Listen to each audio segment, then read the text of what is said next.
At some point, he found himself in a situation where he had to fight huge monsters from another world. A few days ago, he was reborn in another world, with a new name, Su Ping, and a new appearance. This world turned out to be very similar to the Earth, where he had lived before, but there were also significant differences. In this world, in addition to advanced technology, there were also so-called heavenly beasts. These beasts were mainly used for everyday work or military purposes. But there were also beasts that were raised and trained to take the lives of other creatures. Even the status and power of a state was determined by the number of strong heavenly beasts it had. This world was completely connected to these creatures. After drawing his conclusions, Su Ping realized that in this world, strength was valued above all else, so he needed to become stronger. He decided that before pumping up his strength, he first needed to understand where he was and how the true owner of this body had lived before his rebirth. Leaving his room, he unexpectedly met a long-haired young girl of about 15, who, judging by her appearance, also did not expect to meet him. But this girl looked at Su Ping with a smirk and asked mockingly what he was doing here so early in the morning. Remembering the photo in the room, Su Ping assumed that she was his sister. Looking at her more closely, he decided for a moment that she was very pretty and cute. For a second, his gaze was drawn to the badge pinned to her jacket on her chest. Seeing Su Ping's curious gaze on her chest, the girl decided that he was a pervert and immediately punched him in the stomach. Su Ping, clearly not expecting the blow, immediately noted that she was very strong. The girl's name was Su Lin Yue. She was a freshman at Fengshan University and a master of martial arts. She demanded that he not think about indecent things. Su Ping asked her with an awkward smile why she was behaving this way with her older brother, and thought for a moment about his poor relationship with his sister. When Su Lin Yue, angered by the question, listed all the nasty things he had done to other people, he realized what a terrible person he was. Leaving his room, his sister added threateningly that he should go and serve the customer at the pet store who had asked to speak to Su Ping personally. And then Su Ping realized that he owned his own pet store and that he could finally get down to his work duties. Following the navigator to the store, Su Ping learned that it was located in the city of Longjiang, but when he saw the condition of the store, he was disappointed. Still not losing hope, he decided that a little cleaning would be enough to get everything in order. Opening the gate,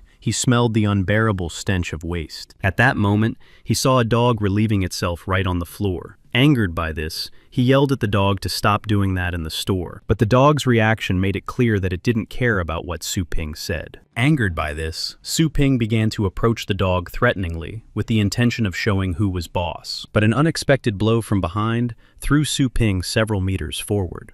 An angry Su Ping asked who had done it. Standing in front of him was an unfamiliar man with a black beast. Judging by his appearance, the stranger was clearly a nonconformist. He replied that he was a regular customer, and that he had been looking for Su Ping all week. At that moment, Su Ping thought that this customer was not a good friend of his. The guy aggressively said that he had left his black monsoon with him for only 3 days, and that his beast was locked in a cage with aggressive animals. He pointed to his beast and added that it had changed beyond recognition due to exhaustion. Su Ping began to apologize for what had happened, and added that he would not take any money from the client, thinking to himself that the true owner of this body was irresponsible. But the stranger got angry, and, saying that he didn't care about the money, ordered the Muson to grab Su Ping. In an instant, the beast pounced on him, wrapping its metal tail around Su Ping's neck, who didn't even have time to shout out what was happening. Su Ping felt something sharp pierce his neck. At that moment, he was once again convinced that power was everything in this world. He offered the stranger to settle everything peacefully and pay him 3 times more than the cost of keeping the beast for the inconvenience caused. To which the stranger replied distantly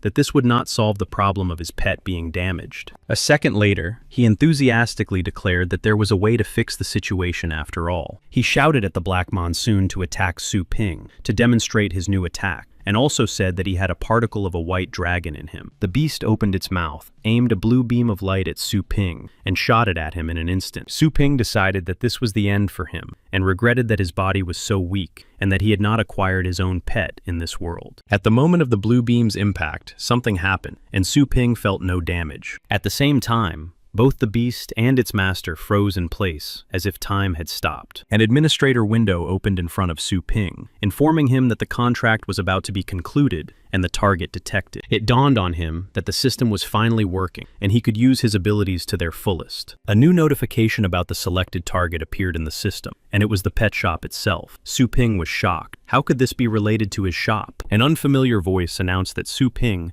had been appointed the owner of the system. It also said that he was now immune to attacks in his own shop. For a second, Su Ping felt all this power and decided that he was now completely invulnerable wherever he was. The system quickly replied that the invulnerability was only related to the pet shop. Su Ping was not as happy about this as he was about the ability itself. Time began to move again. The stranger continued to shout threats at Su Ping, and the beast almost attacked him. In an instant, the beast's mouth was slammed shut by a palm, and the beast froze from the unexpected attack. It was Su Ping who looked menacingly at the beast and asked what it wanted to do with his store. This greatly frightened the beast. Su Ping, calmly but sternly, ordered the beast to lie down. His eyes conveyed a threat. The beast was so frightened that it immediately obeyed him and trembled with fear. Now Su Ping turned to the stranger and asked politely, but with firm determination in his voice, what he did not like about the pet store's service. The stranger hastily replied that he had no problem. At the same time, he wondered to himself how strong the man was, and how he was able to stop the beast with his bare hands. Su Ping, with a frightening smile on his face, said that in that case, he could take care of the Black Muson for a while longer. Without answering, the stranger cowardly fled the pet store with his beast. Surprised, Su Ping couldn't understand the reason for such a violent reaction. But then, a notification from the system about a new store status update popped up. He agreed to the new update, noting that the system was quite well thought out. Unexpectedly, the atmosphere in the pet shop began to change dramatically, and in a second, it was a completely new and clean shop. He couldn't believe his eyes. In one of the updated rooms, he found cages with animals. The animals had also changed their appearance and become very small. Su Ping was worried that the animals would start to ruin the new store, but the system explained that they were now tame and in a state of cultivation. The abandoned pets already had owners, so Su Ping asked the system what needed to be done to prevent further conflicts with customers. The system suggested choosing one pet and developing it to the next level. He chose a thunder mouse because he was afraid he would not get along with the moon dog. The mouse was a beast of the thunder element, but its special skill was to be cute. This surprised Su Ping and disappointed him. The system explained that the beast would learn different skills depending on its owner's training, and began to launch the entrance to another dimension. A huge funnel opened up under Su Ping's feet and began to suck him and the beast into it. Both of them were shocked. Su Ping masterfully landed on his feet with a somersault. The beast, unable to react in time, fell headfirst into the ground. He was very surprised by what he saw, as he had never seen anything like it before. It was an unknown area from where he could see space and other planets. They found themselves at the foot of a huge tree, where lightning constantly struck, and it was a cloudy, thunderous realm. The scale of the tree amazed Su Ping. He couldn't take his eyes off it. The system warned him that he might encounter dangerous monsters here. As soon as Su Ping relaxed a little, a large shadow loomed behind him, which greatly alarmed the Thunder Mouse. Turning around, he saw a monster of incredible size. It was the King of Beasts, a thunderous whirlpool with tentacles instead of a body. Su Ping froze in shock, for the monster was no less than 10,000 meters tall. It was the first time he had ever seen anything like it. The monster immediately shot red lightning bolts from its mouth, giving Su Ping no chance to recover. It all happened in a split second. At that moment, the system notified him that they had died. However, Su Ping was puzzled that he was still alive, and trembled with fear as he knelt on the ground. He learned from the system that he had been killed, but had entered the resurrection space. He also had to complete this task and score more than 60 points. Below, he read that he would be destroyed if he failed the task. At the same time, he said that the system had not warned him about this. But without listening to him, the system continued to talk about rewards and punishments, adding that he had 3 days to complete the task. This angered Su Ping. Unaware of reality, the system notified him that a meeting with the King of Beasts was unlikely. At that moment, Su Ping realized that the system would not help him. The resurrection was almost complete, and their bodies began to return to real time. At the system's recommendation, they signed a temporary contract. After that, the same sign appeared on the foreheads of Su Ping and the mouse, confirming the successful conclusion. Wishing them luck, the system shut down, leaving Su Ping and the mouse completely alone. During this time of resurrection, the King of Beasts left this place. Seeing a horse-like beast nearby, he decided that it would be an excellent target for leveling up. But the mouse's reaction changed dramatically. Because of the contract they had signed, Su Ping could sense the mouse's state, and he realized that danger was nearby. Suddenly, a giant worm 10 meters tall appeared from under the ground. It grabbed the horse-like beast and ate it whole. Su Ping decided to act, as the monster was less than 100 meters away, and ordered the mouse to attack. It quickly rushed into battle, and Su Ping commanded it to aim for the monster's neck. The mouse hit its head against the worm's strong shell, and was instantly killed. The worm didn't even feel the blow, and didn't understand what had happened. The system gave Su Ping the choice to resurrect the mouse. The number of resurrections was infinite. He decided to try attacking the worm again. The mouse was resurrected once more, and Su Ping ordered it to attack the worm again, dodging its attacks with its small body. At one point, Su Ping noticed a crack in the monster's shell, and shouted loudly for the mouse to attack there. The mouse lunged forward so quickly that the monster didn't even have time to react. At that moment, Su Ping thought that their tactic had worked, and they had won the battle. But this did not kill the monster. It only angered it even more. It attacked the mouse,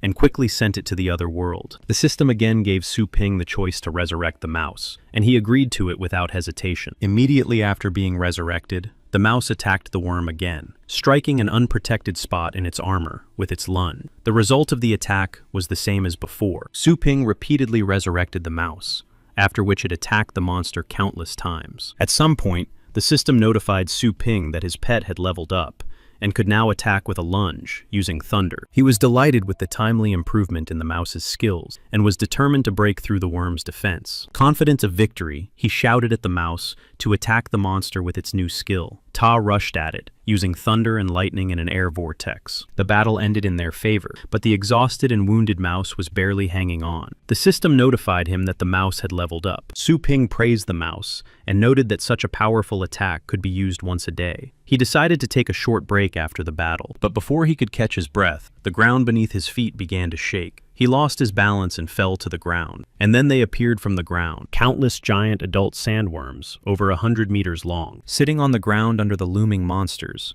Su Ping is stunned by their number and freezes in fear. One of the monsters instantly knocks them off their feet with its strong shell. They fly several meters to the side and suffer serious injuries. Wounded, Su Ping assumes that he has broken several ribs, and, struck by the power of these monsters, he realizes that they cannot defeat the beasts. The mouse, also wounded, lies nearby. He decides to surrender so that he can be resurrected and start raising his level again. But it seems that the Thunder Mouse is not going to give up so easily. Through the pain, she tries to get up again and start fighting. She makes her thunderous leap and breaks the fang of the monster that almost attacked Su Ping. Su Ping didn't even have time to react, but he realized it was her. She protected him of her own free will, which surprised him even more. Seeing the mouse's determination to fight to the end, Su Ping's spirits rose, and he decided to go with her to the end. Despite their slim chances of victory, they rushed into battle with countless monsters. During one of his random resurrections, Su Ping noticed that he was quite tired, even though there was no battle as such. The system explained that resurrection required mental strength, which he had little of.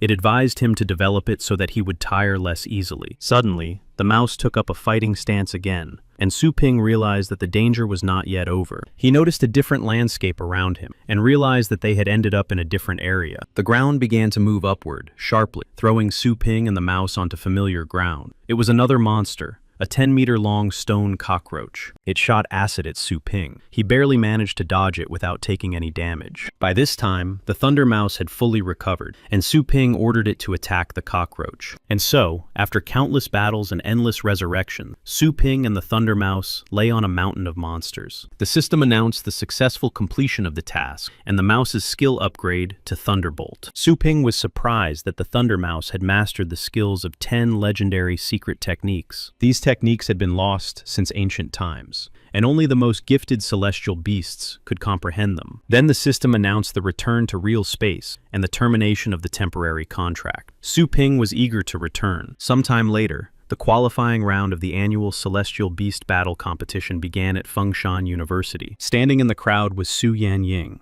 a third-year student at Fengshan University and a master of combat beasts. She remembered her 2 consecutive losses in previous competitions. Her opponents had been very strong that time. This time, she would be fighting an even stronger opponent, Zhang Xiao, but she only had a 100-toothed tiger left to put into the fight. At that moment, she decided to take the Thunder Mouse from the holding pen so that she would at least have a small chance of winning. When she arrives at Su Ping's pet shop, she finds no one there, and seeing the empty shelves, decides that the shop is about to move. Calling loudly for the shop owner, she says she wants to take her pet back. Su Ping comes out of a nearby room in response to the noise and greets the new customer. Su Yanning said that she had given away the Thunder Mouse half a month ago and that she wanted to take it back. Su Ping replied discontentedly that that was wonderful and that she should not forget to pay for the mouse's upkeep. Su Yanning decided that the shop owner was very strange and that he was probably concerned that she had not paid for the mouse's upkeep right away. She reassured Su Ping by saying that even though she was taking her pet back early, she would pay the full price. Su Ping did not respond to her words. Su Yanning was a little puzzled by his reaction and thought that she had offended him earlier. The Thunder Mouse lay quietly, curled up in its cage, asleep. Su Ping gently picked it up and said it was time for it to go home. The mouse stretched happily in his arms, as if agreeing with him. He took it to its owner and sadly added that she should not forget him. The system notified him that energy points had been credited to the store's account instead of money. Immediately, he received a new task from the system to obtain his own celestial beast within 7 days. If he failed, he would be destroyed. It also added that the owner could become a master of fighting beasts by drinking an awakening potion that he had to buy in the store. Su Ping was very surprised. The system explained that this store was located in Su Ping's mind and that he could enter it at any time by requesting the so-called store window. Without hesitation, Su Ping immediately agreed to buy this awakening potion to become a master. However, he was unable to do so because the system indicated that he did not have enough energy points. He learned that money is converted into points at a ratio of 100 to 1. The number of points in his balance was equal to 1. He decided to check the balance from the Thunder Mouse's owner, and only 108 yuan had been credited. This injustice seriously angered Su Ping, because it was thanks to him that the mouse had mastered several secret skills. The battle between Su Yanning and Zhang Xiao was in full swing. The 100-toothed tiger was severely wounded by Zhang Xiao's dragon dog. The host enthusiastically announced that nothing less could be expected from the chosen Terminator. Zhang Xiao asked Su Yanning, with a mocking tone in his voice, if she agreed to continue the fight. Someone in the crowd said that the fight had already been decided in her favor. A man in the stands added that Su Yanning had once been a strong candidate, but for 2 years in a row, she had faced masters much stronger than her. A girl sitting nearby added that it was unfair, and that because of Su Yanning's youth, she would either blindly go to the end or give up in despair. The rest of the audience added that this was a chance to get into the main competition, and Su Yanning would fight to the end. The host announced that Su Yanyin had 2 choices: to admit defeat or to fight for her life. She noted to herself with regret that the fight had ended too quickly. At that moment, the Thunder Mouse sat quietly to the side. The host explained that the tiger had been injured in the previous fight, and now there was no hope for their victory. Su Yanyin decided that this was the end of her 3-year career. Zhang Xiao commanded his demonic dragon dog to send Su Yanyin and her beast to the other world with dignity. At that moment, the dragon dog shot a burst of fire from its mouth, and the host loudly announced that this was most likely the end of the fight. Realizing that Su Yanning is about to lose, she hastily shouts that she surrenders. Immediately, the protective barrier that was put up to protect the audience is activated. Some people sitting in the stands were frightened by the attack, while others laughed and explained that everything was fine because the barrier was put up by the competition judges themselves. Su Yanning breathed a sigh of relief, realizing that the referee had intervened and protected them with a star barrier. He announced her defeat. Zhang Xiao, angry, quietly told Su Yanning not to count on such luck next time. The host loudly declared him the winner of the fight. Su Yanning, upset, noted that she only had the Thunder Mouse left, and since she had taken it from the store, it had become strange and was eating everything in sight. She decided that it was useless to put the mouse in the fight, since even the tiger itself had lost with 1 attack. She couldn't put it in such danger. Su Yanyin continued to panic, wondering whether to release the mouse into battle. Even with the enhancement, it would not greatly increase its combat power. The host noted that a first-level mouse had no chance against the third-level dog. The audience loudly mocked Su Yanyin and urged her to fight. Suddenly, the Thunder Mouse began to emit faint lightning bolts from its body. It was clearly angry at what was happening. Su Yanyin almost announced her defeat, thinking that she couldn't sacrifice the mouse as well, since the difference in strength was obvious. Without waiting for Su Yanyin's words, the Thunder Mouse jumped forward in front of the demonic dog and took a fighting stance. The host took this as Su Yanyin's agreement to continue the fight and began the countdown to the start of the battle. Surprised by the mouse's behavior, Su Yanning looked at it questioningly. The mouse showed with its whole appearance that it was ready to take a risk for victory. A joyful Zhang Xiao declared that now the real fun would begin. With the host's countdown, he commanded his beast to attack the Thunder Mouse. The host announced the start of the battle, and then a volley of fireballs flew in their direction. The Thunder Mouse prepared for the attack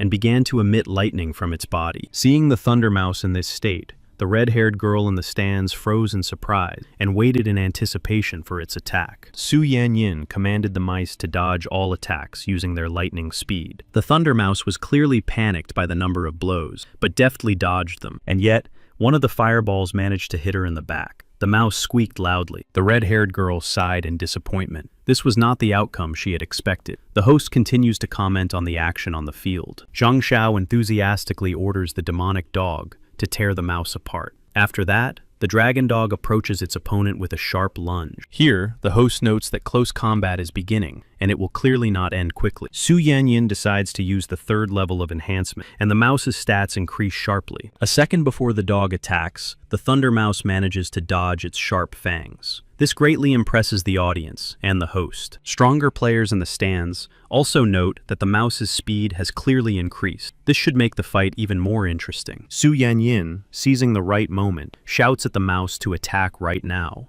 The mouse, focusing all its strength, begins to heat up the atmosphere around itself and concentrates a powerful stream of lightning in one point. The red-haired girl in the stands freezes in surprise and finally understands what the mouse wants to do now. A huge force of lightning concentrated above the mouse, taking the shape of a cross. The ground beneath her began to crumble from such power, and then she finally fires this beam at the dragon dog and hits the target right on the mark. The powerful beam also breaks through the protective barrier that was set up by the judges to protect the surroundings from the players' combat actions. People passing by also saw the beam of light coming from the arena and froze in bewilderment on the streets. The vice-chancellor of the university stated in surprise that this was a 7th level attack, while the mouse itself was only a 1st level one. The demonic dog lay lifeless on the field. Half of its body was charred. Zhang Xiao fell backward, smiling nervously, and repeating over and over with fear in his eyes how this was possible. A deathly silence fell over the arena. The host was also stunned with surprise. The spectators opened their mouths in disbelief at what they were seeing. For several minutes, no one dared to comment. The host quickly regained his composure and shouted frantically into the microphone that the Thunder Mouse had mastered the 7th level skill of Thunderous Roar. Su Yanning was so shocked by what was happening that her legs buckled and she fell backward. The Thunder Mouse sat calmly next to her. The host announced the end of the battle and the unconditional victory of Su Yanning and her mouse.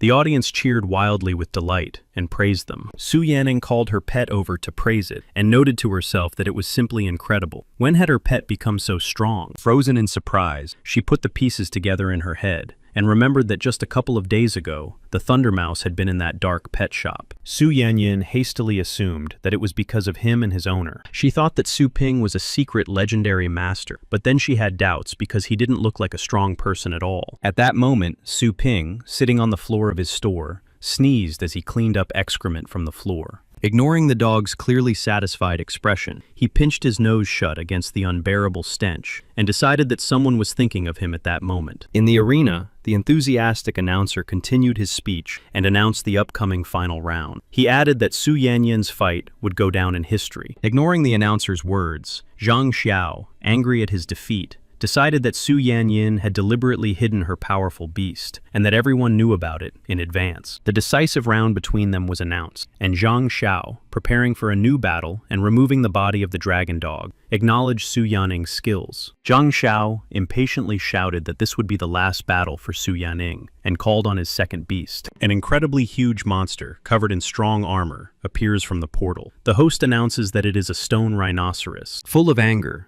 Zhang Xiao says that even a thunderclap won't help her mice now. Su Yanyin panics when she realizes that this is an earth elemental beast and that she has never seen it before with Zhang Xiao. It was his trump card. Although the host announced unfavorable conditions for the Thunder Mouse, she took up a fighting stance, showing everyone that she was ready for battle. Some of the strong spectators in the stands, even seeing the Thunder Mouse's determination, still did not particularly believe in its victory in this round. The red-haired girl was sure that the mouse was not as weak as everyone thought, and that it had not yet shown its full strength. The host announces the start of the round. Zhang Xiao immediately raises his beast's strength and momentum to the 2nd level. He raises its armor to the 3rd level. The host commented that the rhinoceros is now at least a 5th level beast. Feeling intense pressure, Su Yanyin decides how much power to give his mouse for the fight. But before she can do anything, the Thunder Mouse rushes into battle. Due to the large distance between them, Su Yanyin realizes that she cannot enhance the mouse's stats. The host decides that Su Yanyin has made a mistake, and due to her inexperience, has not given her pet any enhancements. Zhang Xiao decided that victory was already in his hand, and shouted joyfully that this was the end for the mouse. But the Thunder Mouse unexpectedly split in two,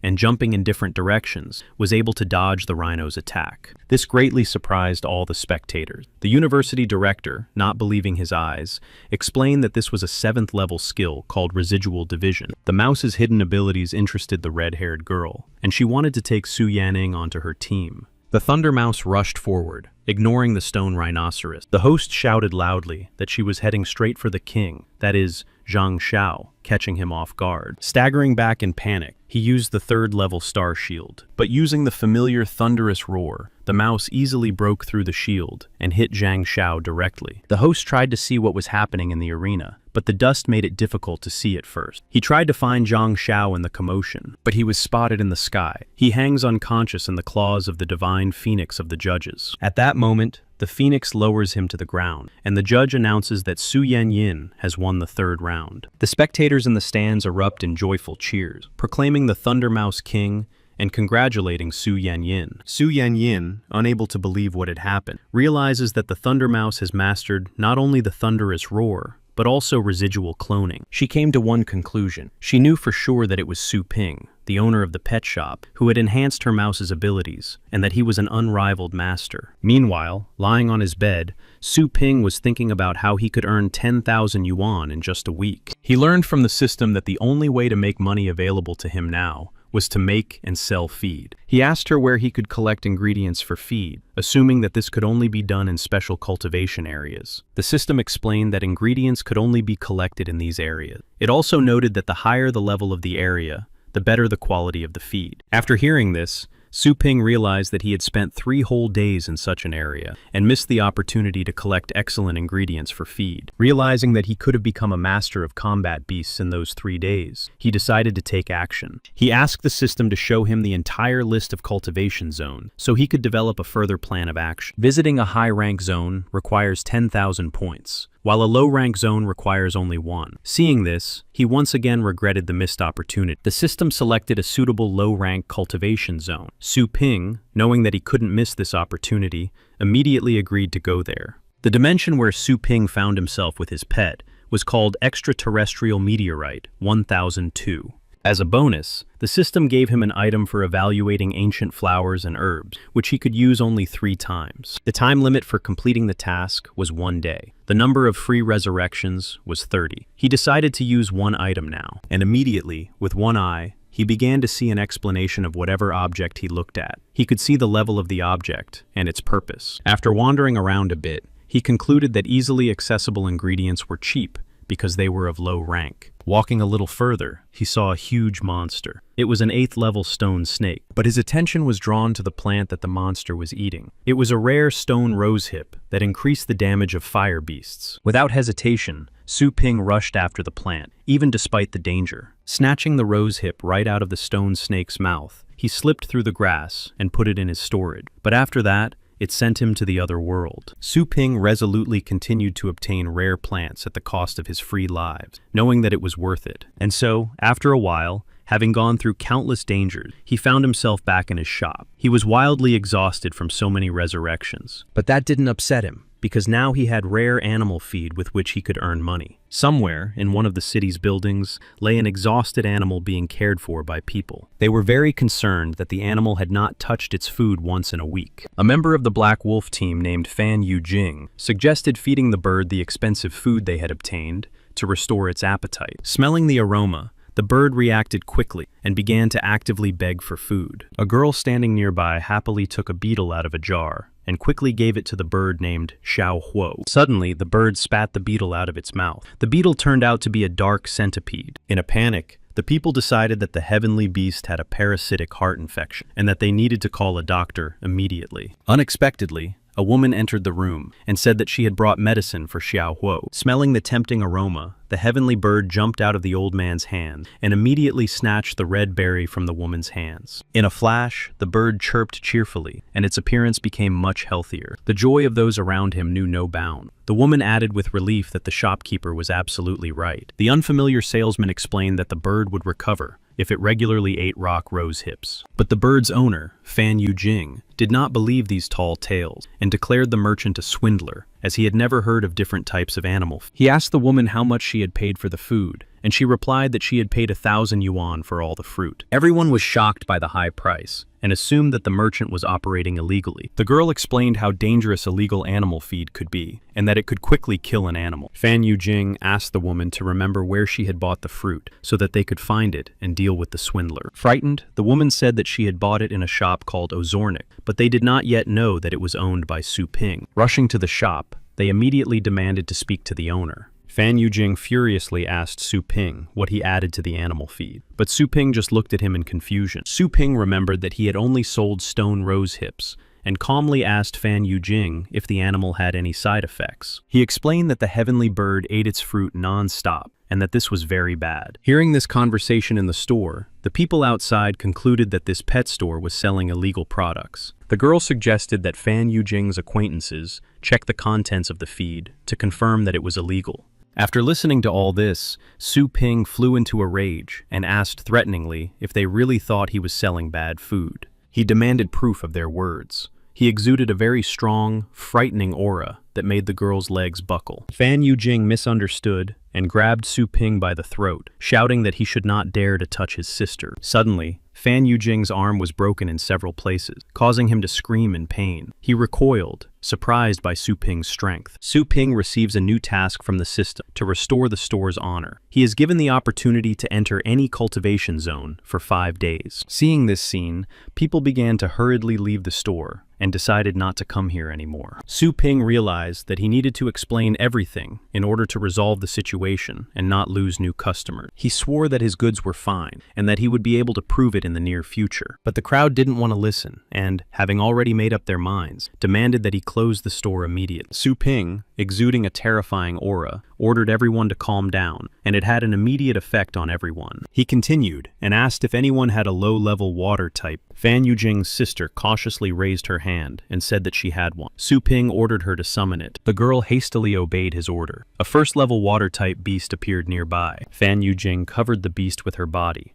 and hurriedly asked what he was going to do with it. Su Ping explained that he was going to give it a blue yuan fruit to prove that his food was completely harmless to beasts. Reaching out with the fruit, Su Ping carefully gave it to the water beast. The sprinkler, not feeling any suspicion, quickly swallowed the fruit. People began to whisper that this fruit was not very popular and was used in special stores to treat constipation in beasts. But then the sprinkler began to glow with a bright blue light, causing people to close their eyes. Hiding behind a protective barrier from the water droplets, its owner was puzzled and afraid of what had happened to her pet. And the moment the light went out, it was clear that the animal had increased its skills by 1 level and changed its appearance. Su Ping breathed out proudly, noting to himself that these fruits raised the rank of non-level beasts by only 1 level and added a little strength. In this world, the development of abilities depends not only on combat power, but also on the rank of the pedigree. The higher it is, the stronger the beast can become. Even passers-by noticed that the water beast's level had indeed increased without harming it. At that moment, Fan Yujing fearfully remembered that only the treasures of the federations could do such things, and decided that Su Ping was a very powerful person. But his sister, in doubt,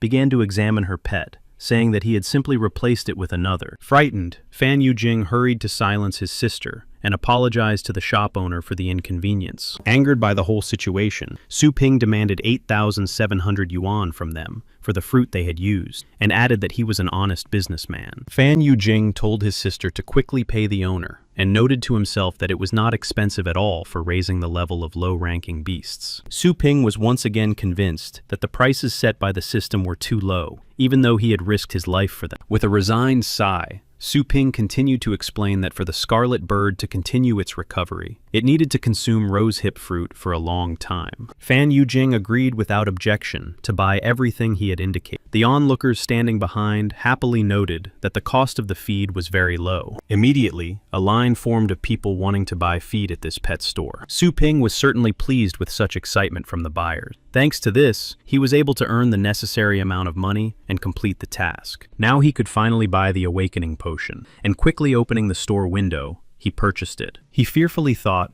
that the potion would not make him a master of fighting beasts. But putting aside all his worries, he quickly swallowed the potion. Suddenly Su Ping felt something begin to happen to his body, and a power he had never experienced before appeared within him. This feeling could not be confused with anything else. He clearly felt that he had become a master of fighting beasts. Wanting to test his new abilities, he saw a fly flying nearby. Using his new speed, he was able to catch it by the wings. The system offered to raise his chaos spirit pool level. After studying everything in detail, Su Ping decided to agree, because this way he could get a strong pet. After receiving his consent, the system began the process of raising the chaos pool level to the second stage, spending 115 energy points on it. After receiving a notification from the system that the process was complete and the pool level had been raised, Su Ping was excitedly awaiting his new pet. But when he saw a small skeleton emerge from the pool gate, he was shocked. He was so surprised by the beast he had received that he couldn't help but feel annoyed at the wasted energy points. As a reward, Su Ping received a book of Master Combat Beast Skills. He came to the encouraging conclusion that the skeleton might still be useful to him. The new task required raising the skeleton's level to at least average. This shocked him even more because the skeleton was completely weak. Having lost all hope of completing this task, Su Ping squeezed the fist of his cheerful pet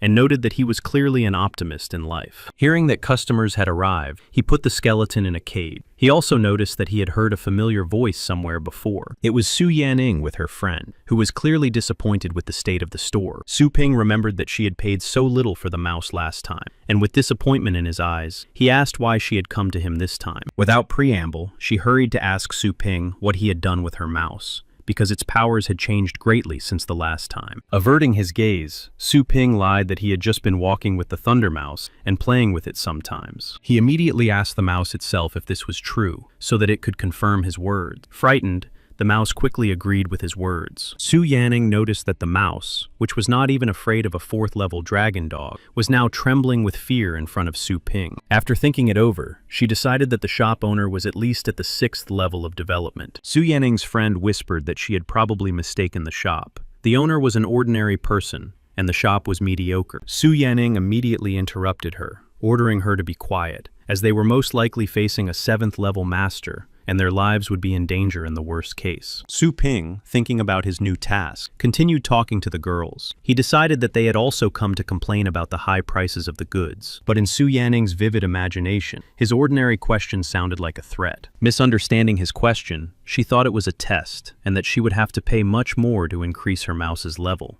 She immediately transferred 1,000 yuan to the pet shop's account, fully confident that this would resolve the situation. But to her surprise, the transfer was rejected by the other party. This shocked her greatly. After rejecting Su Yanning's transfer, Su Ping angrily said that it was ridiculous. But that didn't stop her, and she transferred 5,000 yuan. She mistakenly thought that it wasn't enough for the store owner. Su Ping made some kind of incomprehensible sound of irritation. His patience was running out, and he rejected the transfer again. Su Yanning was surprised that Su Ping refused even this amount. Her friend stood nearby in bewilderment and asked her to finally transfer the money. Su Yanning tearfully began to beg her friend for help. Realizing that she had no choice, her friend transferred the missing amount to her. Now Su Yanning resolutely transferred 10,000 yuan in the hope of winning Su Ping's favor. The transfer was rejected again, and Su Ping's face became even angrier. Su Yanning did not understand what was happening. She decided not to give up and transferred 100,000 yuan. But Su Yanning had no idea that even this amount would be too much for Su Ping to accept. Su Ping was delighted to receive such a huge sum of money. He thought that fortune had finally smiled on him and tried to accept the transfer. But even then, the system rejected the transfer, explaining that this deposit was not for goods or services from the store, so the deposit was not possible. Not understanding anything, Su Yanning tearfully asked him to just name the final amount, and she would gladly transfer it. Resigned to the situation,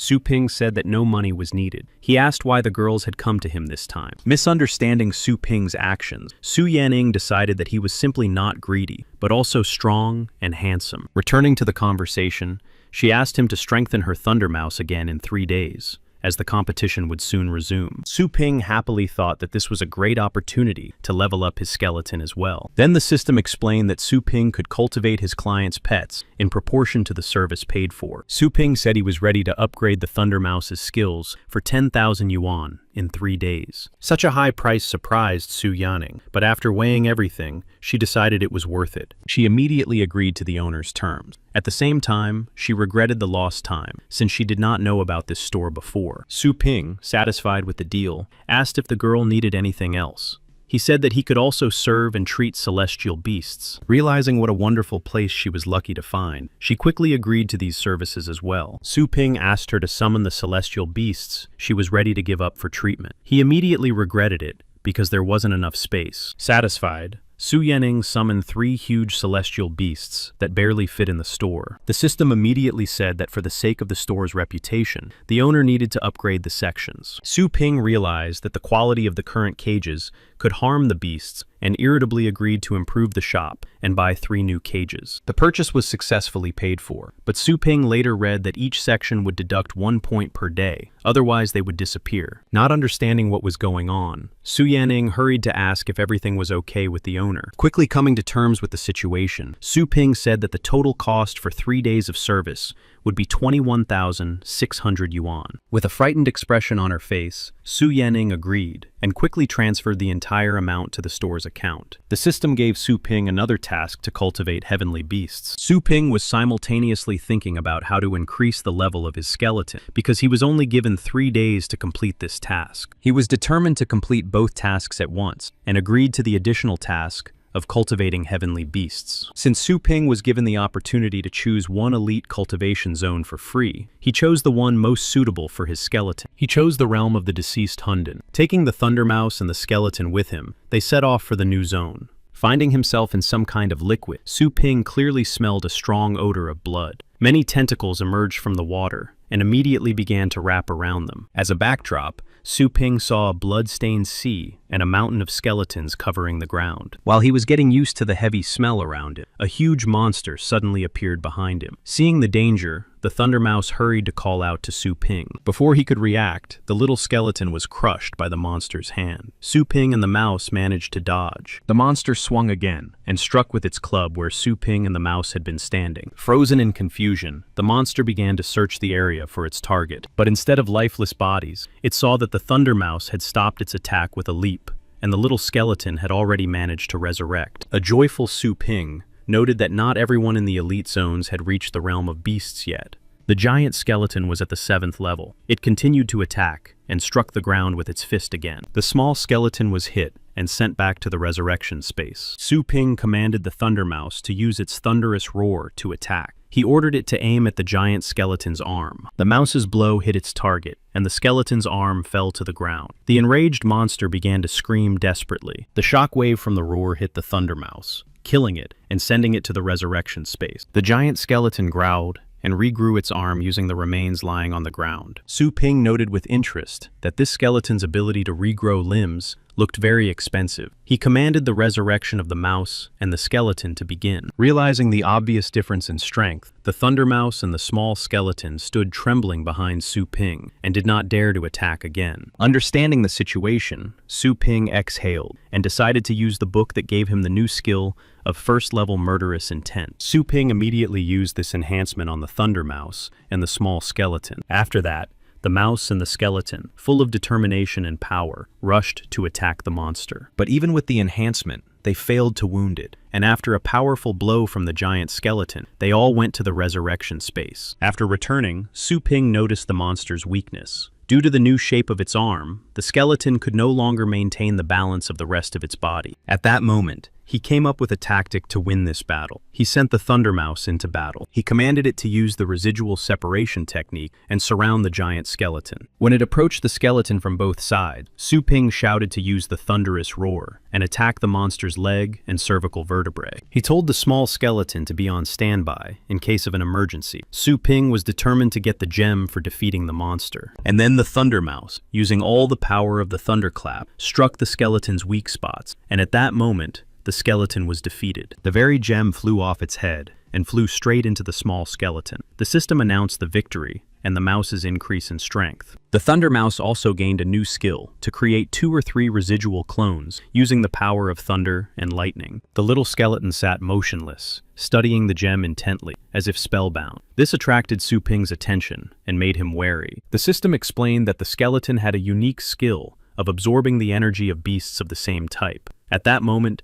the stone began to evaporate in the skeleton's hands. Instantly, the little skeleton grew to the size of its owner, and also increased its first-level skill, the basic art of the sword. This made Su Ping so happy that, in a burst of joy, he accidentally separated the skeleton's skull from its main body. But before he had time to rejoice properly, something appeared behind them that seriously alarmed the Thunder Mouse, and it squeaked in fear. Before them was a strange creature with wings and a cloak, staring intently at them. But he understood one thing. It was a female. Su Ping tried to use the system's identifier to find out who it was, but the system could not provide an answer. The creature waved its hand, and immediately Su Ping and his pets were sent to the other world without even having time to do anything. In the resurrection space, he was surprisingly calm and didn't even seem surprised by the power of the new monster. After his resurrection, he turned to the monster, which was clearly already about to leave. He asked if it was the boss of this dimension. Continuing the conversation, he wondered if it even understood human speech. He asked if it had intelligence. Ignoring Su Ping's words and looking contemptuously in his direction, the monster launched another attack. Su Ping was sent back to the resurrection space before he could even finish his sentence. The system noted that the number of resurrections was infinite. He realized that talking to it would be useless, and that it would be better to move to another place where it would not be present. Otherwise, he might fail the task. He moved to a completely quiet and spacious place, not even understanding where he was at first, but noticing that this place was on high ground. Approaching the edge of the summit, he was shocked by what was happening around him. Before him was a countless number of monsters. It looked like someone's army. Among this crowd, he saw the very monster girl who had recently sent him to the resurrection space. Noticing Su Ping, she was shocked, as were all the monsters around her. She did not understand how he got there. At that moment, the ground beneath him began to move, and he began to fall rapidly from the top of the mountain. But before he could fall, a hand that had just appeared out of space grabbed him. Before him was an incredibly large skeleton with a crown, sitting on a throne in front of an army of monsters. He calmly asked Su Ping who he was. Su Ping was struck by the strong grip of this hand. He replied that he was just passing by. The thought of why he was still alive froze in his mind. Did this skeleton king want to find out something from him? It would be better to go straight to the resurrection space and end up in another place. The system also did not respond, and the task time continued to run. But Su Ping's previous answer did not satisfy the king. The king said that he was an unusual person since he had managed to sneak up on him silently. Su Ping assumed that this was his chance, as these monsters did not yet know anything about humans and might fear his power. He lied, saying that he was a clone of the strongest man in the world and had come to determine their future based on a test of their strength.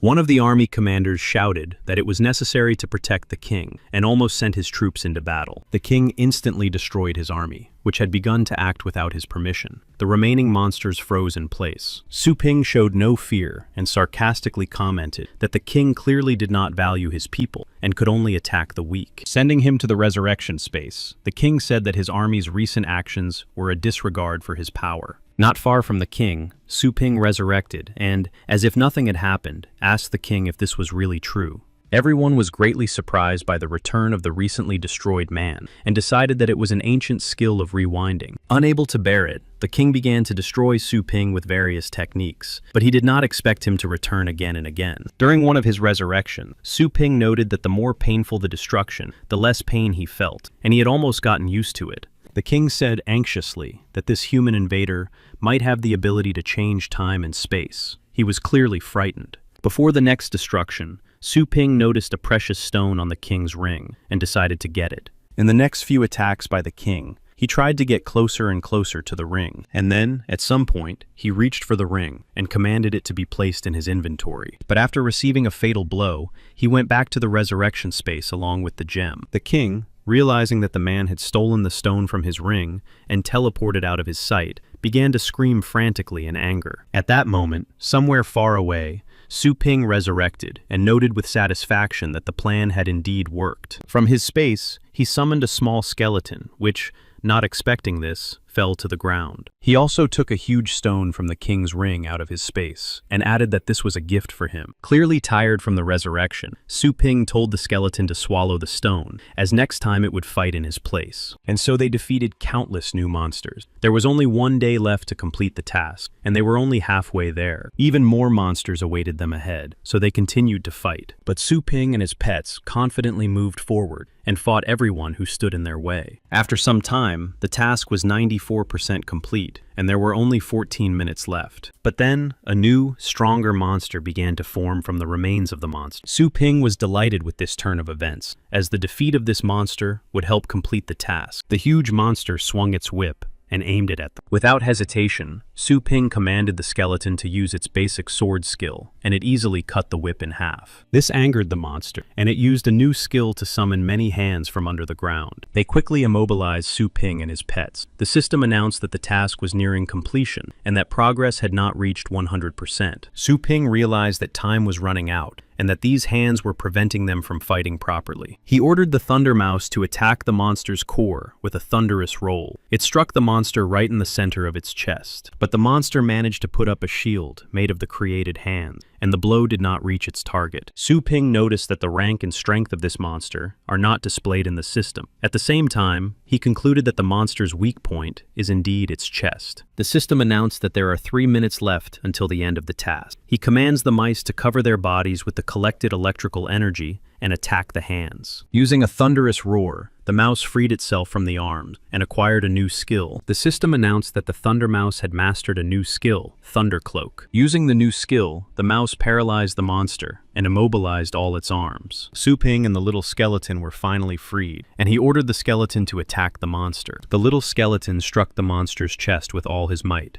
and defeated it. The system announced that the skeleton and mouse had been upgraded to level 7. Su Ping was surprised that the little skeleton had absorbed only a small part of the bloodstone from the king's ring. Yet its strength had increased so much, and so the task was completed. They returned to their world. Su Ping received a map of the starry Hundun and 3 great panaceas as a reward. Upon opening the characteristics, he was puzzled to see that his skeleton, having the 7th level of strength and above average properties, still remained in the 2nd rank. But the system explained that the assessment was not wrong, and, considering everything that was happening in the dimension, the little skeleton had the 2nd rank. But he was pleasantly surprised later when he noticed that the Thunder Mouse had mastered the skills of the undead. He wanted to see the reaction of the audience in the arena when they saw him. While putting new ingredients on the shelves of the store, Su Ping noticed something new in his storage. He took it out and asked the system if it was the Star Hound map. The system told him that it was a lost, ancient cultivation method. With its help, the master could become part of the universe. This was radically different from the current cultivation methods used by the Federations. Su Ping was incredibly happy with this reward, as now he too could increase his power. During his cultivation, the system told him that the master's core power must increase,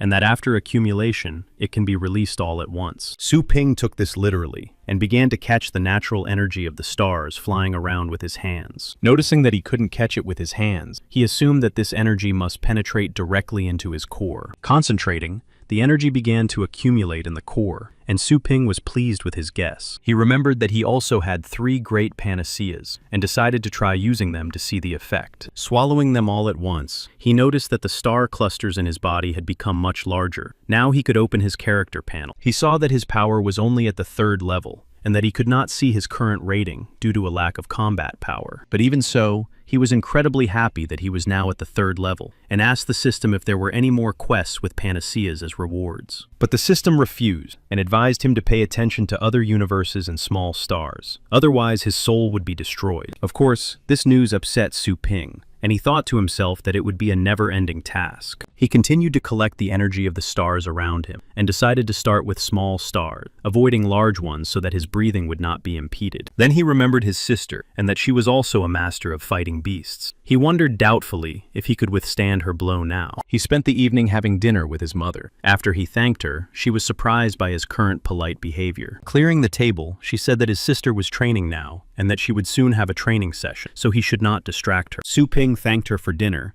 and agreed not to disturb his sister. He noticed that his mother treated him with love and warmth. This made him happy. As he climbed the stairs, he thought about how he would like to talk to his sister, and that maybe they were studying together with Su Yanyin at the same university. But suddenly, he noticed particles of star power coming from a room. He decided to see what was going on and saw his younger sister cultivating. But what he saw shocked him. Su Linyue was just lying on the floor reading a book, calmly gathering these particles around her without the slightest effort. Her core was so large that Su Ping couldn't believe his eyes at first. He thought that such a cultivation method was taught at the university. In the real world, star power flowed evenly, unlike in cultivation dimensions. He assumed that this was because of the giant star. It was a great opportunity to learn such a method to increase the speed of his training. Sitting behind the door, Su Ping began to absorb starlight by rotating his energy like his sister. Then he felt a pull around his core that attracted the particles around him. He noted that this method was much more effective than when he simply tried to collect starlight particles individually by changing his location. At that moment, Su Lingyu felt that absorption was becoming more and more difficult and could not determine the reason. Su Ping tried using a direct and reverse star vortex to see the effect, which was not long in coming. Su Lingyu felt that she could no longer absorb the star power around her because it had become very disordered. At that moment,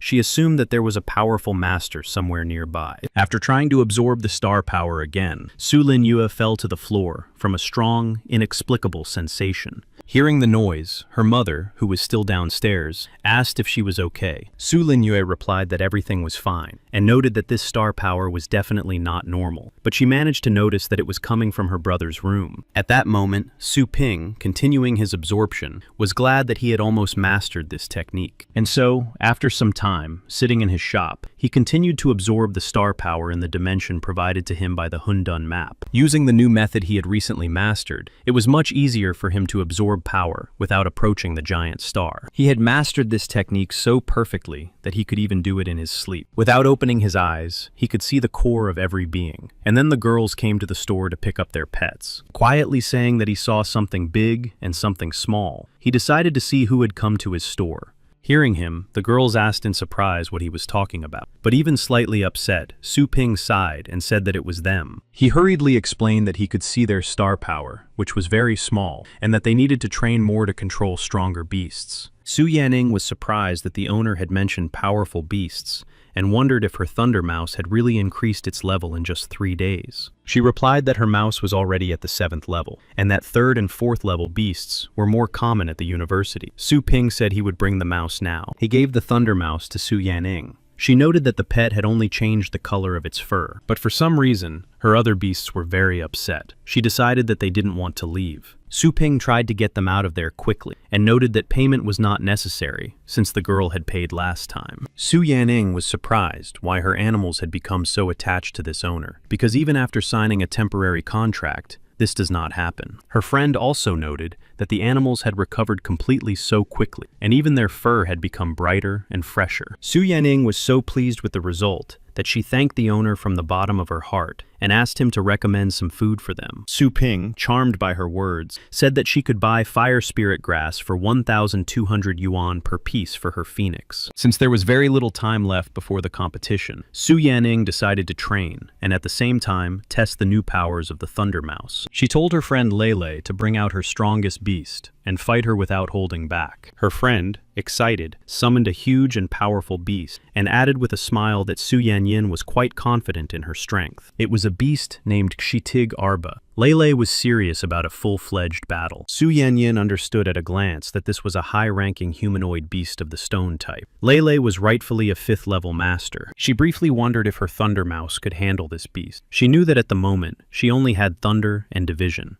And so the battle began. The Thunder Mouse rushed forward, and Lele very confidently ordered her Xiti to play with it. He used the Earth Split technique, and many stakes appeared from the ground. They headed straight for the mouse. Using her speed, she deftly dodged all the stakes and almost reached her goal, but Shitu reacted quickly and broke a stone, sending its fragments toward the mouse to stop her attack. Su Yanyin loudly shouts at the Thunder Mouse to use residual division. It creates 3 clones. The girls were very surprised by the number of clones, because this is the highest skill of multiple residual division. The mouse clones continue their attack, ignoring Shitu, going behind his back and heading towards Lele. She shouts at Su Yanyin that her pet should only fight Shitu and that her star shield is weak and may not withstand this attack. Su Yanyin replied that she ordered the clones not to attack her, but only to get closer. This is a great opportunity to test the mouse's strength. But Lele's pet reacts quickly and uses its burrowing skill to quickly reach its mistress and protect her. Jumping right in front of the Thunder Mouse, Kashitu grabs all the clones with his 3 hands and destroys them. But he doesn't have time to grab the real mouse, and it ends up right in front of Kshitu's face. Looking Kshitu straight in the eyes, the Thunder Mouse shows all the bloodthirstiness it used in battles with Su Pin. This frightens Lele's pet so much that he rushes to his mistress and knocks her off her feet. Lele was surprised that her strong Kshitu was afraid of some mouse. Not understanding what is happening, she lies on the floor and her body is covered by Kshitu's protective stance, which uses an earth skill and covers them with a solid dome. After that, the fight was over and the mouse stopped its attack. Lele ordered it to be released because it was safe for it outside. Su Yanyin was surprised and couldn't understand why a high-ranking Kshitu was afraid of a low-ranking mouse. After thinking it over, she came to the conclusion that her Thunder Mouse had exceeded all limits in strength. And so the day of the next stage of the Fengshan University competition arrived. Now Su Yanyin's opponent was a professional fighter who had entered the top 10 strongest players last year, Li Ji. The host announced that according to the rules, the fighters would take turns summoning 3 pets, and the first one to defeat more pets would win. The start of the fight was announced, and Li Ji summoned his first pet, named Hyder. The audience was puzzled that he had summoned such a weak beast, but they decided not to rush to conclusions and watch the fight. Against the mid-level water-type heavenly beast, Su Yanyin decided to summon the fallen phoenix. The host commented that it was the complete opposite of the water-type shelter, and that the fight would not be easy for him. But then Li Ji unexpectedly raised his hand and said that he was giving up and would not continue the fight. No one could believe their ears. Without even starting the fight, Li Ji decided to give up. The host was shocked and asked if he was sure about his decision. Li Ji confirmed this and said that he had definitely lost in the first round. At the same time, he continued to smile very slyly and calmly. The victory was awarded to Su Yanyin. Seeing her calm opponent, she realized that this was not a coincidence and that he clearly had some kind of plan. Then Li Ji said that in order to catch prey, you need to throw bait. A new pet appeared behind him. Su Yanyin, not understanding what was happening, noticed that a web was spreading across the arena. The pet was a ground hunter. Li Ji explained that although the fallen phoenix is not Su Yanying's strongest beast, it is difficult to deal with without a trap. He went on to say that it was necessary to put forward his strongest beast in order to defeat all of Su Yanying's pets at once. The phoenix is definitely strong in aerial attacks, but it will be difficult for it to withstand a 5th-level celestial beast. Confident in his victory, Li Ji continued, saying that before the battle, he had learned everything about his classmate Su Yanyin's pets and that she didn't stand a chance. Ignoring his words, she starts the fight and launches a fireball, but Li Ji puts up a star shield to stop the attack and says it's useless. Later, he notices that his hand is completely burned and starts screaming in surprise that he's on fire. Full of confidence, Su Yanyin tells him to stop talking and start fighting. This angers Li Ji so much that, his face contorted with rage, he shouts at his beast to use the ground spike skill. Su Yanyin tells the fallen phoenix to dodge in the air. She herself decides to counterattack. She increases the phoenix's speed and commands it to attack the enemy. The phoenix dashes forward like lightning. The scarlet phoenix uses the fire slash skill and sends a huge fire arrow toward the ground hunter. Li Ji orders his pet to protect him and use the Shitagarba wall. The fire arrow does not penetrate the wall. Su Yanyin is surprised that it is so strong that it can even withstand the heat of the phoenix. Li Ji, clearly pleased with this outcome, tells her that her phoenix is useless and that there is a clear gap in strength between them. He orders the hunter to use the confinement skill. The host explains that this is a very cruel skill that traps any low-ranking beast in a net. The net closes, and Su Yanyin and the phoenix are trapped. They quickly try to find a way out of the trap. She gives the phoenix a 3rd-level power boost, and it tries to get rid of the net with its fiery breath. But the phoenix's attempts are useless, and the net continues to tighten. But since Su Yanyin is also in the net, Her life is now in danger. The net tightens so much that they both suffer numerous injuries, and in a panic, the phoenix continues to struggle, causing even more injuries. Li Ji suggests that she surrender, and then he will stop the hunter, and the pain will immediately go away. Overwhelmed with grief at losing the battle, Su Yanyin almost said aloud that she was giving up, but she was stopped by the phoenix's cry. It screamed loudly and shot a fire beam, completely destroying the net and hitting the hunter himself. Not only Li Ji was shocked, but also the audience. The phoenix used a new skill, Ultra Blazing Rays. The host said that the phoenix used an 8th level skill and destroyed the impenetrable wall with just one attack, immobilizing the hunter. One spectator couldn't understand how this was possible, because phoenixes don't naturally possess such a skill. The red-haired woman was interested in this phoenix because it had not even reached maturity yet and was able to use a legendary skill. The vice-chancellor of the university said that Su Yanyin also had a thunder mouse. Her abilities and beasts also interested the short-haired man. The red-haired woman grabbed the man sharply by his shirt and said threateningly that she had noticed Su Yanyin and that he should not interfere with her. The vice-chancellor looked closely at Su Yanyin and thought that if she could join the main team, she would be useful to the university. The audience recognized Su Yanyin from the previous battle and the Thunder Mouse, and were surprised by her new pet. A joyful Su Yanyin looked at the phoenix's characteristic and saw that in addition to a new 8th level skill, its strength had also risen to the 4th level. She realized that this was the work of the shop owner, and that he had not only healed the phoenix, but also increased its strength. For a second, she thought that this was too much power. The host announced Su Yinyin's victory and the start of the final round. Li Ji angrily insulted her and said that victory was in his hands. He summoned a wind demon and said that now she would know true terror. Su Yanyin was not ready for this.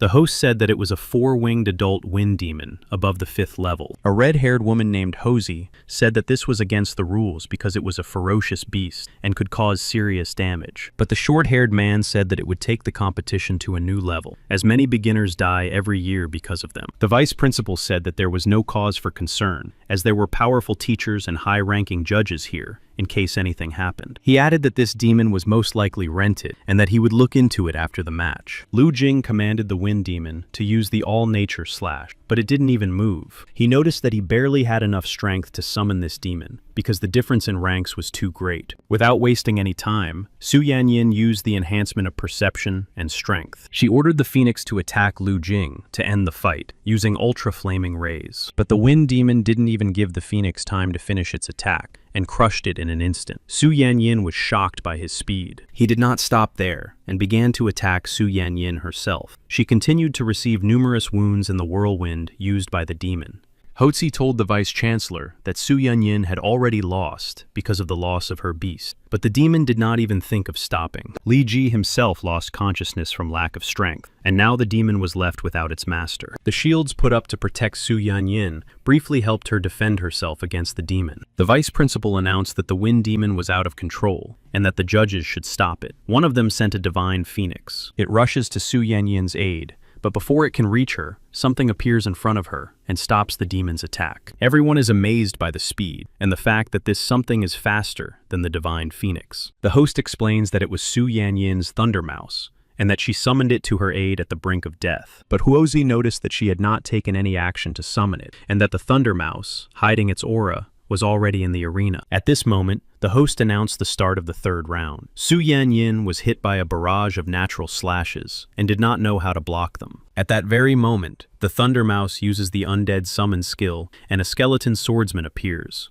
The audience is divided into 2 camps. Some want a mouse like that for themselves, while others say, it is outrageous for a mouse to use demonic skills. Suddenly, Su Yanyin picks up the skeleton swordsman and blocks the demon's attack with her shield. She still doesn't understand what is happening around her. The Thunder Mouse begins to growl viciously at the demon. This growl is very threatening. Finally, the demon reacted to what was happening in the arena, as before that, he had been indifferent to everything. And then they both rushed forward at lightning speed, colliding with each other at close range. The host continues to comment on what is happening, but before he can finish, the Thunder Mouse breaks through the demon's attack and stops behind him. Stunned by what was happening, the host announced that the Thunder Mouse had defeated the out-of-control demon Vestra. The host said that the Thunder Mouse's power was both impressive and terrifying at the same time. The judge felt a strong desire to fight, and decided that the Thunder Mouse was serious about taking the demon's life. He was not sure if the mouse still obeyed its master. In the commotion in the arena, he found Su Yanyin,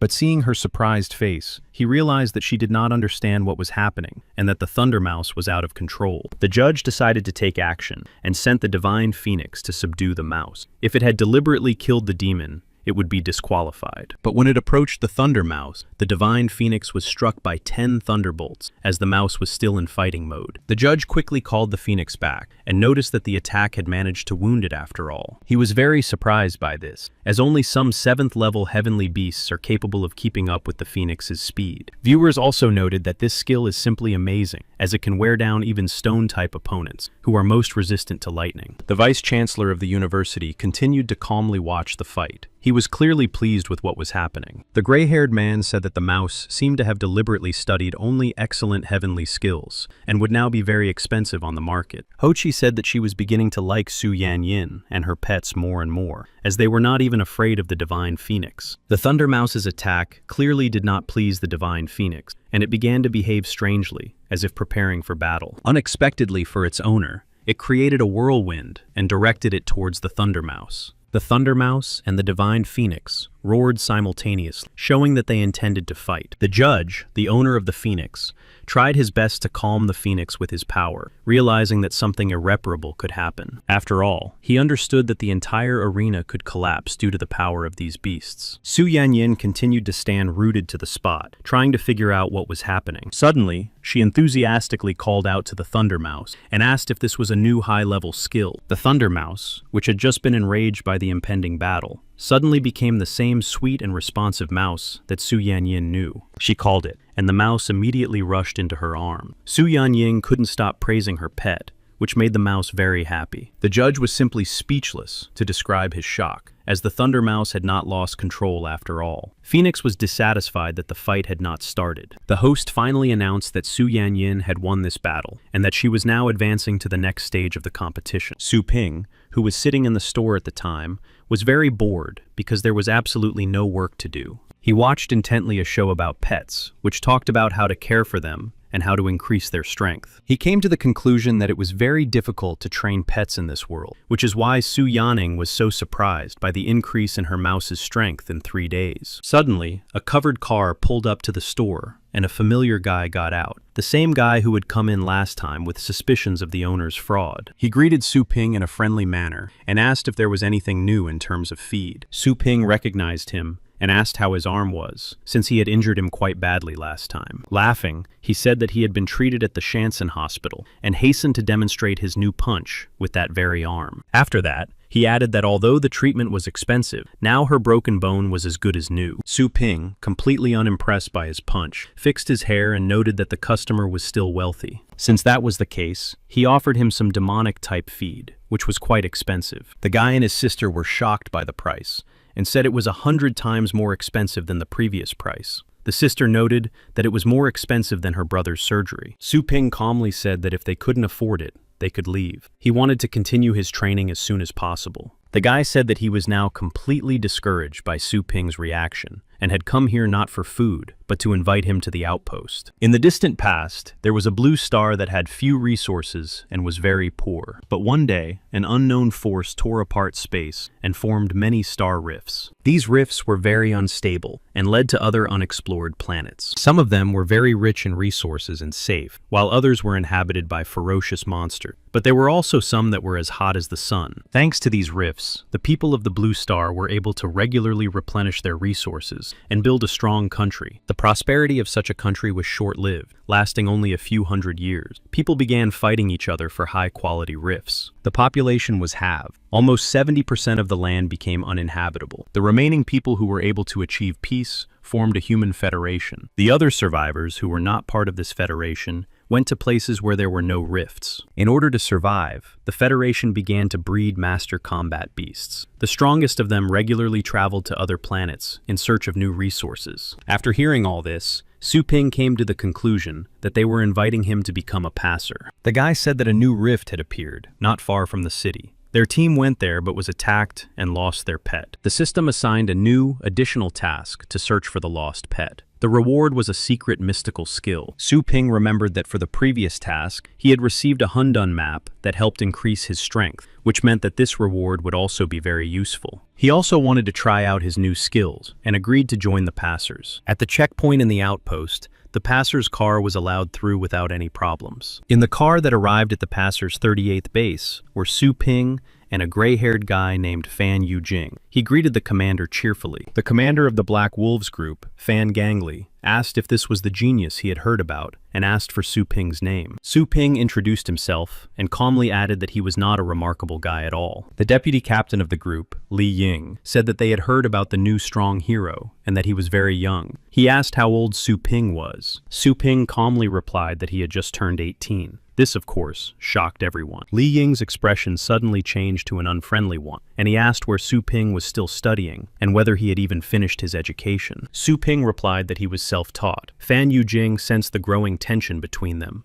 and quickly tried to intervene. Fan Gangli warned him that the rift had a 100% difficulty level and that they needed to register him, and they asked him to show his pets. Su Ping readily agreed to show his pets, but added that he was not going to join their team and would only help find the lost pet. Li Ying indignantly said that he was not keeping his word, and that they did not just let anyone join their group. The commander stopped Li Ying, saying that Su Ping was Fan Yujing's guest, and that he should be a little more polite to him. Su Ping summoned the little skeleton, and it appeared before them very impressively. All three froze in surprise. They clearly did not expect what they saw, but the skeleton's skull suddenly fell off, and it began to search around for it quickly. Everyone asked if it was a small skeleton. Taking out a bloody stone, he let the skeleton absorb a little of its power, and said that even after several days of absorption, it was still very heavy. The commander froze and couldn't say a word. Li Ying was clearly angry about something. Fan Yujing asked Su Ping in shock if he had brought any other pets with him. He replied that it was only the skeleton. Fan Yujing said with fear in his eyes that the commander and deputy commander might not take this pet seriously, and that if it let them down, he would be finished. Su Ping hastened to reassure him and said that the skeleton's abilities would not disappoint him. At the same time,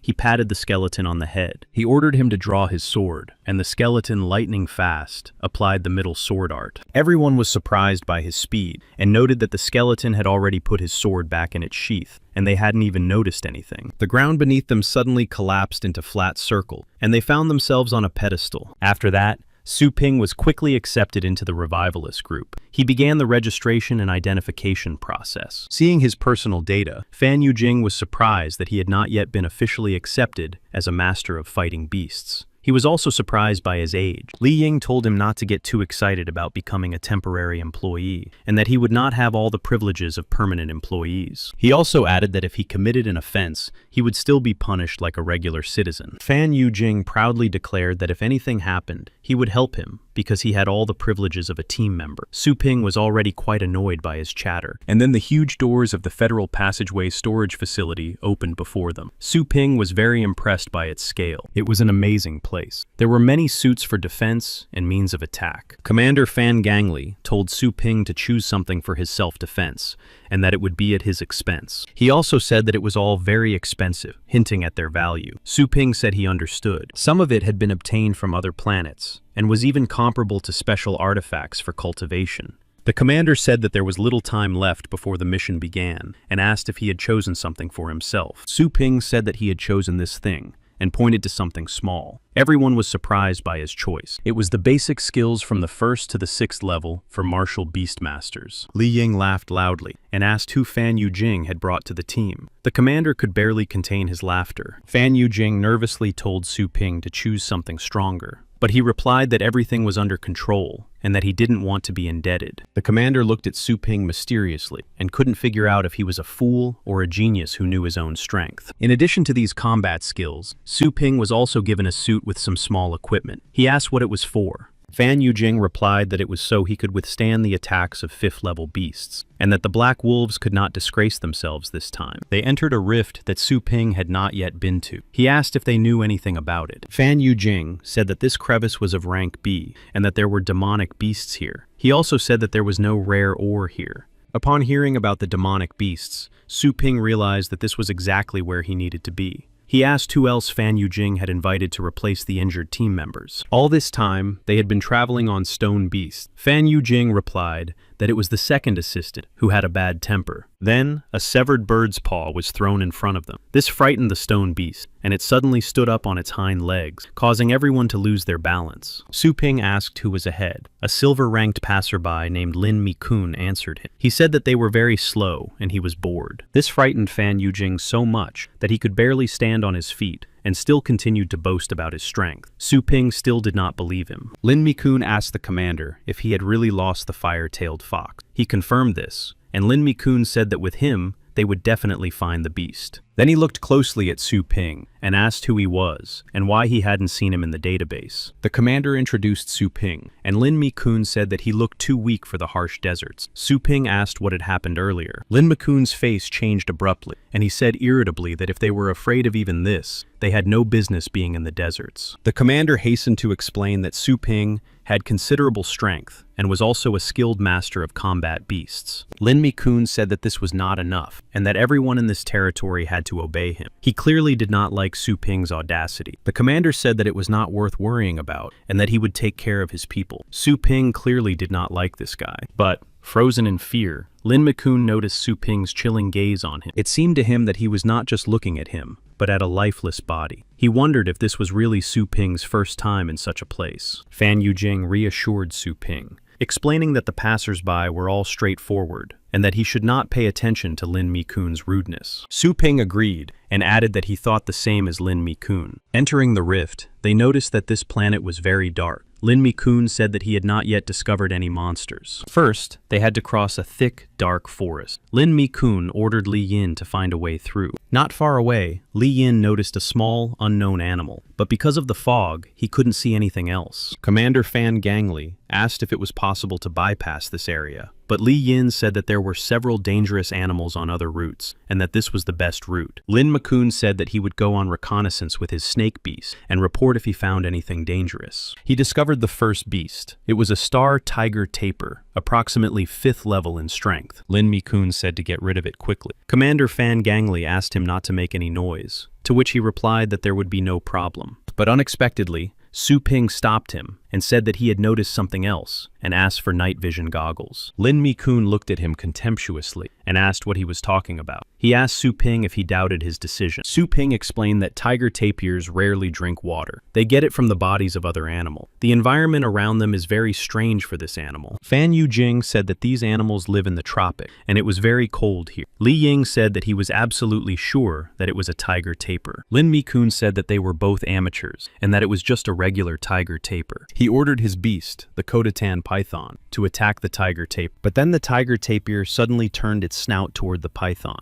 and everyone saw something unimaginable. Half of its snout was completely parasitized and without skin. Commander Fan Gangli said in surprise that this animal had long since died. Su Ping was also shocked by what he saw. Su Ping quickly shouted to Lin Mi-kun to order the beast to release the tapir if he didn't want to lose it right away. But Lin Mi-kun only became angry and angrily asked who he thought he was to start giving him orders. Then something began to happen to the python. It let out a piercing scream and began to convulse. Commander Fan Gangli asked Su Ping what they should do with this spiritual beast, this demonic beast. Su Ping explained that an adult spiritual beast has the power of the 7th level, and that in order to lure their prey, they pretend to be weaker beasts. He added that once they enter the victim's body, they parasitize. Fan Gangli said that since he was at the 7th level, they could all defeat it together. But Su Ping said that the danger was not the fallen spirit itself, but the creature that was in symbiosis with it, the bloody spiritual beast. Fan Yujing was very frightened by what he heard, and asked Su Ping to explain what kind of beast it was. He said that where spiritual beasts dwell, bloody spiritual beasts also hide. Su Ping speculated that the lake was not filled with water, but with blood.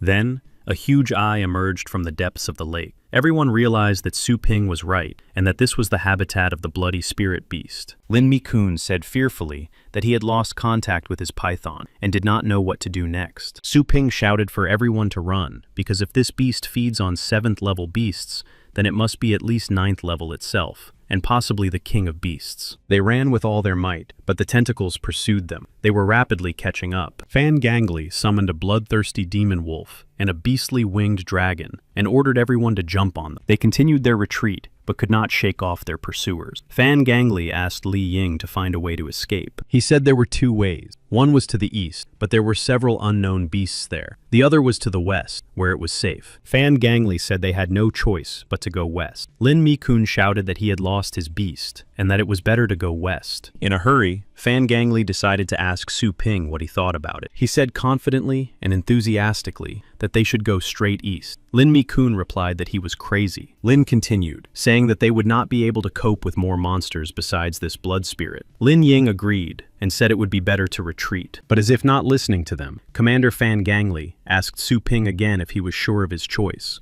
and if he was wrong, they would all die. Su Ping said with confidence that they should go east to find the fire-tailed blood fox, and that they needed to act quickly. Fan Gangly, hoping that this would not be his last decision in life, ordered Li Ying to follow him towards the canyon to the east. Suddenly, Li Ying noticed that all the animals around them had suddenly begun to scatter. He told the commander about this. The commander suggested that it was because of the blood spirit that was chasing them. Turning around, he suddenly saw the blood spirit far behind them. Su Ping explained that although it was a powerful blood beast, it was probably not very active, so it used other animals as bait. Moreover, the canyon was too narrow for it, and since we were not much different from its usual food, it would wait a long time for us to leave the canyon. Fan Gangly was surprised to realize that Su Ping was right. An irritated Lin Mi-kun said that he did not know about the characteristics of this beast, which is why he did not help. Li Ying informed the commander that they would soon reach the place where they had gone missing, but on the other side of the canyon, and that a heavenly beast was standing at the exit. Su Ping turned to Lin Mi-kun and asked him to at least give him night vision goggles this time. He had no choice but to give the goggles to Su Ping, and he barked at him, telling him not to get cocky. After putting on the night vision goggles, Su Ping looked ahead to investigate the beast. It was a combat beast with weapons. He said it was an adult fallen spirit with 5th level power. Fan Gangly asked if it was a problem for them. Su Ping assured them that it was not a problem, and that he would take care of everything. He summoned a small skeleton. Using intermediate sword skills, it defeated the demonic beast with a single strike. Shocked by this, Fan Gangly and Li Yin didn't say a word. Fan Yujing said that if he had known about his strength earlier, he would have listened only to Su Ping from the beginning. Lin Mi-kun said through gritted teeth that he was just lucky and that he could do the same. He considered Su Ping a show-off. Continuing on their way safely, they reached the high cliffs. Fan Gangly said that it was very dangerous here, and that it was here that they had fought a high-ranking beast last time and lost the fox. Su Ping told everyone to hurry up and go down to start looking for tracks. The multi-eared monkey cried out,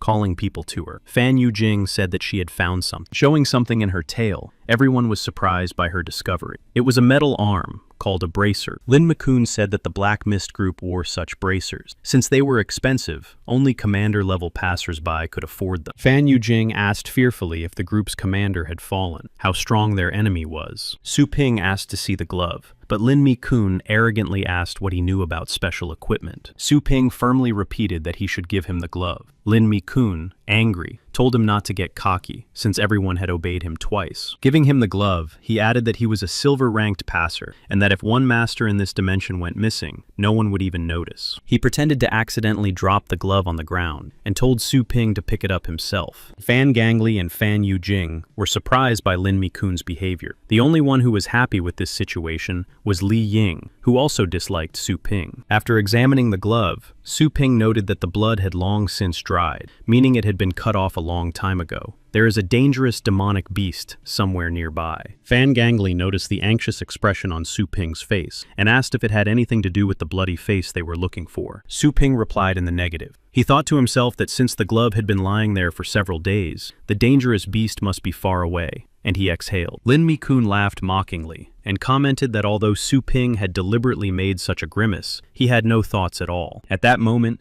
Su Ping lost his patience and punched Lin Mi-kun in the face with all his might, knocking out several of his teeth. Everyone was so shocked that they opened their mouths in surprise and couldn't say anything. An angry Lin Mi-kun insulted Su Ping and threatened to deal with him. He abruptly pulled out his sword and swung at Su Ping, shouting, "How dare he touch his face?" and that he would send him to the other world. Suddenly, Lin Mi-kun froze, his face contorted with fear, as the tip of a knife was pressed against his throat. But Su Ping did nothing. He continued to stand calmly in front of Lin Mi-kun, and the sword was pressed against him by a small skeleton. Li Ying put his sword to Su Ping's back and told him to put his pet away. Su Ping said he wouldn't do it until Lin Mi-kun put his sword away. Fan Yujing panicked and asked everyone to calm down and discuss the situation. He asked Su Ping why he had hit the man. Su Ping replied with a serious look that Lin Mi-kun had asked for it himself and that he had been hindering him every time. The little skeleton also began to get angry and exude a frightening aura of vengeance. Su Ping said that now no one should dare to accuse him of ruthlessness. Li Ying felt this powerful dark aura and realized that Su Ping could deal with all of them at once. But only Lin Mi-kun did not understand Su Ping's serious mood and said that he was bluffing and that he was not a coward to be afraid of such a thing. Fan Gangli apologized for Su Ping's behavior and added that he would compensate for the loss of his pet, but asked everyone to calm down. Fan Yujing said to Su Ping with concern that in deserted areas, one should not attack one's own people. But Su Ping had no intention of stopping and said that Lin Mi-kun was completely useless. Lin Mi-kun's rage knew no bounds, but realizing that there was nothing he could do now, he put away his sword. He said that for now, he would obey Su Ping, but when they returned to base, he would make him pay. Su Ping said that he would now be in command of their actions, and asked Li Ying what he thought about it. Li Ying wondered if Su Ping would really be able to help them with their mission and get them out of there. He replied that he would only obey the commander. Fan Gangli approached Su Ping and calmly said that next time he would not let it go. Coming very close to his face, he added that he did not blame him for what was happening, and that he should be careful from now on, as Lin Mi-kun would seek revenge. Su Ping was pleased with the commander's attitude and replied that he understood his warning. Then, fireworks exploded nearby. It was a signal to help the victim. Fan Gangli ordered everyone to move in that direction to see what was happening. This rescue signal was given by the surviving man and woman. The woman, who was seriously injured, asked the man to leave her behind and go on alone. Behind them, an enormous demonic skeleton beast was hunting them. Although they were protected by their heavenly beasts, they were clearly losing to it. The beast opened its mouth and attacked them with a sonic blast. The people froze in place, covering their ears and almost losing consciousness. It was not just a sonic blast, but a psychic attack. The demonic beast immediately fired a volley of spears, severely wounding the people's spiritual beasts. One of the spears was already a millimeter from the guy's face, and he realized he wouldn't have time to react. But then all the spears were chopped to pieces, and a familiar heavenly beast stood up to defend them. Fan Gangli and the others were sitting on the beast. He said that they had seen the signal for help and rushed to them. The guy told them to be careful because they had been attacked by a very dangerous demonic beast, a bone breaker. Fan Gangli looked closely and realized that it was the same monster that had attacked them last time. Su Ping shouted at the wounded people to quickly climb onto the heavenly beast. But then Lin Mi-kun suddenly pushed Su Ping, telling everyone to hold on tight because there would be a lot of shaking. Su Ping began to fall down, and since he was helping the girl climb up, she fell to the ground with him. Su Ping looked at Lin Mi-kun in confusion, as he did not expect such behavior from him. But then, the demonic beast attacked them. Fan Yujing and Li Ying managed to catch the fallen people in time and escape the blow. Lin Mi-kun was clearly unhappy about this. He had been counting on dealing with Su Ping. Su Ping quickly asked Li Yin to find a way to retreat, and added that this monster would not pay attention to obstacles. Li Yin was surprised, because even in such danger, Su Ping did not lose his composure and continued to think clearly. Fan Gangli noted that in addition to the bone breaker, several other monsters were chasing them. He asked the survivors who else was left from their team. The guy replied with annoyance in his voice that he didn't even have any beasts left to fight. But the girl, despite her wounds, said that her firebird could still fight. But when he saw the wounds of the sacred firebird, Fan Gangli couldn't believe that even she, with her 8th level power, was so badly injured. Since the Bonebreaker was at least a 9th level beast, it quickly caught up with them and had no intention of retreating. After analyzing the Bonebreaker's body, Su Ping decided that in this situation, he would have to ask Lin Mi-kun for a favor. The distraught young man said he had an idea. He suggested summoning all the heavenly beasts and leaving them to fight the beast while they escaped. Lin Mi-kun, angered by this idea, replied that he had already lost one beast and was not going to lose the rest. The guy's name was Yi Chen Shan. He said he would make up for everything and even reward them for saving him. Fan Gangli recognized him and asked in surprise if he was the golden-ranked passer. Lin Mi-kun said that he didn't care who this guy was, and that he would ask for 3 times as much, because he had spent a lot of effort raising his pet. He shouted at Li Yin to tell the others to summon their beasts too, otherwise they would all be doomed. Li Yin obediently began his call, and ordered everyone to do the same if they valued their lives. The others were angry and upset by this idea. Su Ping exhaled and jumped off the dragon. He clearly disagreed with this stupid plan. At the same time, he summoned his skeleton. No one expected this from him, and they were very frightened. Only Lin Mi-kun was pleased with this and thought that no one would even dare to help him. Suddenly, many skeleton hands began to appear from the ground in front of them, and then skeletons of various sizes crawled out. They were surrounded, but as soon as all the skeletons appeared, they stopped and stood motionless in front of the people. Fan Gangli was surprised and assumed that they were not targeting them. He could not understand what was happening. Then Su Ping turned to him. He asked if the commander was ready to part with his beasts so easily, since they had been together for so long. But without waiting for an answer, Su Ping applied his deadly intent and ordered the entire skeleton army to go into battle. He told the small skeleton to go behind the bone breaker and deliver a surprise attack. He struck him in the side using a small sword skill, and the bone breaker briefly lost his balance. No one could believe their eyes, because some small skeleton had struck the bone breaker, whose strength level was no less than 8. Commanders Fan Gangli and Fan Yujing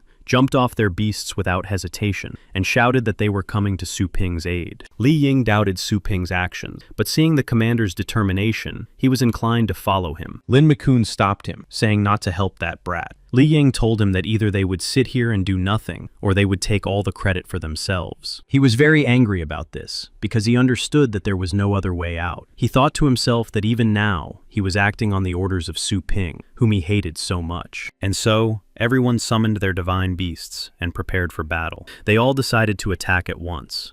Lin Mi-kun's monkey used its medium weapon skill to strike the bone breaker in the face. The sacred firebird of the wounded girl and Li Ying's winged snake dragon attacked from above. At that moment, Fan Yujing's mountain crusher struck the bone breaker in the stomach. After all the attacks, the bone breaker stopped abruptly and raised his head, letting out a ferocious roar. Fan Yujing already thought that these blows could have seriously damaged him. Commander Fan Gangli ordered his bloodthirsty demonic wolf to use the bloody hunt skill, without giving the beast a chance to catch its breath. But then the bone crusher suddenly stood up on its hind legs and opened its ribs for attack. Yi Chen Shan quickly set up a star shield, and the wounded girl shouted for everyone to hide, because he wanted to use a psychic attack again. The bone breaker's attack was so powerful that their star shield could barely withstand the pressure, and they all lost contact with their pets. After the attack ended, as soon as they removed their shields, a terrible sight met their eyes. All of their pets were lying unconscious. The demonic beast had used limb recombination, that is, it had restored them. Frustrated by the situation, Ye Chen Shan muttered that their 6th and 7th level beasts could not defeat an 8th level monster. But the demonic beast did not stop there, and released a multitude of spears towards the divine beasts to finish them off. Fan Gangli shouted that things were bad, and they would not be able to recall their pets in time to save them. Lin Mi-kun replied that they still had to run. Su Ping calmly ordered the little skeleton to use the middle sword art. The remaining people did not understand how the skeleton was still conscious. Fan Gangli asked him in surprise how the little skeleton was able to withstand an 8th level psychic attack. But passing by them, Su Ping replied that the skeleton would not have withstood the attack if it had not used the dead roar skill. And then Fan Gangli remembered something similar. During the psychic attack, he felt a sound wave coming from somewhere other than the bone breaker. He noted to himself that this only proved that Su Ping had trained many times with his pets on a real battlefield. The bone breaker stood up on his hind legs again and decided to use his new skill to attack. The others realized that this was a 9th level skill and were simply horrified by what was happening. Lin Mi-kun chickened out and started to run away, saying that he was not going to leave this world with them. To everyone's surprise, Su Ping suddenly shouted at the little skeleton to attack right now. Exuding a terrifying aura of murder, he used his sword skill and struck the bone breaker right in the center of his chest. The rest could only watch this battle in silence, because they understood that they had already come to terms with their end. The bone breaker growled at the attack. In the end, the bone breaker was defeated by the final attack. He fell apart into many bones. The system notified Su Ping that the little skeleton had increased its power to the 8th level and gained a new skill, the supreme art of the sword. People couldn't believe what they had seen. Fan Gangli said that this tactic was very inventive. Li Ying and Fan Yujing were too shocked to say anything. The wounded girl was surprised that an unremarkable little skeleton had defeated an 8th level monster. Lin Mi-kun clearly did not expect such an ending. Fan Yujing asked Su Ping how he knew that the bone breaker's weak point was on the inside. He replied that he did not know, and was just guessing. Su Ping himself was surprised by something. He couldn't understand why his skeleton hadn't been able to regenerate its limbs before. Why did it do so now? He came to the conclusion that this skeleton's spiritual core was the root of the beast itself. Thanks to this, it had learned to regenerate itself. Su Ping was very pleased with this battle, because now any spiritual beast would be like paper to his skeleton. Then the small skeleton approached the remaining bones of the bone breaker and began to do something with them. The bones suddenly began to move on their own and reassemble into a complete bone breaker beast. Many symbols were wrapped around the bones. Those around them panicked again, deciding that the monster had not yet been defeated and that there would be another battle. But Yi Chen Shan stopped, saying that the movements were very unusual for an ordinary bone breaker and that someone was most likely controlling it. Having reassembled itself into a complete body of bones, the monster approached Su Ping and stood before him on its paws, showing its submission. And before this monster stood a skeleton on one knee, bowing its head before its master. It was a skeleton skill called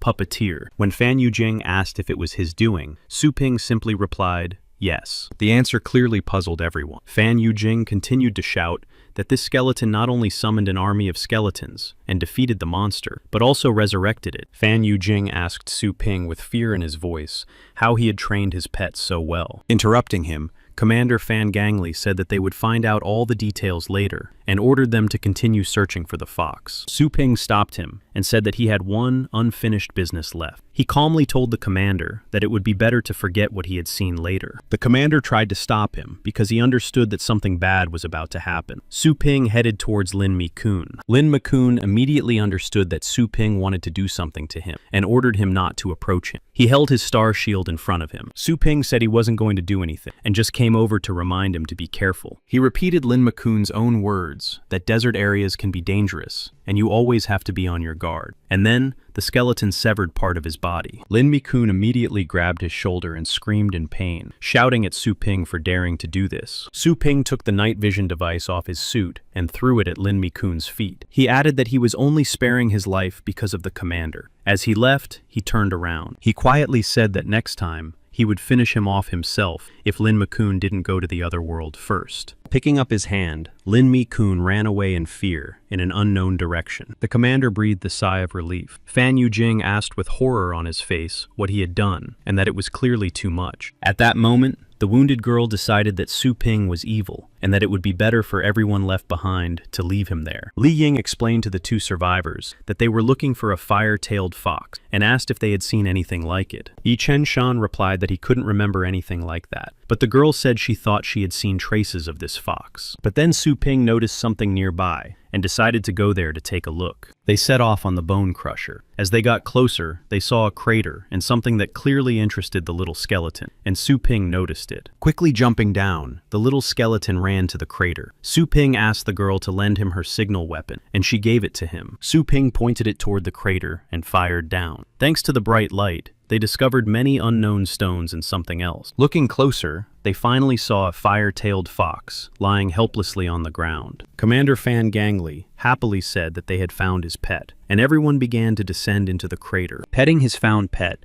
a satisfied Fan Gangli said that it had made everyone worry. Returning the pet to its space, the commander announced the completion of the mission and their return home. Su Ping asked him to wait a moment. The commander asked if he had found anything interesting. A small skeleton sat hugging a large stone, and Su Ping noticed that there was clearly something inside it. Fan Yujing decided to check the composition of these stones. After looking at it, he reported that the stone was 91% composed of an unknown element. He told the commander that it was a new, unknown ore, but those around him reacted quite calmly to the news. They turned away uninterestedly and began to leave, but Su Ping stopped them and asked why they were just leaving. Fan Yujing told him that since he was new, he didn't yet know that they would receive a reward for any useful ore found in the crevices. But the commander interrupted him and added that, unfortunately, the probability of finding useful ore was very low, like finding gold in sand. Fan Yujing said that time was very precious for the miners, so they just needed to report the find to the government, and they would send an expedition. Su Ping realized that this was unusual ore because it greatly interested the little skeleton. Returning from space, the system completed the task and gave him one demonic body of a golden crow as a reward. Su Ping met a girl in the hallway who had been with them in the rift and gave him her business card. Her name was Luo Guoxue. She was a senior lecturer at Fengshan University. The girl invited Su Ping to the university to introduce him to the rector. This offer clearly did not interest him, as he had attended university in his previous life and was very tired of studying. But he thanked the girl. After politely saying goodbye to her, he thought that he was more interested in the rewards from the system than in all this studying. The girl tried to stop him, but she failed, and she sighed in disappointment, saying that she should have invited him to be a lecturer at the university right away. When he came home in the early morning, sleepy, he met his sister Su Ling Yu. She asked him where he had been all night, since he hadn't slept. Yawning from exhaustion and lack of sleep, he walked past her uninterestedly and asked if she hadn't slept well either. She sharply objected and told him not to compare her to himself. She said she got up early specifically for training. Su Ping continued walking to his room without turning around, but still praised Su Linyue for her efforts and said he was proud of her. She was clearly not expecting to hear this from him, became embarrassed, stamped her foot, and said she didn't need his praise. Lying on his bed, he looked at the reward he had received from the system. He asked what it was. The system explained that it was a secret technique of the Golden Crow clan. He was born from a fiery star, similar to the sun. After his cultivation, the Golden Crow could penetrate rivers and mountains. He became invincible and could even destroy stars. In ancient times, he conquered most of the primordial universe. It turned everything in its path to dust. Subsequent generations called it a demon. Upon learning all this, Su Ping was so surprised by its power that he could not believe in the existence of such a powerful creature. The system warned him that using this technique would require a lot of star power and material support. The process would be painful, and since his body would be changed over time, he would cease to be human and become a golden raven demon, ruling the world. For a second, Su Ping thought about the consequences and couldn't imagine his body changing. Wouldn't he look like some kind of villain? But the system informed him that if he wished, he could retain his original appearance, and only his energy would change to the pure energy of the Golden Raven. The system also added that Su Ping would be able to continue his normal life as before cultivating the power of the Golden Raven. Remembering everything that had happened to him before, he couldn't understand what a normal life was. This life, where the weak are forced to obey the strong and live in their narrow world, and in which people cease to be human because of this. After drawing conclusions, Su Ping decided that something in this life needed to be changed after all, and agreed to accept the system's conditions. While completing the task in the rift, Su Ping managed to collect some useful ingredients. He asked the workers to leave everything at the entrance to the store. He liked that the Federation delivered everything he needed in convenient containers, and moreover, right to his door. He began unpacking the containers. On his way to the quarry in search of the fox, he destroyed several demonic beasts and received credit from the Federation. He was able to purchase water armor. This armor adapts to the star level of its owner, and now protects Su Ping from attacks from the 1st to the 7th level. There were also materials for his cultivation into a golden crow. He liked this method of delivery much more than collecting them himself in the zones. He concluded that by obtaining everything he needed from the zones and replenishing his star power with the Hundun card, he would be able to create the demonic body of a golden crow. But now he was more interested in the unknown ore he had extracted from the rift. Su Ping asked the system if it could store this ore in its repository for identification. It said that this was possible, but that energy points would be required for the analysis. After thinking about it,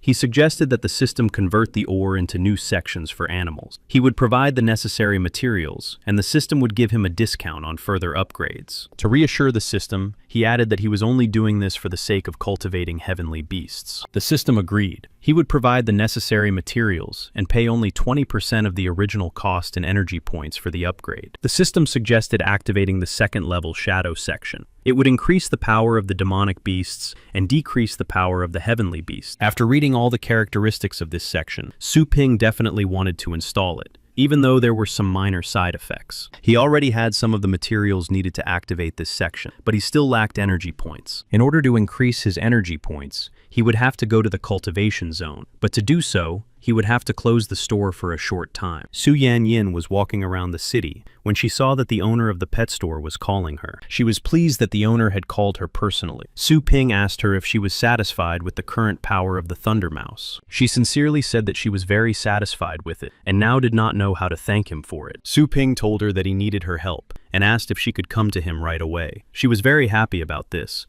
and gladly agreed to help him. Su Ping said that he needed to record a short video with her participation. But Su Yanning and those around her misunderstood his words and thought he was referring to something personal. Stammering, she asked him what it was for, forgetting that she was in a public place. Su Ping continued and asked if she was free and that thanks to this video, she would become famous. She tried to ask him to speak more quietly about it. He asked if she didn't want to do it, he would find someone else. Under such pressure, Su Yanning agreed to his request. Wearing a very beautiful and revealing dress, Su Yanning, full of anticipation for something personal, came to Su Ping's store. Choking on what he saw, Su Ping said that she looked beautiful today. Embarrassed, she said that it was all for the video. He said that so far, her outfit was not interfering with their work, and asked her to summon the Thunder Mouse. Su Yanning didn't understand at first why they needed her mouse now. After thinking of all sorts of indecent things, she nervously declared that Su Ping would not get away with using animals like this. But Su Ping didn't understand what she was talking about, and explained that she was required to summon the mouse and tell it to make a thunderous roar and a thunderstorm. Su Yanyin stood there, puzzled as to why he wanted to film just that. Then her face flushed red with shame at her thoughts. Su Ping said that he just wanted to film the results of his work, and asked if she had brought the mouse with her. Su Yanyin hastily replied that she had, and summoned the Thunder Mouse from her space. She happily said that she now understood what he was talking about, and that after the successful annual competitions, the final competitions would begin. She also said that if Su Ping filmed a video with her in it,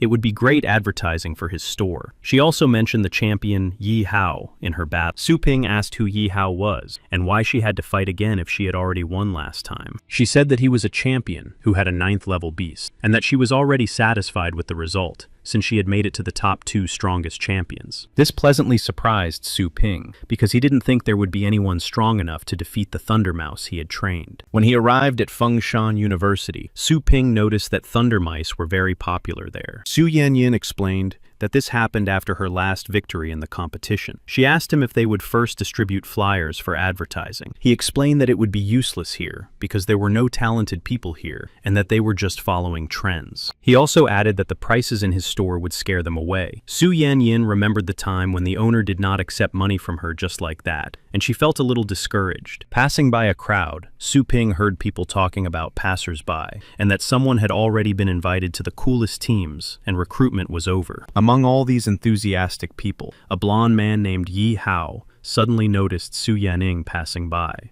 He approached her and said that he had been looking for her. Su Yanning calmly asked what had happened since he was looking for her specifically. He said that, thanks to her battle, his silver snake-tailed dragon had finally advanced to the 7th lowest level. Su Yanning congratulated him with a smile on her face. Then Su Ping realized that this was the champion she had mentioned recently. Moving a little closer to her, Ye Hao asked her not to use the Thunder Mouse in their future battle. Su Yanyin was surprised by the request and asked why. Smiling, he explained that his beast had accidentally advanced to the 7th level and had not yet fully mastered its skills. To protect the Thunder Mouse from his beast's attacks, which were not yet fully controlled, it would be better for her not to use it in battle. However, her fallen phoenix would be able to give his dragon a run for its money and lose with dignity. Su Yanyin was upset by his words and said she understood. Satisfied, Ye Hao said goodbye to her and added that he would be more lenient with her in battle. The people around them mocked Su Yanyin. But then Su Ping intervened and said that there was no need for that. The Thunder Mouse would not be afraid of even the king of beasts in front of her, let alone an immature dragon. Ye Hao turned around and arrogantly asked Su Yanyin, who was talking to him. She proudly introduced him and replied that he was the owner of the shop, who had helped her train the Thunder Mouse, and that he was almost its second owner. After introducing Su Ping to Ye Hao, she added, hinting that this man spends a lot of money on improving his beasts. Su Ping realized that this was his client and greeted him. Ye Hao did not immediately believe that the Thunder Mouse had grown so powerful thanks to this young man. Ye Hao asked him if he wanted to work with him and said he was willing to pay any amount of money for his pets. Clearly embellishing, Su Ping said that business at the store was going well and that he was very busy, but he could make an exception this time. With complete seriousness in his eyes, he stated that the cost of his services was 500,000 yuan. Ye Hao did not expect to hear such a large sum and was momentarily stunned. Su Ping began to tease him, saying that perhaps he could not afford it. Su Yanning understood this trick and could not help but laugh. Ye Hao was greatly angered by Su Ping's provocative words. He said that he would agree to pay any amount as long as Su Ping could strengthen the animals. Su Ping was clearly pleased with the outcome of this conversation, and then he said goodbye to him. He realized that he had come to exactly the right place for advertising. At that time, an exhibition match between first-year students was taking place in the university's training arena. One of the participants was Su Lin Yue. Opposite her was a powerful-looking lizard. She had a pet resembling a cat named Snowball. She used her second-level speed enhancement and ordered him to attack. At that moment, the small pet resembling a kitten grew into a fearsome beast with claws and large fangs. Snowball deftly dodged the lizard's attack in midair and approached it closely under its neck. Looking at the lizard, he used his paralysis skill and immediately applied Dark Flame. The judge announced the end of the match. Su Yanyin was pleased with what she saw and praised Su Lin Yu for her untrained pet. Su Ping also noted to himself that the battle was good, but she still had some shortcomings in the fight. A gray-haired man in the stands said that Su Lin Yu would have been the best last year and would have made the team, but this year she had many worthy opponents. Another man with glasses sitting next to him added that a rare 9th-level beast would win this year. The vice-chancellor of the university said that she could become a rising star if she had a talented master, and that her meeting with such a strong master was only a matter of luck. Finally, it was time for the final battle between Su Yanyin and Ye Hao. She summoned her Thunder Mouse. Opposite her stood the annual champion Yi Hao with his big blue dragon. Suddenly, Su Lin Yue noticed his brother standing next to Su Yanyin and asked in surprise what he was doing there. Su Ping happily approached the Thunder Mouse and greeted it. They hadn't seen each other since their last battle, but the Thunder Mouse was frightened by him and quickly hid behind Su Yanyin. Su Ping didn't understand her violent reaction. The spectators thought that the mouse was acting so frightened because of the dragon. Su Lin Yue thought that he was just getting in the way because he wasn't even a master. Yi Hao contemptuously told Su Yanyin to do as he had said before, otherwise she would only disgrace herself. But without answering, she summoned the fallen phoenix and commanded it to attack the enemy. Confident, Ye Hao ordered his snake-tailed dragon to play with the phoenix. The dragon opened its mouth and used its dragon roar skill, and a sound wave hit the phoenix. The host said that it was an 8th-level skill, but Su Yanyin did not back down and ordered the phoenix to attack again, using ultra-flaming rays. Yi Hao ordered the dragon to use its defense and said he would show the difference in their strength. Covering itself with its wings and using its skill, the dragon took the full brunt of the phoenix's attack. When the phoenix's attack stopped, the dragon spread its wings and continued to stand calmly in front of them. There was a small wound on its wing from the attack. The host then declared that the phoenix's attack had failed to inflict any effective damage on the dragon. Su Yanyin became seriously concerned. The host said that this would likely be Su Yanyin's greatest defeat, as they were facing an incredible 9th-level beast. The audience noted that the phoenix's attack was only 8th level, which was like a tickle to the dragon. But someone pointed out that even though the phoenix's attack was high level, it was still only 5th level and could not compare in strength to a 9th-level dragon. Yi Hao ordered an attack to show who was boss. 2 fireballs began to form from the dragon's mouth and its snake-headed tail. When he shot beams at the phoenix, 3 elements flew at it at once: ice, wind, and fire. Everyone was very surprised. The dragon did not aim at the phoenix intentionally. It fired with the greatest range of attack and hit not only it. Su Yanyin did not have time to increase the speed of her phoenix before a fireball flew at her. She managed to put up a shield, but could do nothing else. One of the dragon's blows hit the phoenix, and it fell to the ground, losing consciousness. Running up to her phoenix, Su Yanyin said disappointedly that the dragon had become even stronger since last year, and that the Thunder Mouse would also be powerless. Yi Hao said disappointedly how Su Ping could charge so much money for his breeding services if they were so weak after that. Su Ping approached the center of the arena and ordered the Thunder Mouse to use its killing intent. Then Su Yanning noticed how the Thunder Mouse's aura changed and became fiercer. He calmly but confidently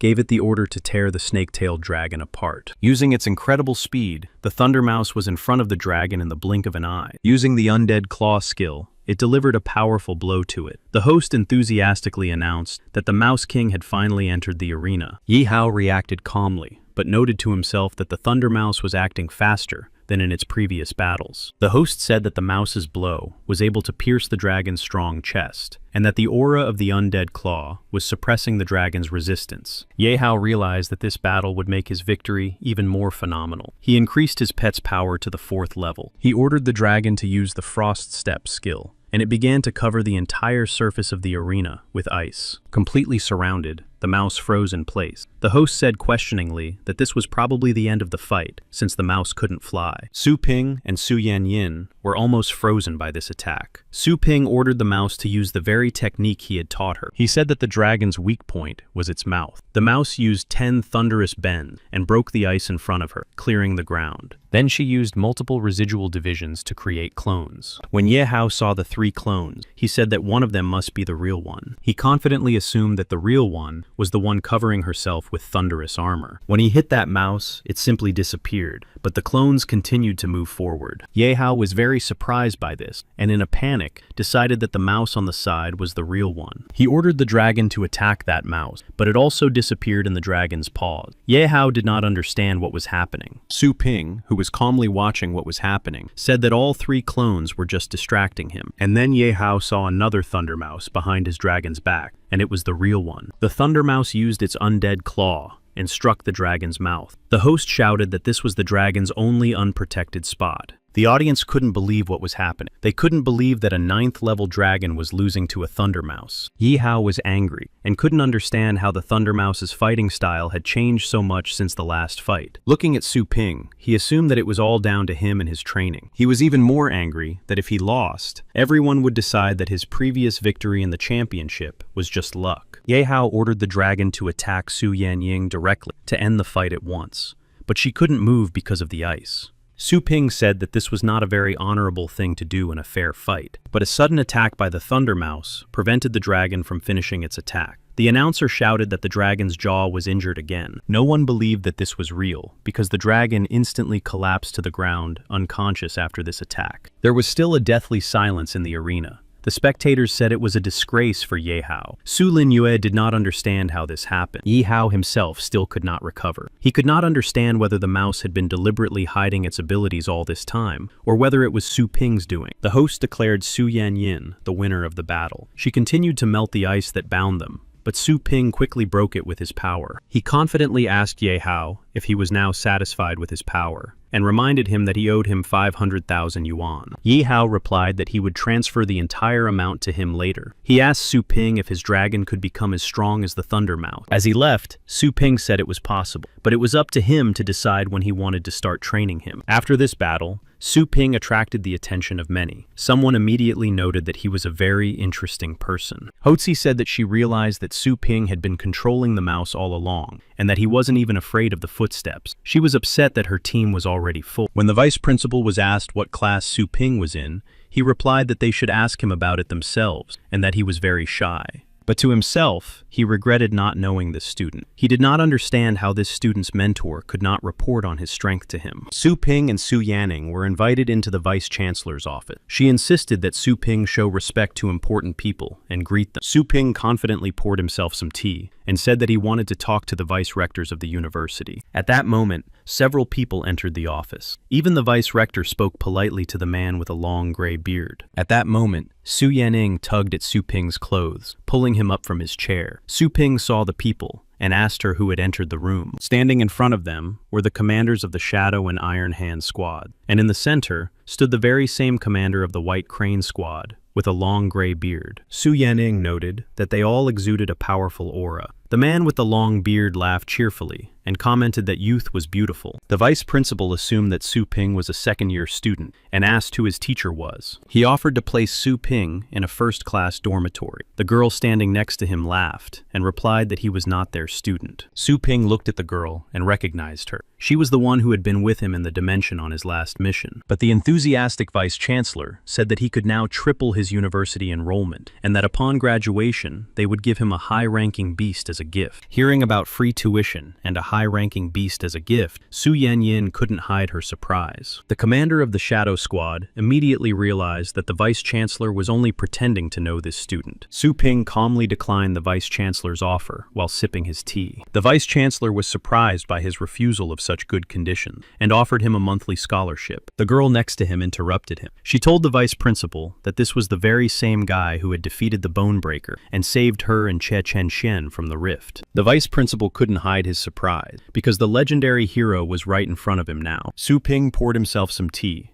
offered it to the people around him, and asked why everyone was looking at him like that. The squad commanders were amazed by his strength after hearing these details, and wanted to know what kind of family he came from. The White Crane commander said that since nothing was known about this guy, maybe he was the missing youngest son of the Ye family. Su Ping told them not to confuse surname, and that his surname was Su. Su Yanning hurried to shut him up and warn him that he was being too rude. The Iron Hand commander said that he didn't need to study at university, and that it would be better to join his squad right away. He said he would get the best position. Su Yanning thought that such advantages, and being in the first team, were an unrealistic offer. Even she didn't have such bonuses in her team. Su Ping said that he wasn't interested in that either, and that it was better to study instead. Immediately, the commanders of other squads began to offer even better conditions, just so that he would join their team. Su Yanning, clearly forgetting that the offers were not made to her, immediately agreed to them. Su Ping asked if she was okay. He said that it was impossible because he ran a store.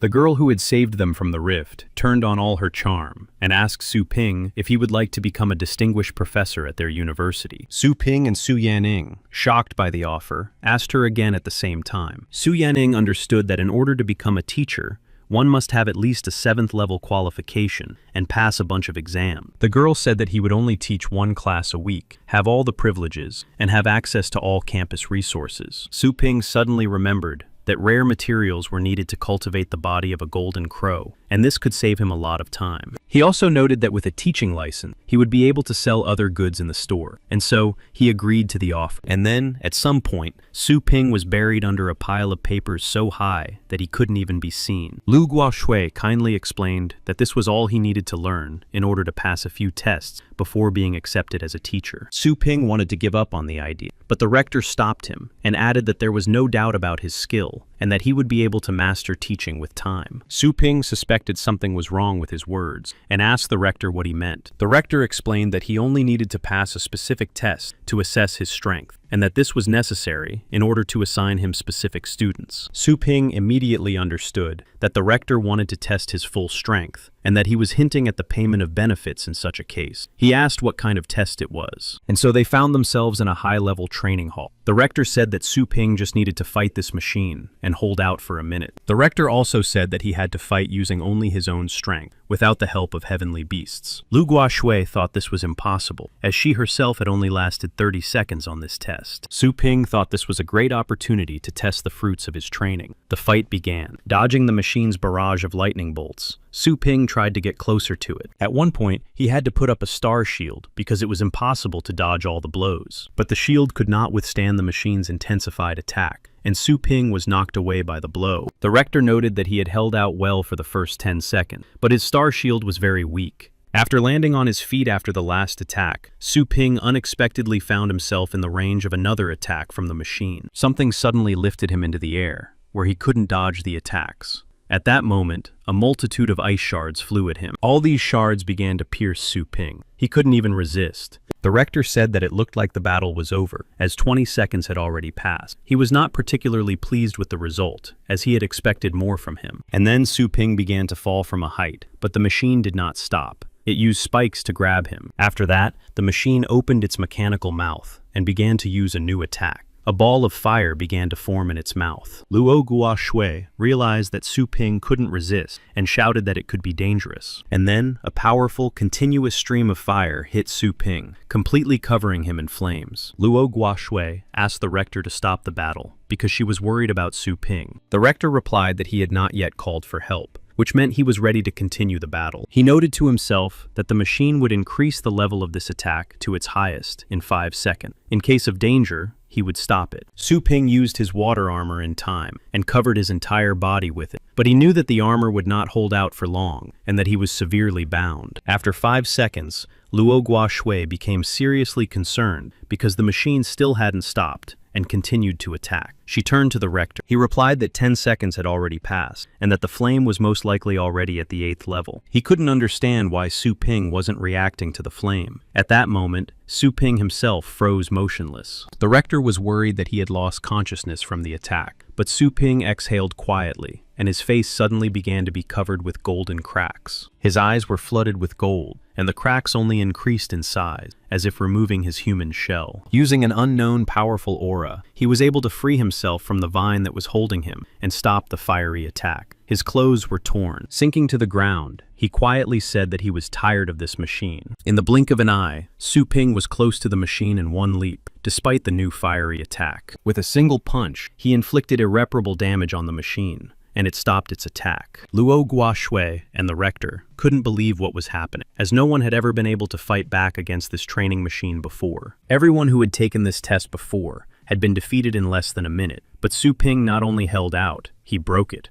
Su Ping himself did not understand what had just happened and what strange feeling he was experiencing. The system explained that he had used a small, incomplete part of the Golden Crow's power, and that this form would be used in extreme cases. Su Ping was shocked that this was only a fraction of the Golden Crow's power, and that this fraction could cause such enormous damage to a fighting machine. At this time, the machine began to analyze Su Ping's characteristic. It concluded that he was a master of the highest, 7th level. After the fight, Su Ping asked the principal if this was enough, and if he had passed the test. The principal praised him, and said that under these conditions, he was ready to appoint him as a senior instructor, and added that he could pick up his pass tomorrow. Su Ping noted that an ordinary person would not be able to withstand this test, and that if it weren't for his demonic body, he would have been food for the fish long ago. The principal noticed that Su Ping was dissatisfied with something, and asked him if everything was okay. Maybe he was upset about his clothes. Su Ping was too tired to continue talking to the principal about the test, especially since he was satisfied with the results. He replied that everything was fine. The rector reminded him to hold classes once a week. Lu Gushu asked the rector if it was normal for Su Ping to be so strong, but have such weak star power. The rector replied cautiously that this was only possible if he had only recently begun his training and was using secret teachings. The rector suggested that he was being taught by a great master, and asked Luo Gusui to start by investigating his shop and find out something. But Su Ping heard everything and replied to the rector that they could just ask him about it and why they needed his shop. The rector was surprised that he had heard everything. When he got home, his mother met him and asked why he was without clothes and what had happened. His mother was also surprised by her son's muscular body and began to examine it, which greatly embarrassed Su Ping. He said he would tell her everything after he changed. His mother smiled and said that there was nothing to be embarrassed about, since she had changed his diapers throughout his childhood. Unfortunately, Su Ping noticed that his water armor was broken. He wondered if he could repair it. Suddenly, his sister burst into his room and demanded to know why he had star power. Su Ping calmly replied that he had always had it and asked what the problem was. Su Lin Yue, embarrassed that she had caught him changing, covered her face with her hands and called him a pervert. She asked when this power had awakened in him. Su Ping was a little angry at her insult because it was his room and decided to teach her a little lesson. He asked if she liked the show. He turned to face her and added that he would let her watch longer since she liked it so much. Su Lin Yue closed her eyes and ordered him not to come near her, saying that she had recently broken through to the 4th level of power. At that moment, she swung at him. Su Ping, confident in his strong body due to the recent test by the rector, calmly decided to take her blow, but he did not expect where the blow would land. And then there was some kind of incomprehensible crack. Su Ping lay on the floor after the blow,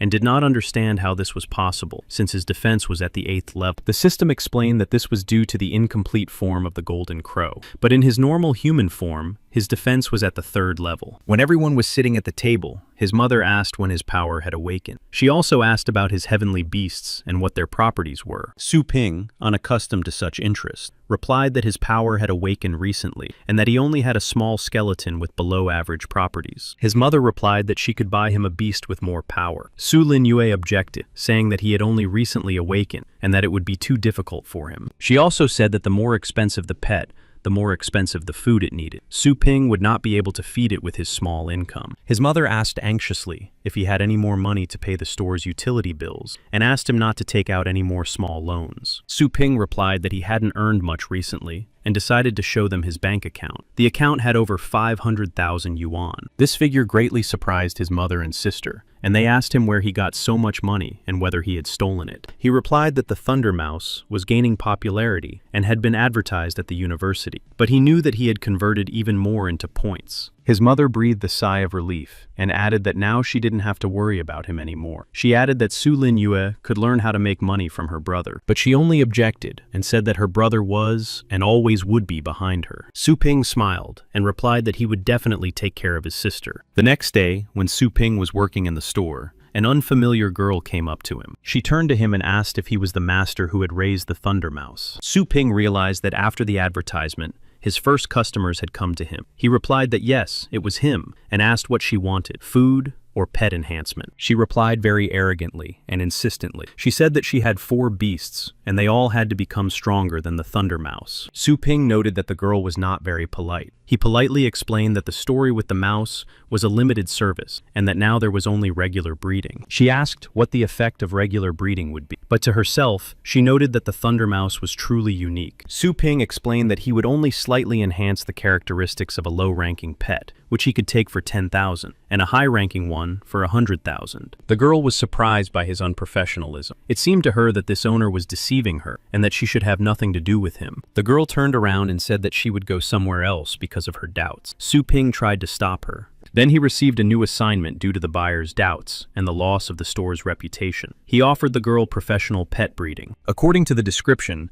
the fee for such breeding was 100 times higher than usual. The reward was a great panacea and a secret skill. The deadline was 30 days. After reviewing all the conditions, Su Ping had doubts, as not everyone could afford such a large sum. Su Ping told the girl that breeding a Thunder Mouse was very expensive and not everyone could afford it. She asked incredulously how much it would cost and said she didn't have much money. Su Ping said it would cost 1 million yuan. The girl certainly did not expect to hear that. She thought that if she took such a large sum of money, she would not be able to simply run away from the city. She asked him if he rented the shop. He assured her that he had an excellent reputation, but if she had any doubts, she could check his information at Fengshan University. She decided to check his words, but thought to herself that he was just a simple university student. She said that he was most likely either a student or a low-ranking teacher, and that if he was deceiving her, she would not be responsible for the consequences. A search revealed that Su Ping was a high-ranking instructor in the combat department. She was shocked and couldn't believe that he worked in the most prestigious department and was a high-ranking instructor. Su Ping asked her with a smirk on his face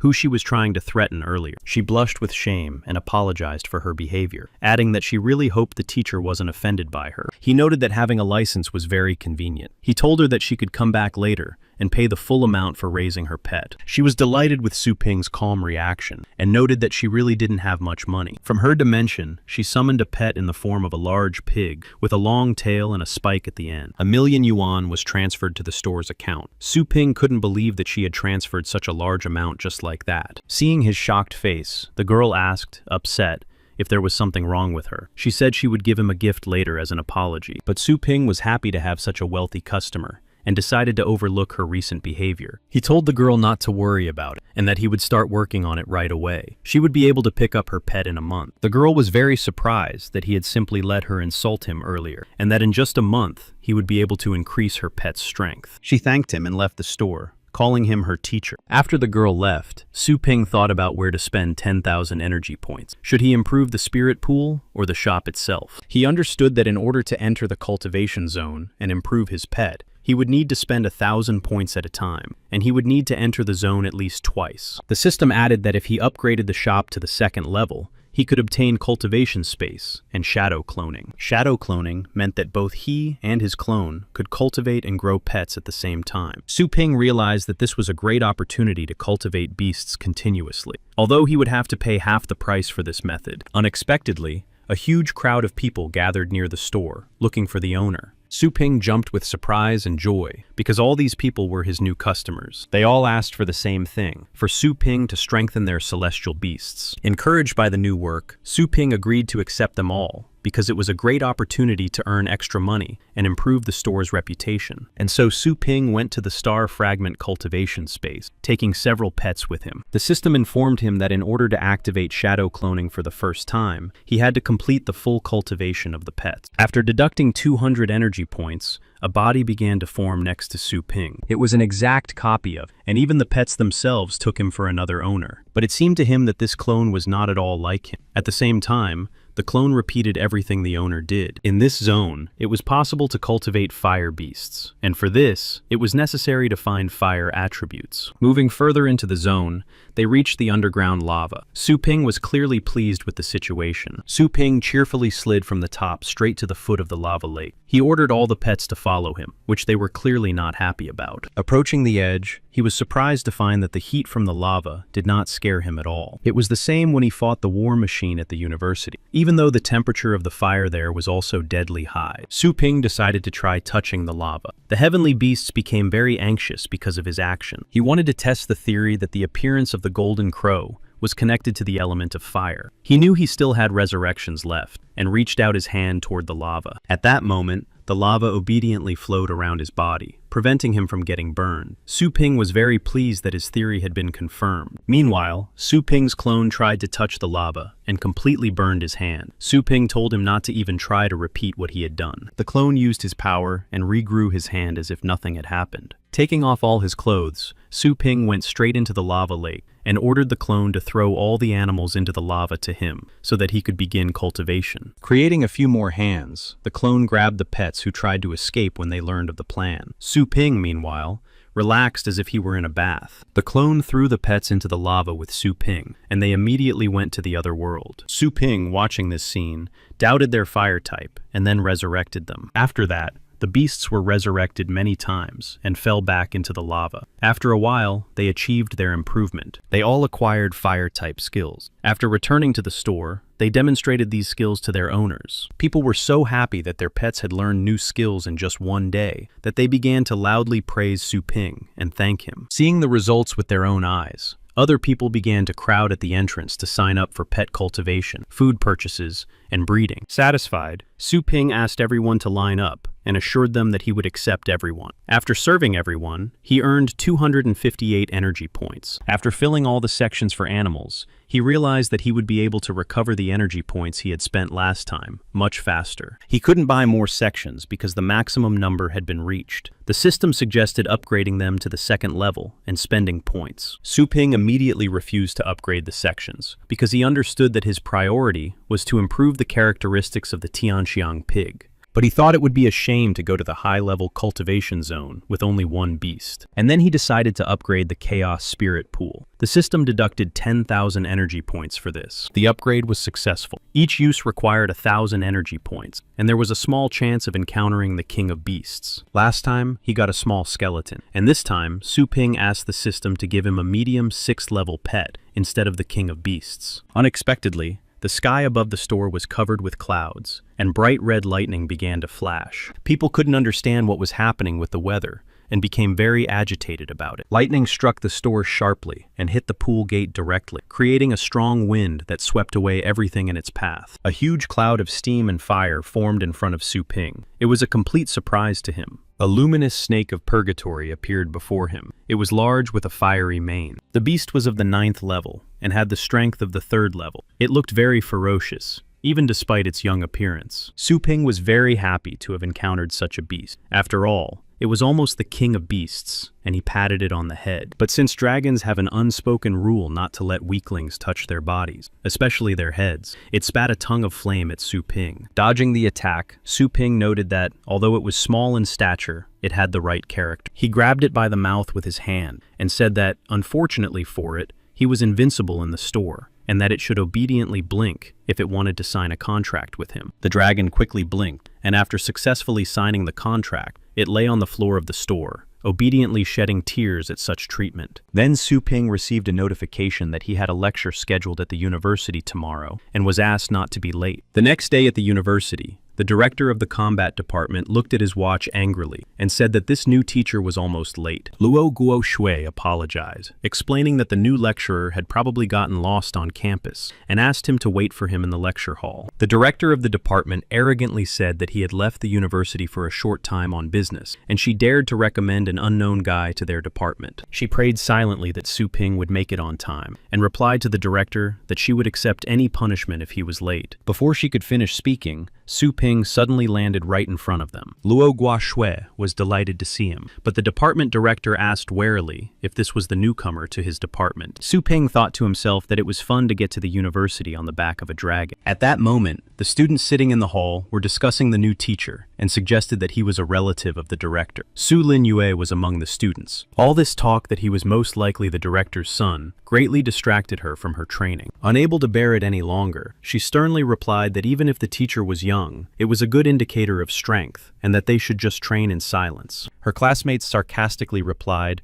that Su Ling Yu must dream of becoming a high-ranking teacher, and that it would be difficult for her to achieve that. Then, Luo Guoshui entered the classroom and asked everyone to be quiet as the lesson was about to begin. She introduced the new teacher, Su Ping, to the students. She added that from that day on, he would be helping them with their lectures. The students were even more surprised that Su Ping was their classmate and had already become a teacher at such a young age. Ye Hao was among the students. His neighbor sarcastically remarked that Ye Hao was also strong, so why didn't he become a teacher? Ye Hao asked him to be quiet. Su Lin Ye, seeing her brother as the new teacher, jumped up from her seat and asked what he was doing there. Those around her interpreted her actions as interest in the teacher. One of the students decided to ask Su Ping if it was true that he had defeated the Bone Breaker, and asked him to tell them the details. The others began to whisper, because some did not know who the Bone Breaker was, while others began to say that it was a dangerous monster. Su Ping replied that he could tell them all the details later, and that now the lecture would be on a different topic. Then the department director approached him, laughing and saying that not even a day had passed, and he was already acting important. Picking up on this atmosphere, the students began to demand that Su Ping demonstrate his skills to prove that he was capable of teaching them. Yi Han also thought that this was an excellent opportunity to see his power up close. He wondered when it would be his turn to cultivate. Su Lin Yue thought that all this talk about bone breaking was nonsense because her brother was weak. She hoped that this disgrace would not affect her. Luo Guoshui began to say that there was no doubt about his strength, but the director interrupted her and told him to demonstrate his skills to the students. The director hinted to Luo Guoshui that she couldn't vouch for anyone's strength when she herself couldn't return from the rift without help. The students were amused by this sarcasm. Luo Guoshui apologized for the misunderstanding. Su Ping clearly didn't like the department director's remarks. Now the director turned to Su Ping and asked him to demonstrate his strength so that no one would say that there were weaklings in his department. Su Ping realized that even here, he would not be able to calmly begin his work as a teacher without strength. He decided to summon a small skeleton from his space. It immediately appeared in the lecture hall. The students laughed at such a pet because they thought it was useless. They openly mocked it. The director, confident that Su Ping would disgrace himself, said that he could calmly use his power in the auditorium and that he was responsible for the consequences. The skeleton itself did not like the talk about it and began to take out its sword to get even with everyone. Su Ping ordered him not to hurt anyone in the hall. Su Lin Yue burned with shame because she realized that this was the weakest demonic beast. But then the little skeleton cut through the entire staircase between the desks with one swing of his sword, without hitting anyone. People were shocked because no one expected this from a lowly skeleton. A huge gap formed where the stairs had been. Some were so frightened by this attack that they jumped out of their seats, insisting that this was not just a small skeleton, but the king of skeletons. Yi Han was also very frightened. He thought that if he sent his dragon against it, it would not last even a minute. Su Lin Yue couldn't believe that a first-level skeleton was so strong, and that her brother had really just awakened. Su Ping asked if that was enough, or if he should repeat the demonstration. The director couldn't believe that this skeleton had destroyed a hall made of durable materials that could withstand even an 8th-level attack with a single swing. Su Ping sent the skeleton back to the dimension, and added that if anyone was not convinced of its strength, they should come forward and say so in person. No one dared to say a word against it. The auditorium was deathly silent. He continued, and added that if no one had any questions, it would be better to start the lecture on the topic. The students became docile and immediately sat down at their desks and agreed to proceed with the lecture as planned. Su Ping asked them to open their textbooks to page 45 and began to explain the topic of the lecture. This lecture became legendary at the university, as it was the quietest lecture in the entire history of the university. But everyone was silent, not because of the lecture or because they were taking notes.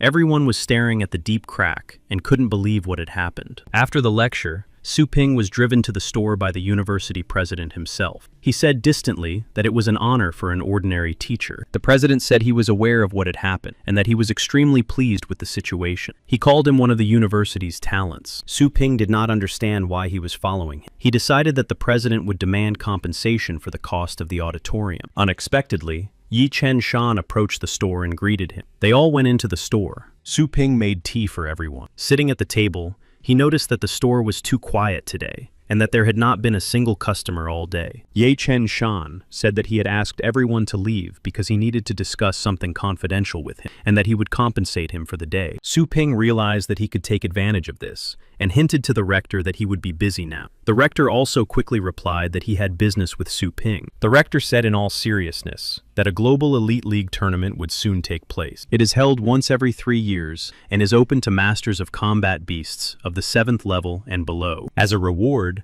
the winner receives the guidance of a legendary master of combat beasts. Thanks to this, most of the past champions have achieved the highest title and also become legendary masters. The rector offered Su Ping to participate and said that he would later provide him with a paid vacation for a year and that he would keep all the rewards after the tournament for himself. Su Ping did not listen to him and immediately refused. He said that his store was already extremely busy. The rector was shocked by his hasty refusal and asked if, as a master, he was not interested in elite tournaments. He understood that the tournament would make him famous all over the world, and therefore, he would become a target for everyone around him and would not be able to carry out tasks from the system. Ye Chen Shan said disappointedly that since he had refused to participate in such a tournament, he would also refuse to go with him to the secret kingdom. Su Ping was interested in this trip to the kingdom and asked what it was. The rector asked if it was a unique kingdom in Asia. Ye Chen Shan asked the rector how he knew about this kingdom, since only passers-by of at least silver rank knew about it.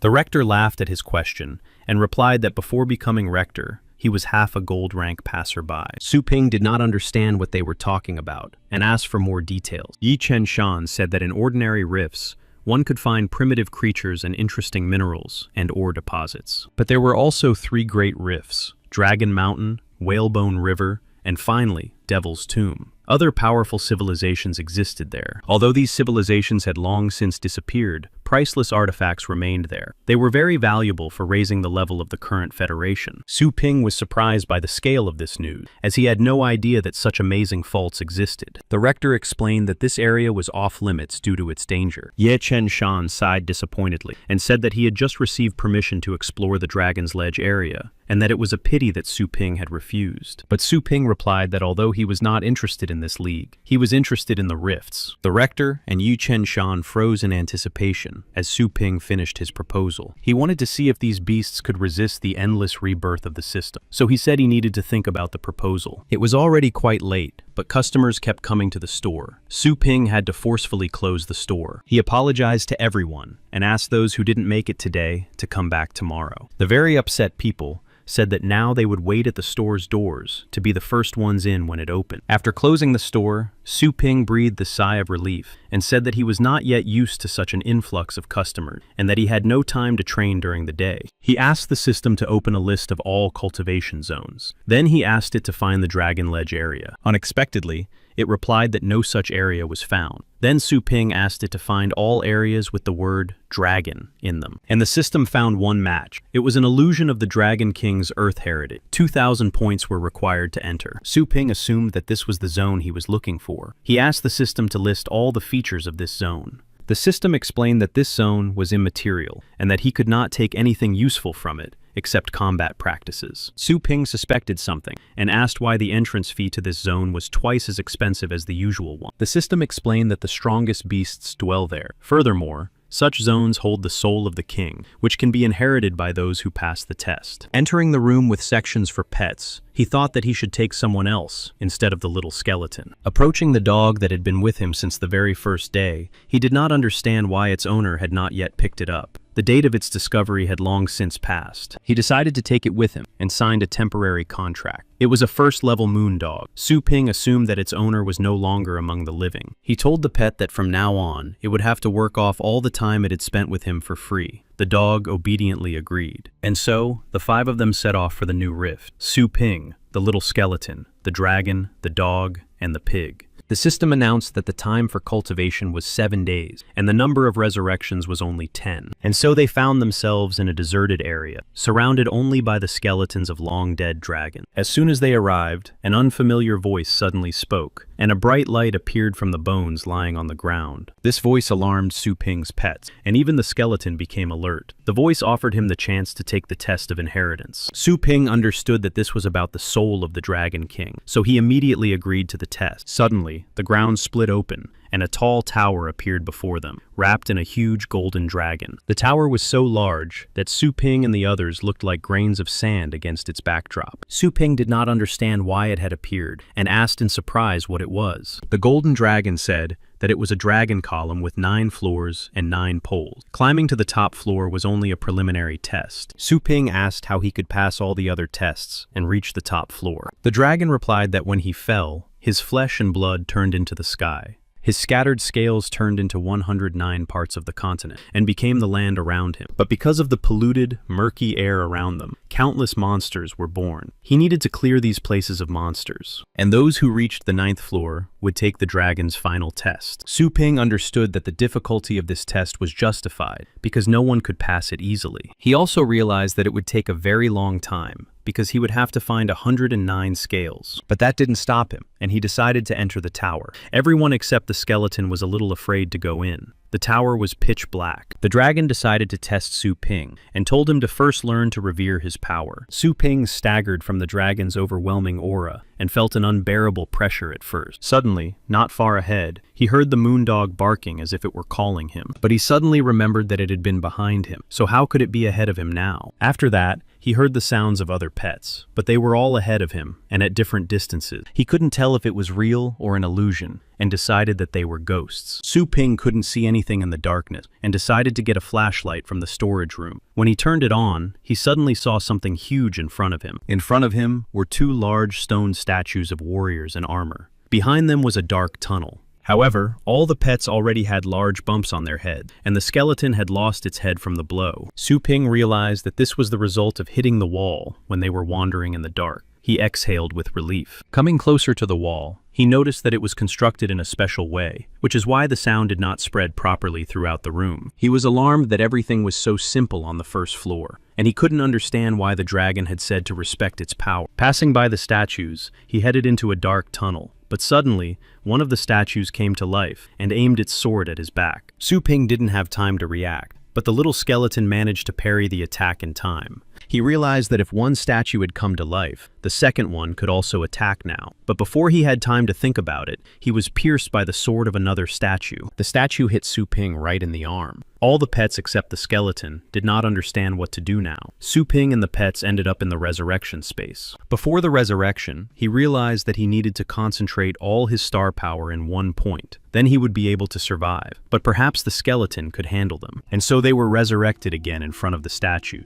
which were standing motionless on either side of the tunnel. Su Ping waited for the statues to attack as soon as they resurrected, but for some reason, they stood there doing nothing. As soon as he turned on his flashlight, they attacked, pointing their swords straight at Su Ping. The little skeleton reacted quickly and stood in front of him to defend him. But Su Ping realized that something was wrong. He ordered the skeleton to stop and turned off the flashlight. The room was once again plunged into complete darkness. The statue's attack stopped abruptly, and their swords froze a millimeter away from Su Ping. And then he realized that his assumption was correct. By reverence, the dragon meant that no one was allowed to look at it, and they decided to continue on their way. He was pleased that they had solved the riddle of the first floor so easily. Thanks to the master of fighting beasts' enhanced 5 senses, he could feel the flow of star power, and even in the dark, he knew where to go. Although his perception was now under pressure from the dragon, he could still feel everything, even where danger was nearby. Moving forward, following the flow of star power, he realized that he was now more or less accustomed to the pressure from the dragon. The dragon, who was watching this, decided that these conditions were not enough for Su Ping. He tried to attack him. At that moment, he felt a deadly aura nearby. The pet dragon saw the golden dragon attacking them and began to growl fearfully. But even without seeing anything, Su Ping realized that there was no living creature in this aura,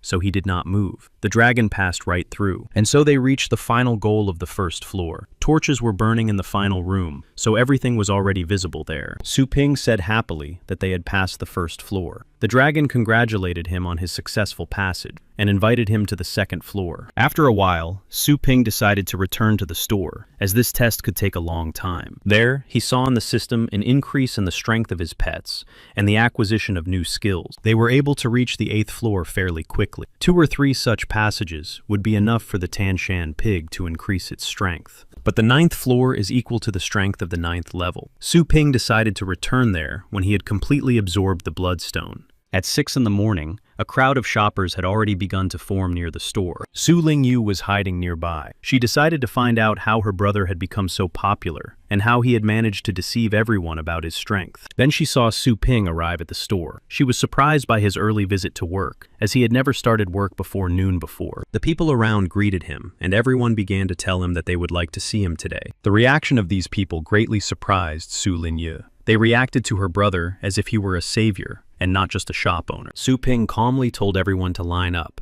and that the rules always remain the same. The people obediently followed his orders. Someone started to push in line and asked to be led ahead. They tried to tell him to get in line like everyone else, but when they saw that it was Yi Hao himself, they all let him skip the line. Everyone saw him among those who had come, and began to cheerfully shout his name. Even Su Lingyu, who was hiding, was surprised by his visit to her brother. She quickly decided that her brother had angered him in some way, and that he had come to settle the score. As Yi Hao made his way through the excited crowd, Su Ping asked him why he had come. He immediately summoned his snake-tailed dragon, and asked Su Ping if he had forgotten about him. The wind created by the summoned dragon knocked everyone around him off their feet. People decided to move away for a while to be safe. Su Lingyu thought that Ye Hao had decided to make an example of his brother for some mistake he had made. Ye Hao, full of pomposity, continued to say that Su Ping was probably now thinking about where to start breeding his beautiful dragon. But Su Ping was only thinking about why this nuisance had come to his store uninvited. While locking up his bike, Su Ping asked the system when it would be possible to raise high-level beasts. The system explained that this would be possible after one full breeding cycle, and that a prerequisite was to expand the store to 3,000 square meters. Such a huge store area would be problematic, because it would be more like a factory. That's what Su Ping thought. People admired the two-tailed dragon, and said that it was natural for a store that had raised the Thunder Mouse to its current level. But some thought that it would be difficult for Su Ping, because it was a high-level beast with an excellent pedigree. Later, they decided that if Su Ping himself took care of it, there would be no problem. But no one had seen him with a high-ranking heavenly beast. Yi Hao decided to ask Su Ping if he had ever taken dragon-type beasts. Su Ping thought that if he refused to take Yi Hao's dragon now, he and his wealthy acquaintances would no longer come to him. He replied that he had little time to deal with such beasts, and he decided to present the modest results of his recent work. The aura from his space was so strong that some people flew back, unable to withstand the pressure. Su Linyue herself felt the strongest aura, and couldn't understand who her brother had tamed now. Then, his luminous snake of purgatory appeared from the portal. It had grown significantly in size recently. The snake let out a powerful roar and showed all its majesty. Many people lost consciousness from it. Ye Hao could barely stand on his feet. This majesty was enough to make the snake-tailed dragon fall to its knees and whimper in fear. Ye Hao couldn't believe his eyes, because his dragon was bigger than Su Ping's snake, but even so, it had surrendered without a fight. But Su Ping replied that he was wrong, and that his dragon had not surrendered because of the snake's majesty. It had surrendered because of the snake's lineage. Ye Hao didn't understand his answer, and asked what he meant. Su Ping explained that even among heavenly beasts of high and low levels, there was suppression based on lineage. Dragons had the strictest hierarchy of all heavenly beasts, which could not be violated under any circumstances or differences in strength. An example of this is his dragon, who became stronger through his work, while his snake was born with this power. Ye Hao shyly said that he understood him. He noted to himself that Su Ping was very professional in matters of cultivation, unlike him. Su Ping put his hand on his shoulder and told him to relax. He said he would invite him when his turn came, because he had not forgotten about him. Ye Hao was delighted by his words, and abruptly switched to a respectful tone. At that moment, Su Ping realized that he had already fallen into his trap. Su Linyue sat on the ground, remembering all the animals her brother had raised, and couldn't believe what was happening. After a while, she came to the only conclusion that her brother was indeed a very skilled master of fighting animals. Now the work in the shop continued, and people took turns bringing their pets to him for improvement. Su Ping agreed, and reminded everyone to pay for the new services. Su Ping recognized the pets that had come and greeted them, which the animals did not expect. Sitting behind the counter in the evening, he counted the total number of energy points he had earned. There were 43,600 in total. He wondered where he could find such a large space to expand the store, since all the preparations for this were almost complete. He realized that if he bought such a building, he could move his sister and mother there, and then he would be safe at home. But then it would be too easy. To do this, however, He needed to earn at least 150 million yuan. He didn't understand how he could earn that much. He couldn't even pawn his snake because he couldn't cultivate it, and it was dangerous to go to the passageways. He thought that the only option left was to use his status as a high-ranking teacher. Somewhere in the base city of Longyang, someone was sitting and persistently looking for a master who used demonic beasts. It was a third-year student, 5th-level beastmaster Soi Quan. Continuing his exhausting search for the right person, he saw a new message sent by Su Pinong. After paying a large sum of money for a taxi, Su Pinong arrived at the specified address. This did not surprise him much, as wealthy people live in this part of the city. Guards blocked his entrance to the building. One of them said that Su Pin's appearance was not very suitable for this place, and he would not let him in. Soi Quan continued to write to him that he was really looking forward to meeting him, and that he should give his name at the entrance so that he would be allowed in. Su Pin didn't really like the tone of the messages, because of the incomprehensible, sycophantic emojis, but after listening to him, he gave his name to the security guards. The guards immediately said that since he was a guest of Mr. Soi, they would let him in right away. At that time, Soi Quan was training in the hall with a 3rd-level combat machine. Judging by the fight, he realized that it was not enough to warm him up. The combat machine increased its power to the 4th level and attacked him using the Wolf Fist skill. Concentrating his star power in his fist, he broke half of the combat machine's torso with one blow. The robot said that due to the damage, it could not continue the battle and turned itself off. In the distance, the guard shouted to him that he had brought his guest. Soi Quan, standing breathlessly, was glad to see Su Ping and greeted him respectfully. The guard left. Su Ping noted that this training ground was very large, almost the same as the one at the university, but he had never seen Su Ping's face before and couldn't believe that this was the same man who was named the most handsome man in Longjiang. Changing his tone and expression to an arrogant one, he asked if Su Ping was the assistant to the most handsome man, but Su Ping replied that he was the one. But Soi Quan did not believe it and asked him again if he was really the most handsome man. Su Ping confirmed it again and added that from the information he had about him, he knew that he had a demonic beast and that he could help him with advice. Soi Quan was angered by his talk of advice because he decided that he was a fraud and that he was not stronger than him. Then he remembered that he had sent those nice messages to Su Ping and called him respectfully Senior. His anger reached its limit. Su Ping told him that he had noticed how he had just tested his star power. Soi Quan was really surprised because he thought he had done it unnoticed. Su Ping calmly replied that he understood it from his facial expression, but he thought to himself that it was easy to sense with his power. He asked Soi Quan if he doubted his true identity. He suggested pouring his star power into his right hand and hitting him. But Soi Quan thought that he would ask for compensation for this later, and decided to hit him with all his might, so that he couldn't complain later. But when he tried to gather star power in his fist, he found it very difficult. He thought that he had been training too hard recently, but it was Su Ping himself who was preventing him from gathering star power. He was changing the direction of the star power flows, making it difficult for others to gather. At some point, the star power froze in place and could no longer be gathered by Soi Quan. Su Ping, not missing the opportunity, decided to hit him with the stream of star power that he himself was now able to gather. Receiving a direct hit, Soi Quan was knocked back several meters, but he was still able to stay on his feet. He couldn't understand what had happened, because only the strongest could change the direction of the flow of power. These people could even fly and move objects. And then he realized that this phenomenon was caused by Su Ping, but he still didn't understand how this was possible, because it seemed to him that Su Ping's powers were no greater than his own. Soi Quan concluded that Su Ping was the youngest high-ranking master who was hiding his power. He understood that only the Federation could grant him such a high status. He asked Su Ping what his current rank was. Su Ping realized that since Soi Quan had brought up the subject of titles, he was quite intelligent, but he replied that he would not answer the question and suggested making 2 more attacks. Soi Quan obediently agreed and asked to check his status a little later. He decided to summon 2 heavenly beasts at once to attack Su Ping simultaneously. Su Ping recognized them as the Swamp Crawler and the Soul Devourer. They were both of the 6th lineage. He prepared for battle. The Soul Devourer began the attack, releasing miasma that blocked Su Ping's entire field of vision. The Swamp Crawler immediately attacked him. He decided to strike him with his plant arm. Su Ping dodged the attack and remembered that he originally possessed 6th level power, but due to the dry climate around him, his power would not exceed the 5th level. During the mission on the land of the Dragon King's legacy, Su Ping was able to increase the power of the Golden Crow by 70%. Now he possesses the power of the middle 6th level. He easily blocked the crawler's attack and knocked it over with one jerk. The crawler fell onto the water surface, which was also in the training hall. Soi Quan was surprised by this outcome, and in general, he wanted to use the crawler because of its soft paws, so that it could get close to the enemy in the miasma. Su Ping said that the plan wasn't bad, but he couldn't avoid the side effects of the beast itself. Hiding in its miasma, the Soul Devourer planned to attack Su Ping from behind, but he noticed it,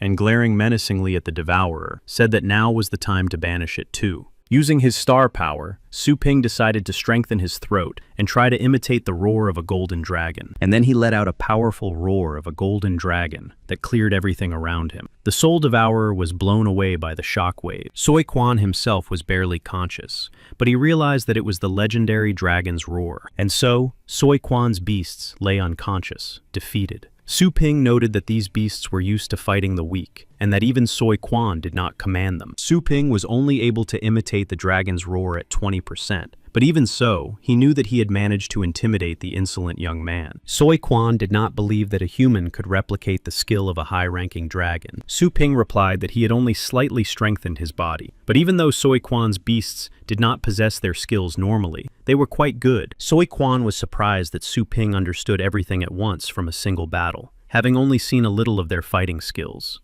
And then he began to praise the strength and coolness of the demonic beasts, and added that watching their battle was a pleasure. He said that there was very little information about demonic beasts, so it was difficult to train them, and even teachers looked at him strangely because of this. Su Ping asked him to slow down, and said that he could only defeat an opponent weaker than himself, but would lose immediately to a stronger one. Soi Quan understood what Su Ping was talking about, and asked him to enlighten him. Su Ping took out an incredibly rare item, a hellish bone lotus, which greatly surprised Soi Quan. He explained that it would significantly improve the intelligence of his beast, and that he himself would teach them new tactics. Soi Quan said that once he was offered 5 million yuan for food for his beasts. He thanked the teacher for such a valuable gift. Then Su Ping stunned him with the full amount for his guidance, the lotus, and the taxi. He added that he would provide much more food in the future. Soi Quan added everything up, and noted that it was much lower than the market price, and he concluded that this would be a long-term relationship, and that it was profitable for him. He immediately agreed to these terms. Then he went to see him off to the taxi. Sitting in the taxi, Su Ping reminded him that the best tactic against the flying beast was to create a multi-story bone dungeon. Thanks to it, he would not only be protected from attacks, but would also be able to attack himself. He could also use the murky fog to increase the range of his spirit's attacks. Soi Quan quickly wrote everything down, and thanked the teacher for his guidance, then said goodbye. But he forgot to take the teacher's personal contact information, and tried to stop the taxi. Unable to do so, he thought there would be time later. When Su Ping returned home, his mother asked why he was so late today, and added that she had recently prepared a hot meal. She invited him to eat. He replied that he had a lot to do. A luxurious dinner was set on the table, and Su Ping asked what kind of holiday it was today. Usually, when he returned home, he only got leftovers from the table. He glanced sideways at his sister, but she just sat quietly on the sofa and watched him. After trying a little food, he noted that it was very tasty and told his mother so. At that moment, Su Lin Yue blushed for some reason. His mother laughed and said that it was natural because she was his mother. Su Ping thought that this was the most delicious meal he had had since his rebirth. After that, he continued to cultivate in his room. If Soi Quan had been an experienced tactician on his own, without a skeleton, he would not have been able to cope. At the moment, he had reached the highest 3rd level, but at this rate, it would take him several weeks to reach the next 4th level. Here, he decided to buy a panacea from the system in his store to speed up his cultivation. Unfortunately, there was no panacea on the list. Su Ping decided to refresh the store's contents for 100 energy points. After the refresh, he got a medium trap ring for 10,000 yuan. According to the description, it gives a 25% chance of catching a 9th level heavenly beast. He decided to buy it since it only drops once. After that, he decided to update the store again, and this time, he got a regular spirit control book, but it cost 50,000. Su Ping hesitated to buy it, because it could turn out to be a useless item, or some kind of perverted book. He thought about it for a long time, because after the update, the panacea he needed might appear, but this book might disappear from the list. Trusting his intuition, he decided to buy this spirit control book after all. After that, A huge amount of information began to flow into his mind. Su Ping decided to test his new power. He concentrated his star power in his hand and tried to lift a glass of water. He commanded the glass to rise. The glass of water magically rose and moved toward him. Su Ping couldn't believe that such an ordinary level of practice would have such a powerful effect. He realized that this book gave complete control over star power to move objects at a distance. Then he thought that to obtain solid matter from star power, it might be possible to gather and compress it several times. He tried repeating this several times and was able to make an immaterial fist out of star power. It was the power of the 9th level. He understood that a master below the 9th level could only direct their star power to a pet to slightly strengthen its body, and even then only for a short time. Lifting all the objects in the room one by one, Su Ping noted once again that objects from the system are never simple. He decided to test the limits of his current power and, concentrating all his strength, ordered the bed on which he was sitting to rise. But the bed did not even rise. It could not even move from its place. Su Ping realized that his maximum weight control power was now 2.5 kilograms. This would not be enough for real combat. Then he remembered that he was going to buy a panacea from the store to increase his star power. A few days later, Su Ping was rushing to university on his bike for his lecture. He wasn't just riding his bike. Su Ping was overtaking all the cars. The drivers were puzzled as to how a normal bike could outrun a car. Although Su Ping quickly tired from using his new power, he was pleased with the result. Using his star power, he could lift his bike into the air and literally fly. He also continued to practice control. Somewhere on the university grounds, a group of guys were bothering ordinary students, trying to find Yi Hao. One of them asked if these students knew where to find this upstart. The students replied that they knew Yi Hao and asked why they needed him. A guy from the crowd hit a student on the head and demanded that they bring Yi Hao here and that he greet them properly. Pushing his attacker away, the guy replied that if they were so strong, they should find him themselves, and that Yi Hao would quickly put them in their place. Someone grabbed the student by the arm and twisted it, adding that he needed to be taught a lesson in manners. After that, he dislocated his shoulder and asked if he would now call Yi Hao. The students agreed, realizing they had no other choice. The students had already gone to find Yi Hao,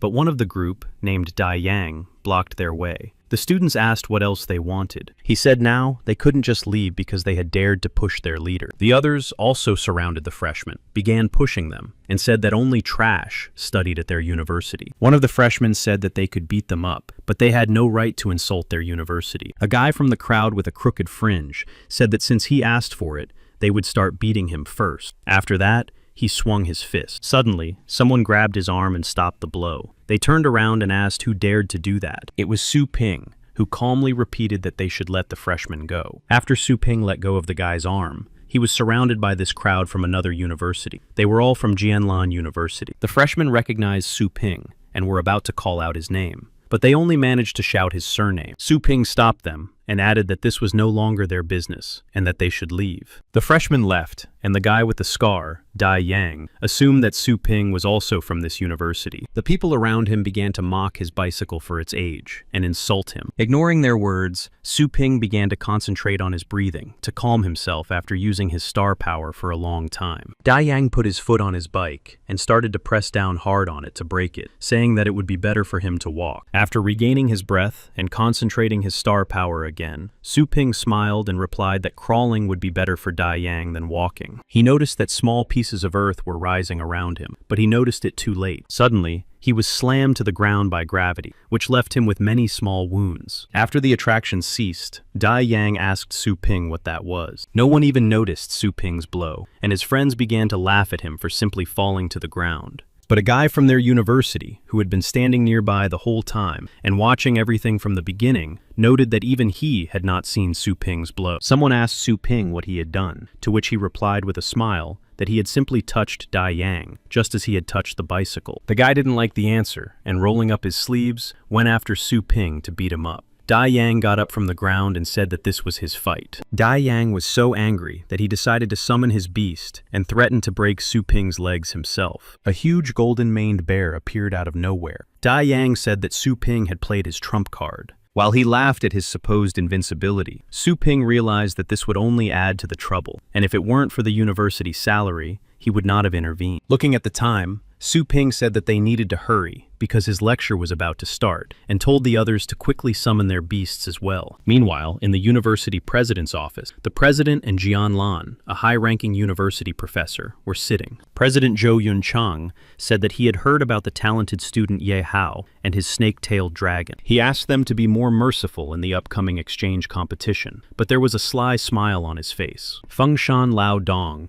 noted that they were well informed and added that they knew their trump card. He also added that although they had always defeated Jianlan University in the past, this year would be different. Rector Zhou Yunchang laughed and corrected Lao Dong's words, saying that there had been one draw. Lao Dong said that all the interesting things were yet to come. Luo Guo Shui hastened to defuse the situation and asked to invite their students to register before the match. The senior teacher confidently said that they had gone to look around and that he would call them to his office now. When the students arrived at the rector's office, everyone was surprised by their appearance. All but one of them had been beaten from head to toe. Angered by their appearance, Fei Yanbo began to scold them, saying that the competition was the day after tomorrow, and they were in such a state. He asked who had done this to them. At that moment, Luo Gu Shui and Lao Dong could barely contain their laughter. This made Fei Yanbo even angrier. He repeated once again that they had to explain what had happened. Otherwise, they would all be punished. Dai Yang took the initiative, raised his hand, and decided to tell everything, slightly distorting the facts. He claimed that they had all been attacked by a student from Fengshan University. The university president and Luo Guoshui were very surprised by this statement. The president asked again which student had attacked, thinking that there must be another genius student walking around somewhere. However, Rector Zhou Yunchang was not pleased with this answer and told them to tell the whole story and not to tarnish the reputation of another university. Dai Yang lowered his eyes and began to say that they were just walking around the neighborhood when a student attacked them as soon as he found out which university they were from. Zhou Yunchang calmly but very sternly repeated that if this turned out to be untrue, he would answer to him personally. The rector loudly asked the other students if what Dai Yang was saying was true. Realizing that the others were not commenting, Dai Yang looked at them menacingly. Frightened,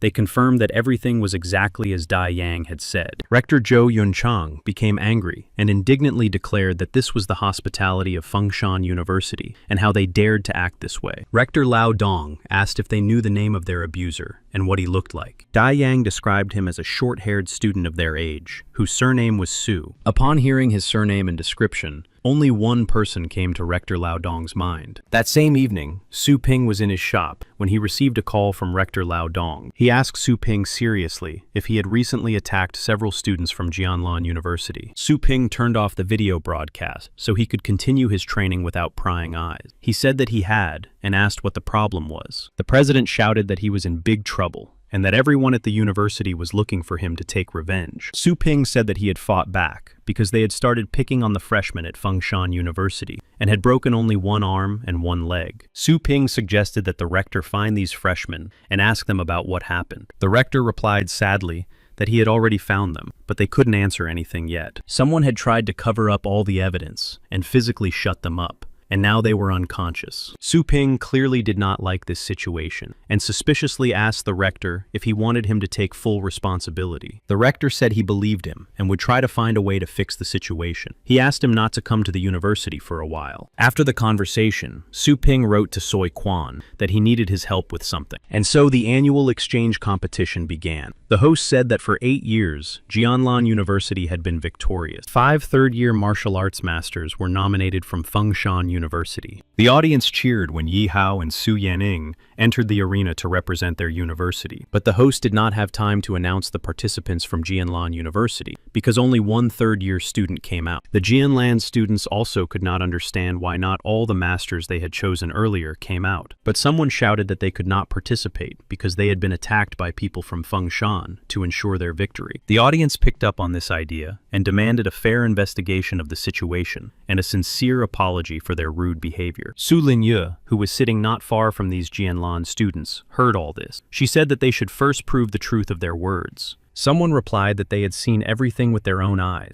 and that it was disgusting, despicable behavior by weaklings. Su Linyue accidentally broke the railing in anger. When people saw this, they said that she had just wanted to attack them, and noted that she was as insolent as the guy who had beaten up their students, whose surname was Su. Upon hearing the surname Su Linyue, she was surprised and wondered if it could be her brother. The people from Jianlan shouted that they demanded an apology and that the students of Fengshan University were scoundrels. Yi Hao approached his opponent and suggested that they just enjoy the fight without paying attention to their surroundings. But the guy asked him if they were afraid of him. Su Yanyin replied that they were outnumbered and that it would be unfair. Yi Hao suggested that they simply retreat in such a situation. But after a short pause, the guy replied that they did not understand the current situation at all. Remembering the last time when Su Ping beat them, he said that now the meaning of this battle was not a tournament at all. From now on, the meaning of this battle would be revenge and punishment for the shame that Jianlan University had experienced. And then, a huge beast with a powerful aura began to emerge from his space,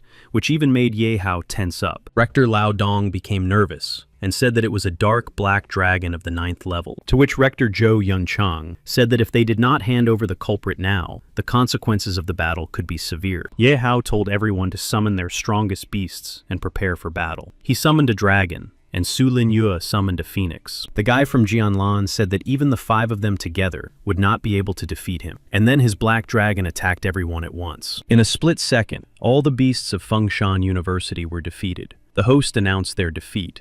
The Fengshan University fans were upset and said that the difference in strength was too great and that Jianlan University was simply mocking them. Sitting in the stands, Dia Yang cheerfully encouraged his friend and told him to teach them a harder lesson. Su Linyue watched what was happening with fear because she understood that this was no longer just a fight. It was a massacre of Fengshan University students. Meanwhile, Yi Hao had already been defeated by his opponent in a personal battle. Rector Lao Dong asked the referee to stop the fight because the results were already clear. Rector Zhou Yunchang replied that the referee in this match was from their university and that the match would continue until they showed them that student. Rector Lao Dong said that since the witnesses were still unconscious, the investigation could not continue at this time, to which senior lecturer Fei Yanbo asked how long it would take for the students to speak. Lao Dong nervously replied that since they were seriously injured, it would take at least 6 months. Rector Zhou Yunchang said that during this time, they could make up anything they wanted, and that it was just a delaying tactic. Professor Fei Yanbo ordered a student in the arena named Feng Tian to continue fighting until a student named Su appeared. The student agreed and began to concentrate his strength in his hand to strike Yi Hao. Yi Hao himself was still trying to resist. Su Linyue was very frightened by what was happening and decided to call her brother to ask for help. She asked Su Ping where he was, and he replied that he was watching what was happening and that he was not far away. When he arrived at the podium where the rector was sitting, Su Ping said that he did not expect the situation to turn into such a spectacle. Rector Lao Dong was very surprised by his appearance and hastily asked what he was doing there. Rector Zhou Yunchang was glad that the instigator of the fight had finally appeared, as his arrival saved him a lot of trouble. Su Ping calmly explained that he was just passing by and asked why everyone was looking for him. Rector Lao Dong quickly approached him and said that he had ordered him not to show up here until the investigation was over. Looking at his sister, he replied with a smile on his face that he had no choice because his dear younger sister had begged him to do so. At that moment, Su Linyue herself looked at her brother with tears in her eyes, frightened. Teacher Fei Yanbo shouted that he was very confident after his crime, and lunged at him with his hand to grab him. Principal Lao Dong grabbed his arm and threatened him not to touch Su Ping without substantial evidence of his guilt. Teacher Fei Yanbo pulled his arm away and said he would voluntarily hand over the criminal, otherwise he would be involved in this scandal. Su Ping interrupted him and replied that it was true that he had beaten their students, and that in terms of strength, they were complete nobodies. Rector Lao Dong whispered to Su Ping that this man was an 8th-level martial arts master, and that it was not worth angering him. Su Ping also quietly replied that he would try to resolve everything peacefully. Rector Zhou Yunchang said that the students he beat up were among the strongest in his university. He asked Su Ping what year he was in. Rector Lao Dong introduced him and said that he was a high-ranking teacher, not a student. Everyone was surprised by this. Laughing, Professor Fei Yanbo said that he was too young to have such a high status. Rector Zhou Yunchang said that he could see that he only had 4th-level star power and asked if he could possess unique powers. Su Ping was surprised that the principal was able to read him without him noticing. He said that he was there to explain the situation. Teacher Fei Yanbo said that he did not need his insignificant explanation and that it would only be a waste of time. Su Ping approached him and said that he was offering to make a bet. He said that the result of the bet would be an apology to him and that they would bow their heads. At this point, Professor Fei Yanbo's nerves gave way, and he shouted that he would fight him personally and shut him up. Su Ping calmly agreed. Rector Lao Dong hastily told him not to agree, and that if he lost, the consequences would be irreparable. Su Ping replied that he understood all the consequences, and that if he lost, the teacher would have to resign. Rector Lao Dong said that he was not the only one responsible for the university's honor, and that it would affect him too if he lost. Su Ping walked past the rector and said that they had been disgraced so many times, and that the honor he was talking about was long gone. Teacher Fei Yanbo laughed and said that he was not in his right mind, since he had agreed. He gave Su Ping one last chance to refuse the battle. Su Ping replied with determination that there was no need, and that he accepted the challenge. The host stopped his speech and shouted sharply that, according to new information, it was now an exchange match between teachers. A satisfied Feng Tian noted that some fool had dared to challenge his teacher, and that it would soon end in a spectacular failure. The beaten students shouted enthusiastically that now they would be shown the difference between the strengths of their universities. The rest also shouted joyfully that the fight was already decided, because Su Ping was young and worthless, and that it would be better to record this disgrace on video. Su Linyue also did not expect such an outcome from her brother's appearance, and did not understand how he agreed to this proposal at all. The host asked for the injured participants to be removed from the arena. They were carried away on stretchers to the infirmary. The host announced the high-ranking university professors and asked them to come down to the arena. The first to come down was Professor Fei Yanbo. He exuded a powerful aura and destroyed the ground around him as he landed. Now the host invited Professor Su Ping, but he couldn't find him in the stands and lost sight of him. At that moment, Su Ping was hovering in the air above the arena. This, of course, amazed everyone. The host said that since Master Su could walk on air, he had reached the 9th level, and thus the title rank. Both rectors were frozen in shock, as this was the first time they had seen such a young master reach the title level of development. Fei Yanbo was frozen in surprise and fear, as he thought Su Ping was at the 4th level of power. He did not understand how he could have achieved such power. Student Feng Tian now understood how Dai Yang had fallen on flat ground that time, and that Su Ping didn't even need to move to use his star power. Su Linyue pinched her cheek because she still couldn't believe her brother's rank. Feeling the pain, she realized that it was all true. Yi Hao, who was lying almost unconscious from his injuries, tried to ask Su Ping for something but couldn't. The beaten students were terrified of Su Ping's true power and didn't want to believe what was happening. Su Ping approached the frightened Fei Yanbo and suggested starting the fight without delay. The fight began, and the host asked both teachers to summon their pets. Fei Yanbo thought it over and came to the conclusion that, although Su Ping was strong, he had not been training his beast for as long as he had. He decided that this would be his weakness. He decided that his beast's combat experience would definitely surpass his. He summoned the purple shadow fox. Fei Yanbo ordered it to attack Su Ping immediately. The audience immediately realized that this was a beast with an 8th level pedigree, and judging by the number of its tails, it had reached the maximum 8th level of power. Their reaction made it clear that they no longer hoped for Su Ping's victory. They were already in shock from the dark black dragon. However, this cheered up Dai Yang and his minions. He proudly said that everyone at his university was that strong. Looking at the 8th level shadow fox, Su Ping noted that this was a very fortunate coincidence and decided to summon his pet. Then, an even more mature snake began to appear from the gate, which greatly frightened the teacher, Fei Yanbo. His luminous purgatory snake had grown so much recently that it resembled an adult specimen. Fei Yanbo immediately recognized this beast. The snake immediately used the majesty of the dragon to subdue the beast before him. This aura also affected those around him. Jianlan's students were suffocating with fear and could feel its full power even through the protective barrier. Rector Lao Dong noted to himself that he had worried for nothing, as Su Ping's beast was one of the best dragon-type creatures. He ordered the maximum barrier and 2nd level energy protection to be set up around the arena. Seeing the powerful barrier in place, Su Ping joked that now there was no need to worry about restraint. Fei Yanbo told him not to get cocky, as he could see that his dragon was only of the lowest 8th level, even with all its rarity. He said that the outcome of the battle was still unclear, and decided to use the 8th level power boost. The host commented that the purple fox could now resist the dragon's power, and had most likely reached the 9th level of mastery. The host asked why Su Ping had not yet strengthened his pet, and that at this rate, even his dragon would not be able to defeat the fox. But Su Ping remained calm, and replied that even with such an increase, his fox was still no match for his dragon. An angry Fei Yanbo ordered the fox to use 8 thunderclaps. Then, a thunderbolt appeared near each of its tails. Yi Hao, who continued to watch the battle, did not believe that the shadow fox could use 8 lightning bolts at once, when even the mouse used only 1. The shadow fox directed all these thunderclaps at Su Ping and his dragon. The host wondered how Su Ping would be able to block them, but using his dragon's roar, his dragon was able to get rid of all the thunderclaps at once. Su Ping didn't even move from his spot. Fei Yanbo said that Su Ping would pay for teasing him all this time, and commanded the fox to use multiple residual divisions. The fox also used the Thunderbite skill,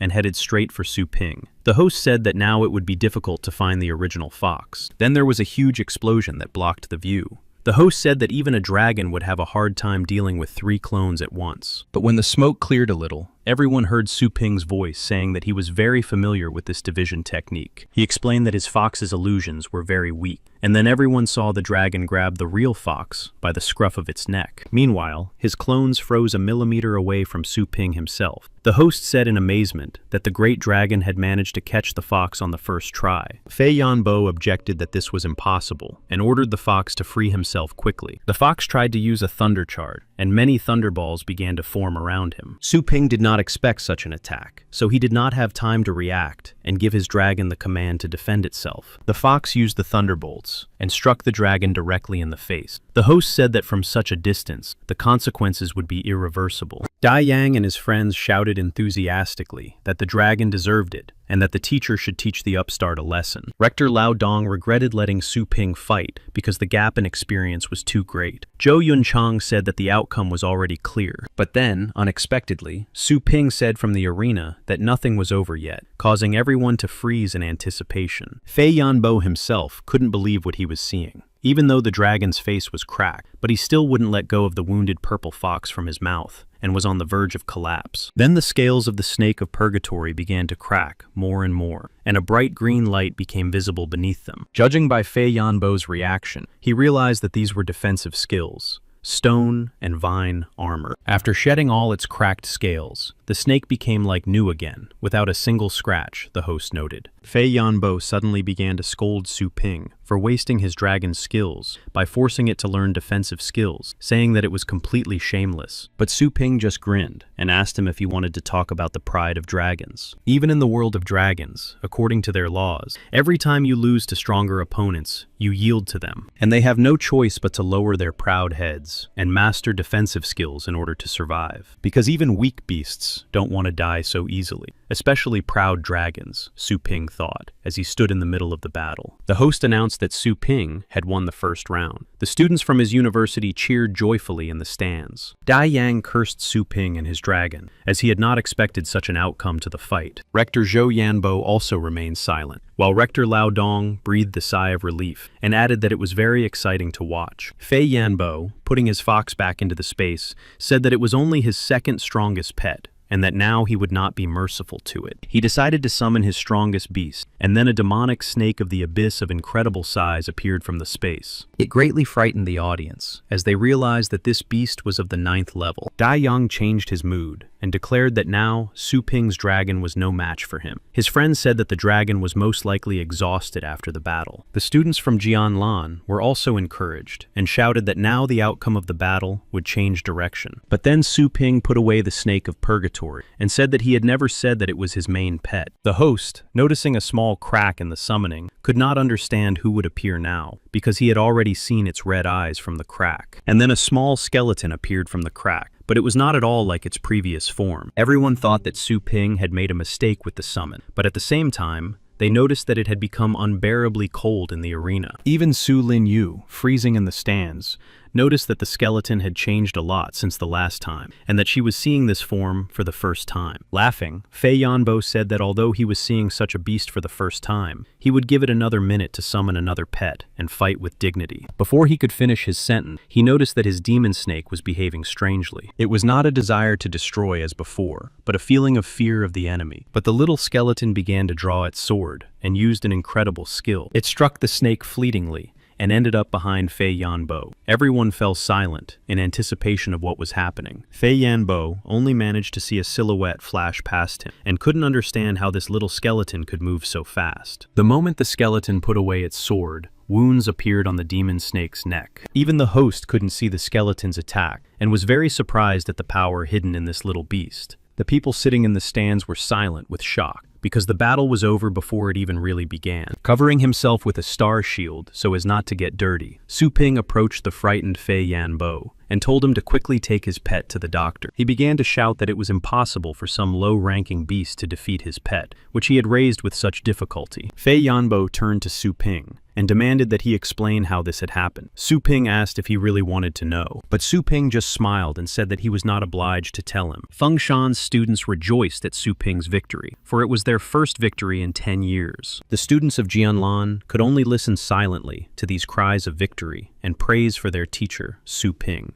Dai Yang strongly disagreed with the outcome of the battle and declared that Su Ping had raised his hand against them for no reason and won unfairly, and that he should be arrested. Those sitting nearby also began to shout that Su Ping was insolent and that he should apologize for everything. Su Ping said that now they would get an explanation of what had happened. He turned on the video call to Soi Quan. Su Ping turned to the host and asked him to put it on the big screen. The host politely agreed. Soi Quan answered politely, greeted him, and added that he had been waiting for his call for a long time. Dai Yang was puzzled by what was happening, as were his henchmen. They began to ask what Su Ping was planning to do. Su Ping replied to Soi Quan that he still did not agree to become his master, and that he should stop behaving like this. He asked to show a couple of guys on camera. Obediently complying with Su Ping's request, Soi Quan showed the camera 2 guys who had been injured after the incident. Dai Yang immediately recognized them, and happily added that he had expected this. One of the beaten guys nearby was afraid that now everyone would find out the truth. Dai Yang confidently stated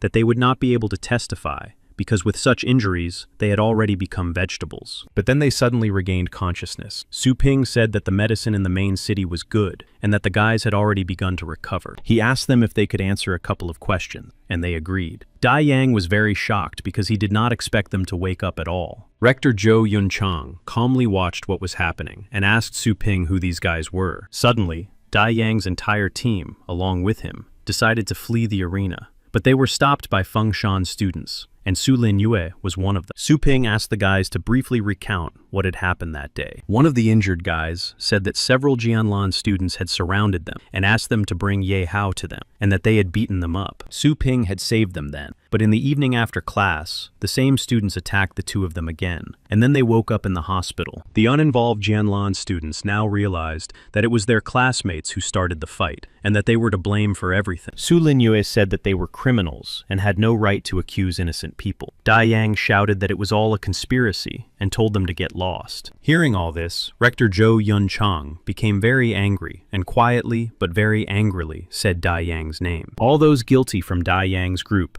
were frightened of the consequences and fell back in fear. Rector Zhou Yunchang reminded them that he had said that if it was not true, he would not be responsible for the consequences. Dai Yang, in fear, began to list all the punishments that came to mind, up to expulsion and the end of his career as a master of heavenly beasts. Unexpectedly, Zhou Yunchang apologized to Lao Dong and said that he would bear all the financial costs for medicine and further needs for these students. He also added that from now on, their universities would be loyal friends, forgetting everything that had happened in the past. Rector Lao Dong was very pleased with the outcome of this investigation and responded with mutual agreement to Zhou Yunchang's apology. But then Su Ping suddenly intervened and flew across the sky to the podium. He asked Zhou Yunchang if he had forgotten something, to which Zhou Yunchang asked what Su Ping wanted. He offered him a rare treasure, or a high-ranking heavenly beast, and that he would try to satisfy him if it was within his power. Su Ping said he didn't want any of that, and that it was just a small wish. He said to kneel down and apologize to him. Fei Yanbo loudly objected and told Su Ping not to be arrogant and demand the impossible. Su Ping, without even looking at him, replied that he had lost to him and was no longer Jianlan's teacher, so his words were meaningless. Fei Yanbo had nothing to say in response,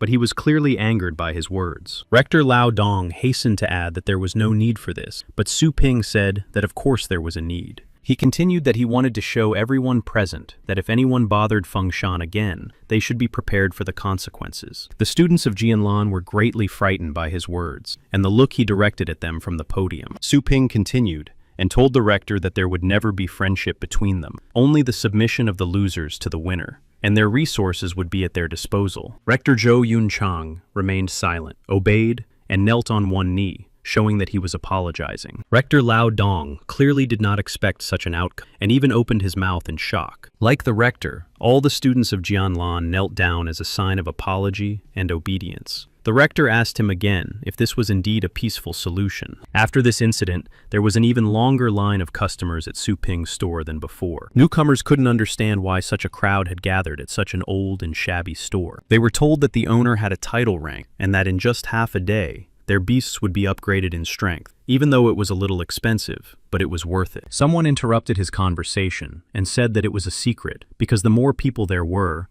the less chance they had of getting to the shop owner. Su Ping himself thought that he just wanted to settle the conflict in the previous competitions, but unexpectedly, he and the shop became even more popular. Su Lingyu tried to make her way through the crowd to the shop, and Su Ping asked her what she was doing there. She modestly replied that she also wanted to raise her beast, so she came to her brother. Su Ping replied cheerfully that she had forgotten the most important thing, which was to greet him, and asked why she wasn't standing in line like everyone else. Turning to the other people in line, she said that she didn't want to be treated differently, but she also didn't want to miss such an amazing opportunity to raise her beast. Su Ping softened and asked what level her beast was at, and asked her to summon it. Su Linyue summoned her cat named Snowball, and added that he had recently reached the 4th level. She said that it was an average heavenly beast, and that one level up would cost 100,000 yuan. Su Linyue said that she had only earned 30,000 yuan in a year. Su Ping grabbed Snowball by the scruff of his neck, and said that he was not Snowball, but some kind of coal. He called the next customer. Su Linyue hastened to say that she did not have that amount of money with her, and that she would pay later. Su Ping agreed and took her pet with him. Then the system popped up and told him to return the pet because the payment couldn't be changed. Su Ping told her that he would pay out of his own pocket. He insisted that it was all for the sake of breeding stronger beasts, just as she wanted. He asked her to turn a blind eye to it for now. The system gave its permission. Su Ping told his sister that thanks to her,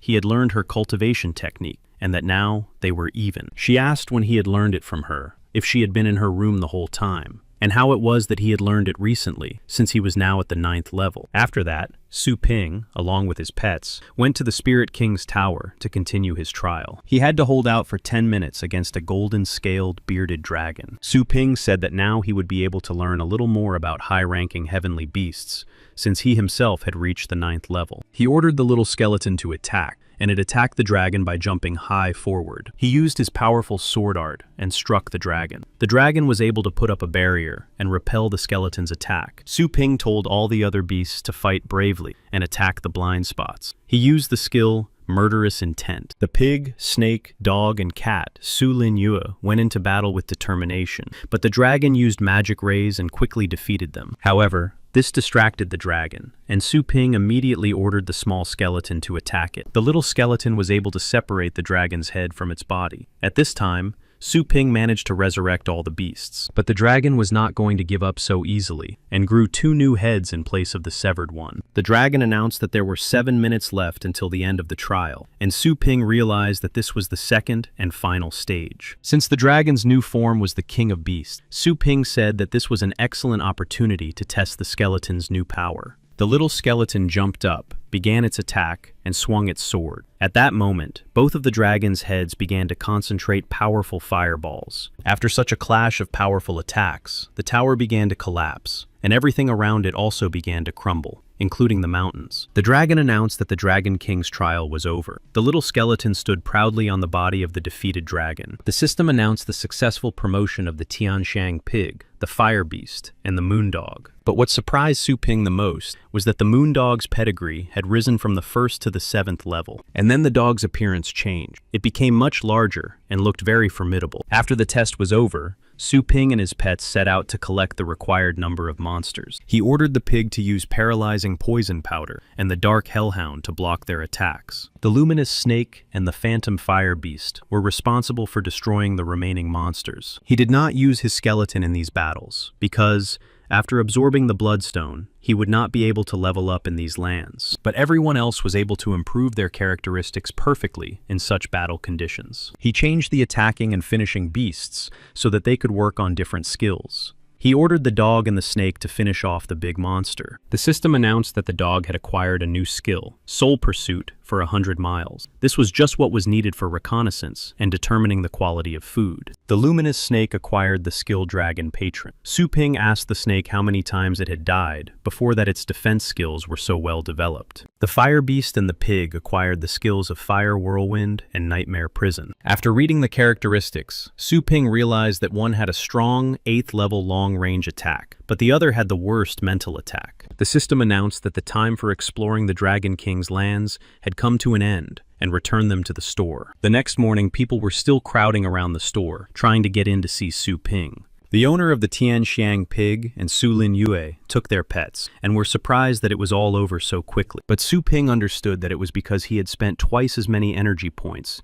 to get into that zone twice. Seeing the pumped-up body of the pig, its owner asked in surprise if it was really her pig, as did Su Lin Yue. Su Ping said that if they doubted the new strength of the pets, they could check them out for themselves right now. He continued to work at the same time, but other customers immediately picked them up and dragged them to the end of the line outside, telling them not to hold up the line and to check everything at home. They added that the store owner's time was valuable, and there was no need to distract him with trifle. Su Ping realized that now he no longer needed to prove anything to those around him. In the evening after work, Su Ping learned from the system that his professional cultivation had been successfully completed, and that he would receive a mystical skill and a great panacea. He couldn't wait to find out what mystical skill he would receive, so he immediately decided to look at it. An unusual book appeared in front of him, called The Overwhelming Fist of the Demon God. He reached for the book, and then he began to be drawn into a new space. Unexpectedly, he found himself in a very gloomy place, inhabited by incredible monsters resembling demons. In this world, people fought monsters, but judging by what he saw, it was useless. Each of them appeared to be as powerful as the king of beasts. Then, a huge golden fist began to descend from the heavens, dispersing the clouds. It was the shell of a golden raven that struck the ground with its fist, causing cracks and fissures to appear across the entire surface nearby. Even Su Ping, who was only there mentally, could feel this terrifying blow. The raven spoke to him and said that there were 5 styles of the overwhelming fist, and with the help of the first style, he would be able to master the power of the 9th level. But the consequences of the first style were serious, and ordinary people who could learn it could not withstand the physical strain. And in the best-case scenario, after mastering the fist for the first time, his hand would become incredibly heavy and shatter into pieces. This greatly frightened Su Ping. He would only be able to withstand the power of all 5 fists, thanks to the Golden Crow's lineage and his strength. The crow asked him if he wanted to learn these styles. He thought it over and replied enthusiastically that this was the most suitable technique for the Golden Crow's demonic body. He agreed, and the Golden Crow laughed and replied that he had not met such a cheerful person in a long time. Suddenly his body began to evaporate, and 5 spiritual spheres with different techniques began to form from his remains. These spheres contained all 5 elements: Tao, Fumo, Zhenmo, Zhumo, and Wumo. The crow added that only after fully mastering the first style would he be able to move on to the second. Su Ping thought that in the secret realm, he would be able to meet many masters, so he needed to build up even more strength and acquire powerful pets. He decided to close his shop for a few days to master the first style of the overwhelming fist. And so, 2 days later, he stood on a mountain of monster remains with his dog and snake. His body was badly wounded, but full of strength. He had almost mastered the first style of the demon god's overwhelming fist. The system notified him that he did not have enough energy points to continue. Su Ping was a little upset because he was so close to mastering it completely. But the Golden Crow's body was also being tempered, and there were no more monsters left. A little later, at the base of the passers-by, 2 strong masters, Mo Lao and Chen Long, asked why their help was needed by the strong Captain Nie. He laughed at the words that he was the strongest and said that he needed one valuable thing. It was Nie Cheng Kong. He continued and said that after investigating,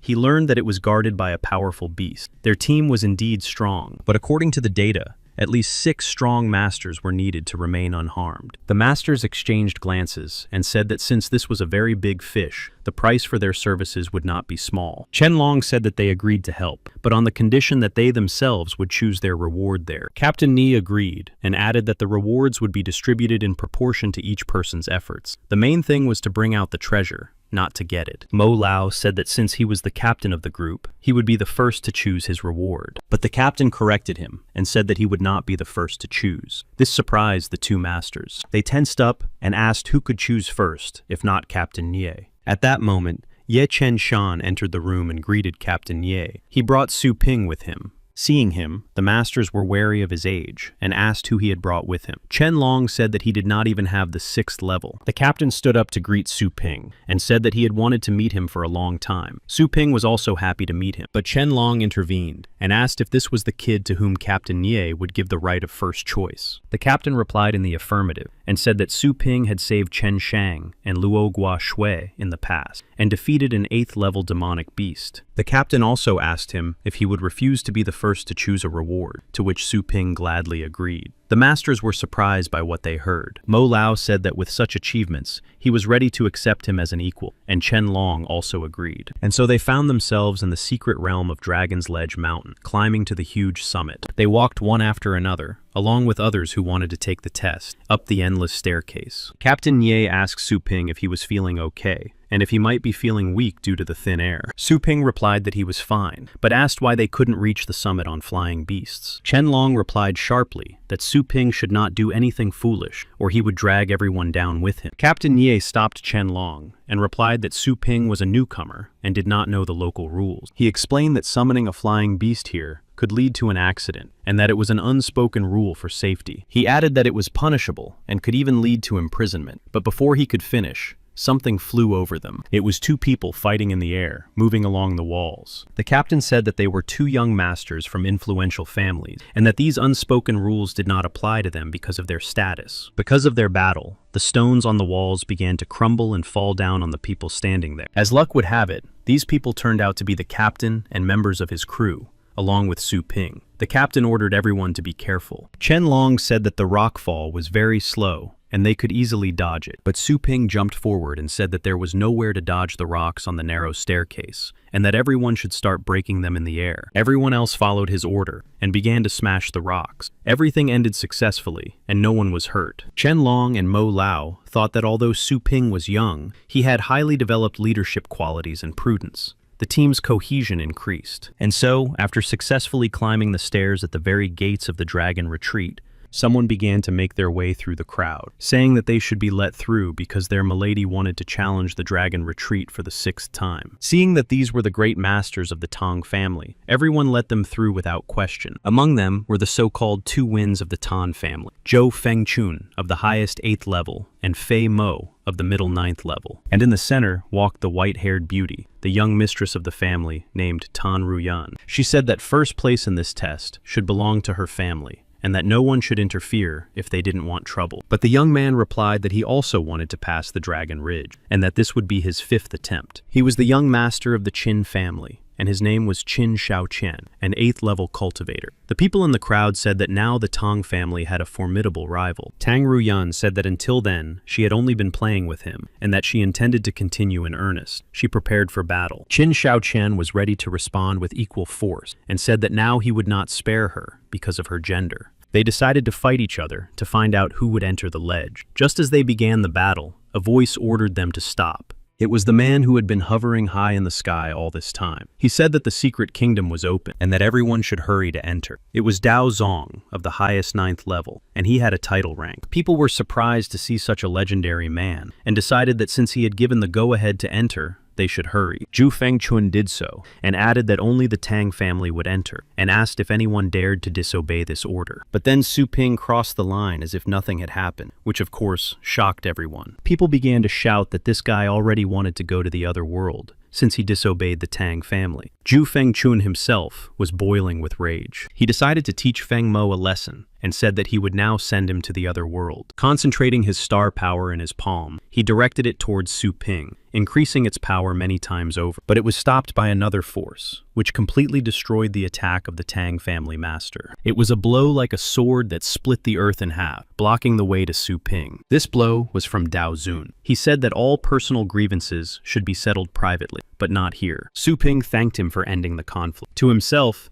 he replied that it was a very powerful blow, yet it did not depend on the beasts. Daozun replied dryly that he should not thank him, and that it was his job. He also noted that this blow would not even hurt him. Su Ping did not respond to this, and only laughed a little as he turned around. He immediately headed for the rift. The masters of the Tang family quickly followed him, and said they would teach the insolent man a lesson inside. The crowd began to talk about Su Ping, saying that if it weren't for Daozun, there would be nothing left of him. The others began to ask which group this guy was from, and if they brought him to the Tang family, they might be rewarded for it. Captain Nia said he didn't know what motivated them, but he did something he never even thought of doing. Luo Gua Shui said that Su Ping hadn't changed a bit, and that he had never been afraid of people in power. And so Su Ping found himself at a familiar tower, where the dragon asked him if he would accept the test of his heritage. Su Ping thought that now was the time to check the difference between this place and a similar area given by the system. He accepted the dragon's offer. Tang Ruyun entered through the rift and asked her masters how many people had managed to enter before them. Zhu Fengchun bowed his head and said that one guy had entered, and his people were already figuring out who he was. He reminded her that only her family and the Qin family had made it to the 5th floor and received first place in the heavenly rankings. She also said that this ranking was an irrefutable indicator of the power and strength of their family. As she walked by, she added that this guy was no threat and that he wouldn't even make it past the 2nd floor. Their goal was the 6th floor and first place. The masters agreed with her and said they would do everything possible to help her reach the 6th floor. Then, every floor of the tower, up to the 7th floor, began to light up with torches,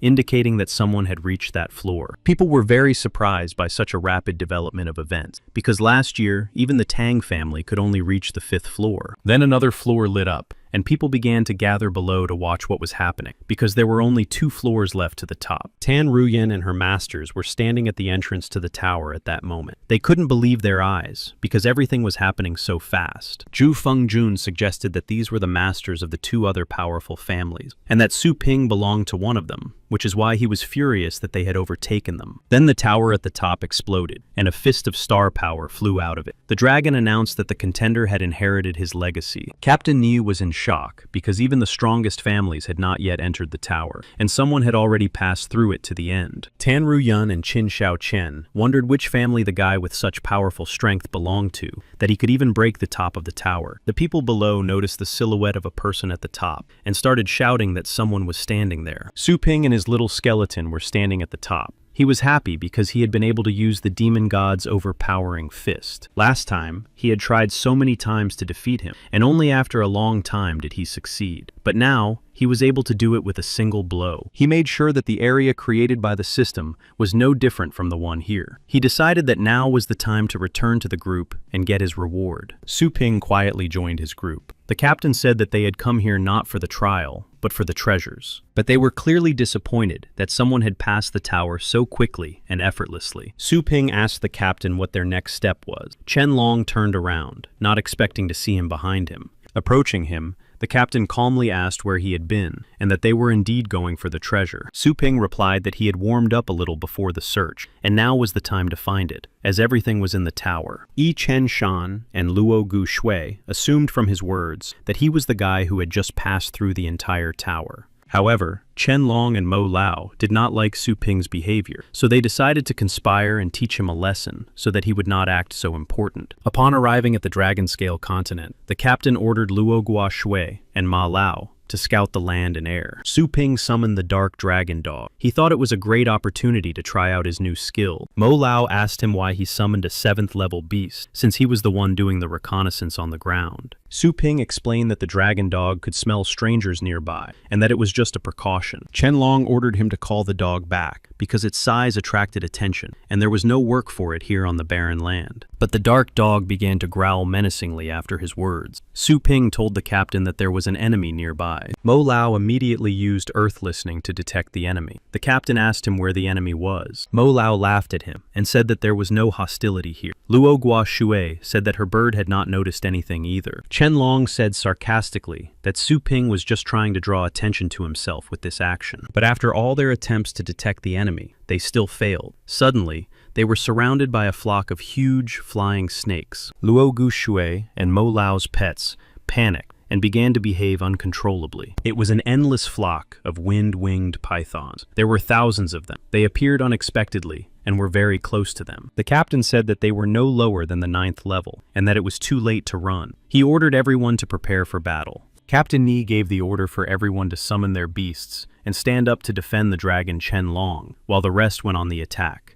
Then powerful beasts appeared, ranging from the lowest 8th level to the lowest 9th level. The stone dragon used the four-faced guardian skill and enclosed all members of the group in a safe structure. But Su Pin's dragon dog did not fall under Chen Long's protective barrier and thus remained defenseless. Luo Guoshui noticed this and asked Chen Long why he didn't put a protective barrier only on Teacher Su's dark dog. Chen Long replied that there was nothing to worry about because there were 2 other 9th level pets there, and if he was careful, he would remain unharmed. She replied that there were too many pythons, and there was nowhere for the dark dog to hide. Chen Long said that there were too many risks right now, and that it was not worth taking such a risk for some 7th level beast. At this point, Yi Chen Shan said that it was the dog who first noticed the danger, and that his lizard would protect him. Su Ping intervened and said that this was unnecessary. He added that the dog was not only good at reconnaissance, but also more or less good at fighting. He also said that the whole pack was just a crowd, and they only needed their leader. Mo Lao stopped Chen Long and told him that this was a great opportunity to get rid of Su Ping's dog and show him how weak he was. Mo Lao then used his Earth Cradle skill to make the barrier invisible. He explained that this would allow them to safely observe what was happening on the battlefield. The battle was in full swing, and the pets worked in pairs to defeat the pythons one by one. Luo Gushui was frightened and said that she couldn't see the dark dog and wondered if there was nothing left of him. Yi Chen Shan interrupted her and pointed somewhere in the distance, saying that there was a line of light flashing there. Looking closely, they realized that it was the dark dog, happily defeating the pythons alone, using a protective barrier. Luo Guoshui asked if this light could be the result of several overlapping barriers. Everyone was amazed, and asked Su Ping if this was what he called more or less combat. Then the leader of the python pack appeared. It was the king of the wind-winged pythons of the highest 8th level. He swung at the dark dragon dog and struck it with his powerful tail. Everyone was frightened because they thought it was definitely the end for the dog, as the blow was so strong that it shook the ground. But the dark dog not only survived, but also did not receive a single injury, as the king of pythons was unable to break through the dog's barrier. Mo Lao and Chen Long realized that this dog was much stronger than they had thought, and even Chen Long said that his earth dragon was no match for it. Without hesitation, and without waiting for orders from Su Ping, the dark dragon dog jumped on the king of pythons and struck him with its claws. The king of pythons remained unharmed, but his hood was wounded by the claws. Chen Long thought that the dark dog was not so strong in attack, and that he had directed all his strength to his defense. Suddenly, the king of pythons began to behave strangely, and fell to the ground from the height of his flight, in convulsions. With foam coming from his mouth and his body immobilized, the king of pythons looked at the scratch and realized that it was all because of the poison. Mo Lao and Chen Long did not believe that the dark dog could pierce the thick skin of the king of pythons. But the dark dog did not stop there and jumped again at the immobilized target. After injuring the python's neck, he completely defeated it. Su Ping remembered that in the lands of the Dragon King, the dark dog had gone through worse, and that it was time to end this game. The dark dog turned his back on the people, turned to the huge pack of python, and used his dragon roar to disperse the remaining monsters. Everyone understood that the battle was over, and without any losses or injuries. They understood that this was entirely thanks to the dark dog. Chen Long awkwardly turned to Su Ping and said that his dog was indeed of very high quality, but he did not take this compliment seriously and said that these were average abilities. Laughing, Mo Lao said that he was being modest, and that if the dog was average, then all of their pets were inferior. After reading the pet's characteristics, Mo Lao Su Ping really thought to himself that they were all at the same low level. A dark dog approached them, carrying a clutch of wind-winged python eggs in his mouth. The dark dog clearly liked this delicacy, as he looked at them greedily. Chen Long said that since they did not contain small pythons, they would be an excellent tonic for Su Ping's dog. Mo Lao said that since the dark dog was the first to notice these eggs, they should belong to him. But Su Ping said that he was not interested in these eggs, and that they could take them for themselves.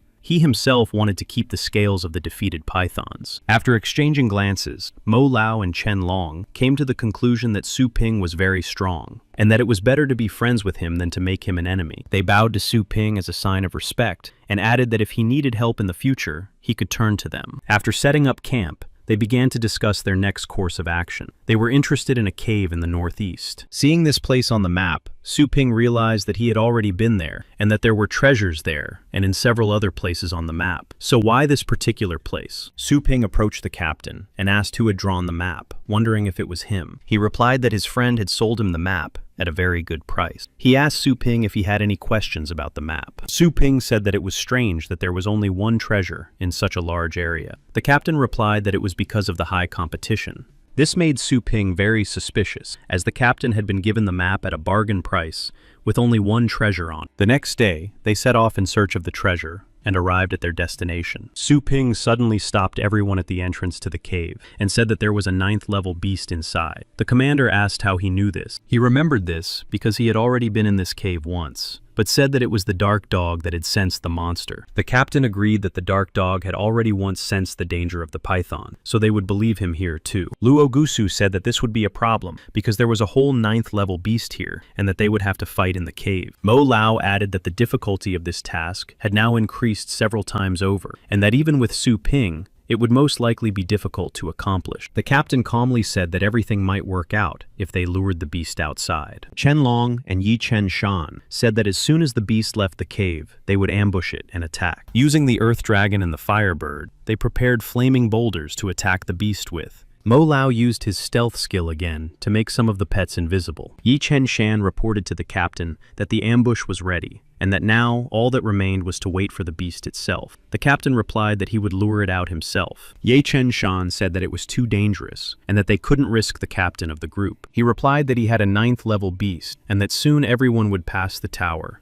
and begin searching for treasure, which would not be the best outcome for them. Su Ping intervened and said that he would also go with the captain, and that now there was nothing to worry about. The captain turned to him and smiled slightly, saying that now he was definitely calm about his life. Inside the cave, the captain told him that the air was becoming poisonous, and that since he had already chosen his treasure, there was no need to risk his life anymore. Su Ping replied that he was now wearing water armor, and that poisons below the 8th level could not harm him. But he asked the captain sharply and seriously why he had left himself only the 3rd right to choose a reward, but now volunteered to go into the dangerous cave himself. Forming a starry aura around himself, he said that while no one else was there, he had to tell everything. Laughing, the captain said that there was indeed nothing to hide from him, and that there was a spiritual tree of the star cloud here. He said that the fruit of this tree would help the master of fighting beasts break through to the next level without effort, and that he must get it. Su Ping asked him again, saying that he had risked his life, and all this was not for the treasure, but for the fruit. The captain's expression changed, and he said that there were things he should not ask about, and that he was determined to get the fruit. And if he also wanted this tree, he would have to fight him for it. After thinking it over, Su Ping decided that the captain had no hidden intention, and that he might agree to help him achieve his goal. He told the captain that he was not interested in the fruit, but that a very dangerous beast lived there, and that it specialized in psychological attacks. The captain asked him who he was, and where he got such detailed information about this beast. Su Ping smiled, and said that there were things he should not ask about, and that he would help him get the fruit. A little further on, Su Ping suddenly broke through a wall with his fist. Behind the wall was a hiding place. It was a spiritual lamp, and using spiritual power, it could stop most psychological attack. The captain asked how he knew this. Su Ping said that this was also a secret treasure. He knew about it because he had been here before, and that this treasure could not be taken away. Taking it, Su Ping said that now they could go after the tree, and also thought that he was incredibly hungry. Suddenly, an earthquake began, and rocks began to fall from above. They realized that it was someone's attack. Su Ping said that most likely it was not an attack on them, and that their team outside was in danger. The team members outside were fighting a fierce battle with a giant dragon, and after several powerful attacks, they defeated it. Going outside, Su Ping stopped the captain, and they saw a terrible scene nearby. Luo Guoshui shouted joyfully that they had defeated a 9th-level monster. Su Ping said that they were too late, and the captain, his face frozen by what he saw,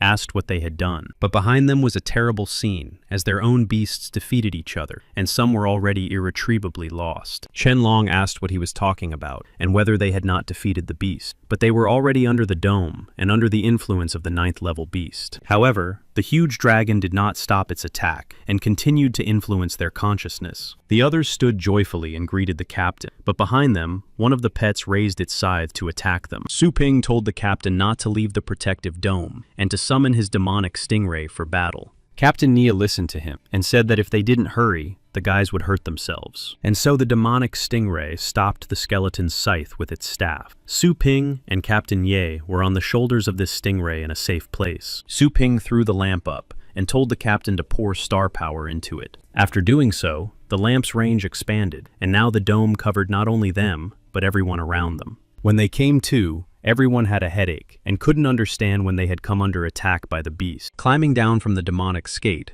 the captain asked if everyone was okay and told them not to leave the area of the spiritual lamp. Su Ping told everyone to pour their star power into the lamp, as this was the only way they could destroy the illusory barrier. But then another monster approached them, ready to attack. Chen Long noticed this and said he saw some movement not far from them. The monster attacked them with spikes. The remaining pets tried to deflect each spike, but Chen Long suddenly shouted at Su Ping to move aside. He put up a star shield and rushed towards him to cover him with it. The spike pierced Chen Long's shield and hit him straight in the back. The captain ordered everyone to put up their star shields and protect the spiritual lamp. Su Ping, holding Chen Long's body in his arms, shouted for the villains to stop hiding and come out of the shadows. At the top of the cliff, a group of people suddenly appeared, clearly pleased with their pet's proven long-range skills. The man standing in the center said that they had been ordered not to let the bloody flame dragon be destroyed. These were people from the Poison Fang group. The captain was angered by this stunt and asked why they had done this, since there was no enmity between them.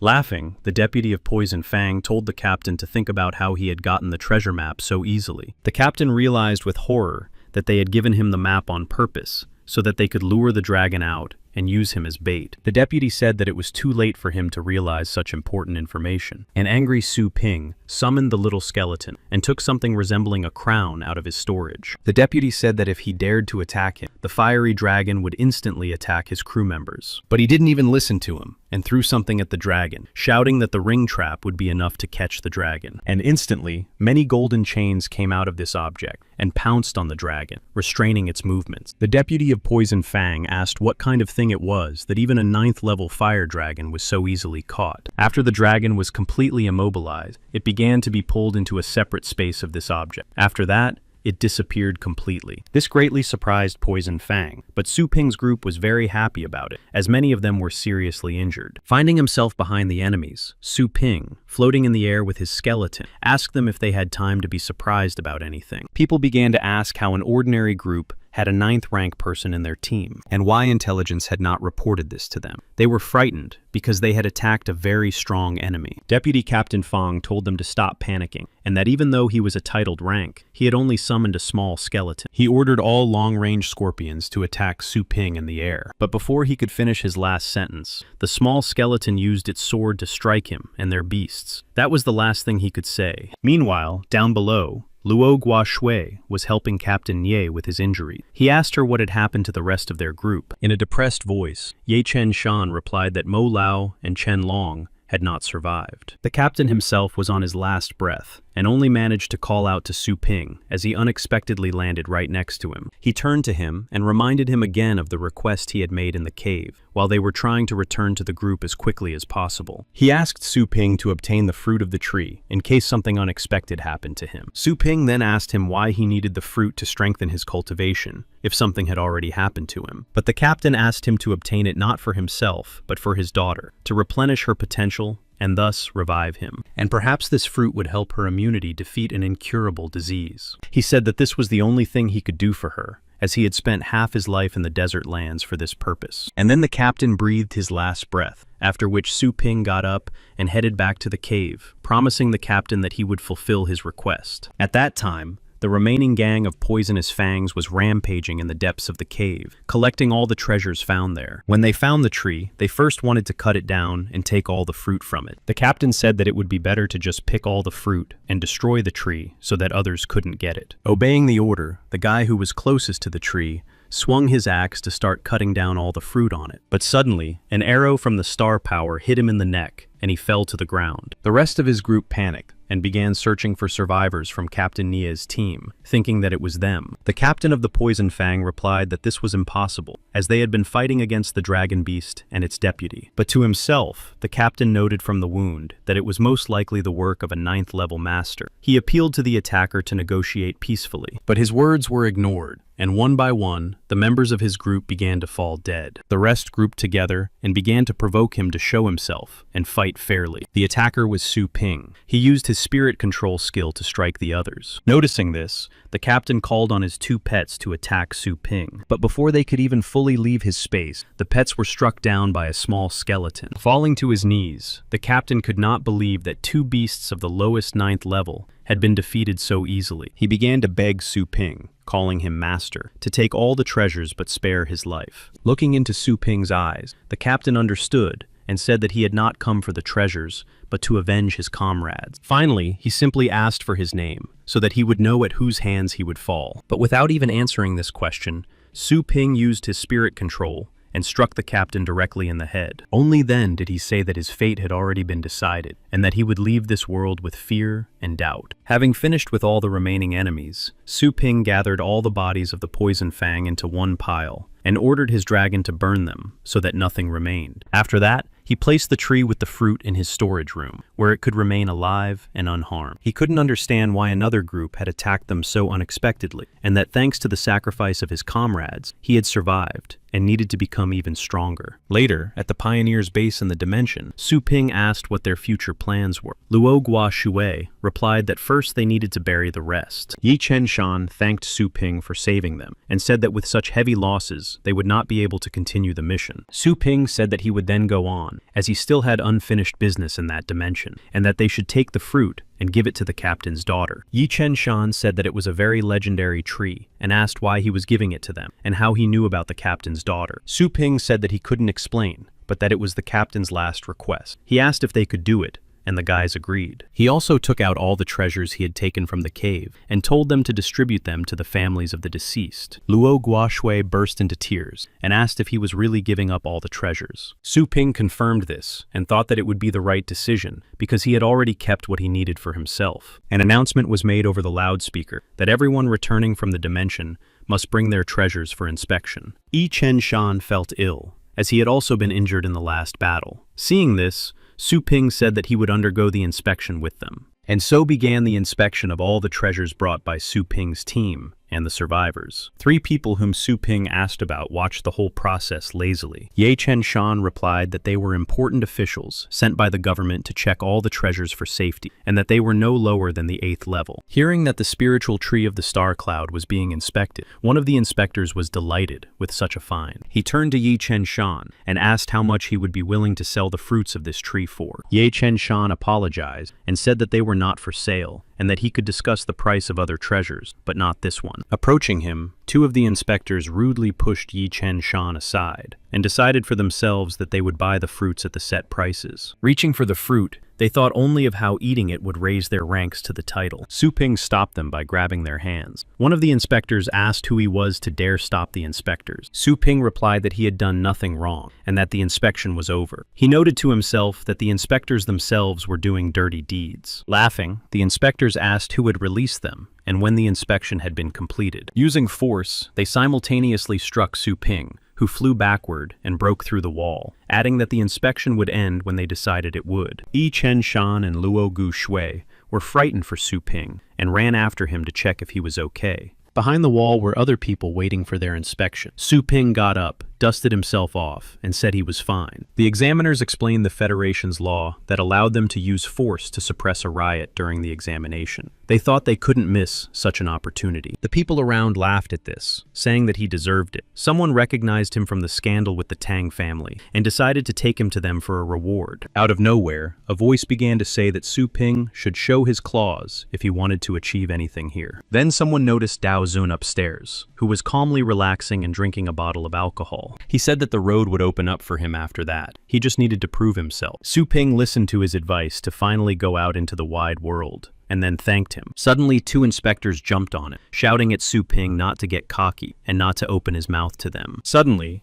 palms formed from star power appeared in front of them. Realizing what it was, one of the inspectors almost managed to say clearly that it was a cluster of star power. The palms hit them in the face so hard that they immediately imprinted themselves on the floor of the building, leaving large craters behind. After the blow, they realized that they were facing a master of the title rank. People couldn't believe that such a young guy had reached such heights, while the young master of the Qin family had only reached the 8th level. Then Su Ping used his spirit control to carefully pick up a tree in another room and bring it to himself. He put it in his storage space and did it in public so that everyone could see whose tree it was now. The inspector was greatly surprised, as Su Ping had used a rare spatial artifact. Whispering among themselves, the inspectors realized that they had not just attacked a simpleton, but a warrior with priceless treasures. They immediately apologized, saying that they had not immediately recognized such a respected person. They said that they had deserved this blow. Su Ping said that he could not simply forgive them, and that the previous blow was for his friend, but now he would strike for himself. In fear, they offered him a large sum of money. Then, a third inspector intervened, saying that this was not enough, and that each of them would pay many times more for their apologies, or else they would be ruined. It was the head of security. He angrily said that he had asked them not to make a scene. Su Ping did not want to take money from them so easily, but he understood that he needed it for the store, and eventually agreed. Yi Chen Shan and Luo Gu Shui apologized to Su Ping for their helplessness. Su Ping said that it was okay, and that they should have done so right away. Su Ping said that he had decided to plant the tree and add it to their feed, and then give it to them for cultivation to the 9th level. They were happy to hear this, because such an opportunity does not come along every day. After all this, Su Ping went to the Dragon Scale continent to find the remaining treasures. Jumping off the dark dog, he told it to hide nearby, and if anything happened while he was gone, it should call him mentally. After these words, Su Ping jumped into the lake they had come to, leaving the dark dog on land. Swimming deep underwater, Su Ping reached a temple on a small hill. He remembered that another secret treasure was located here. This treasure could fill the seas and move mountains. Swimming closer, he found himself right at the temple gate. Opening the doors,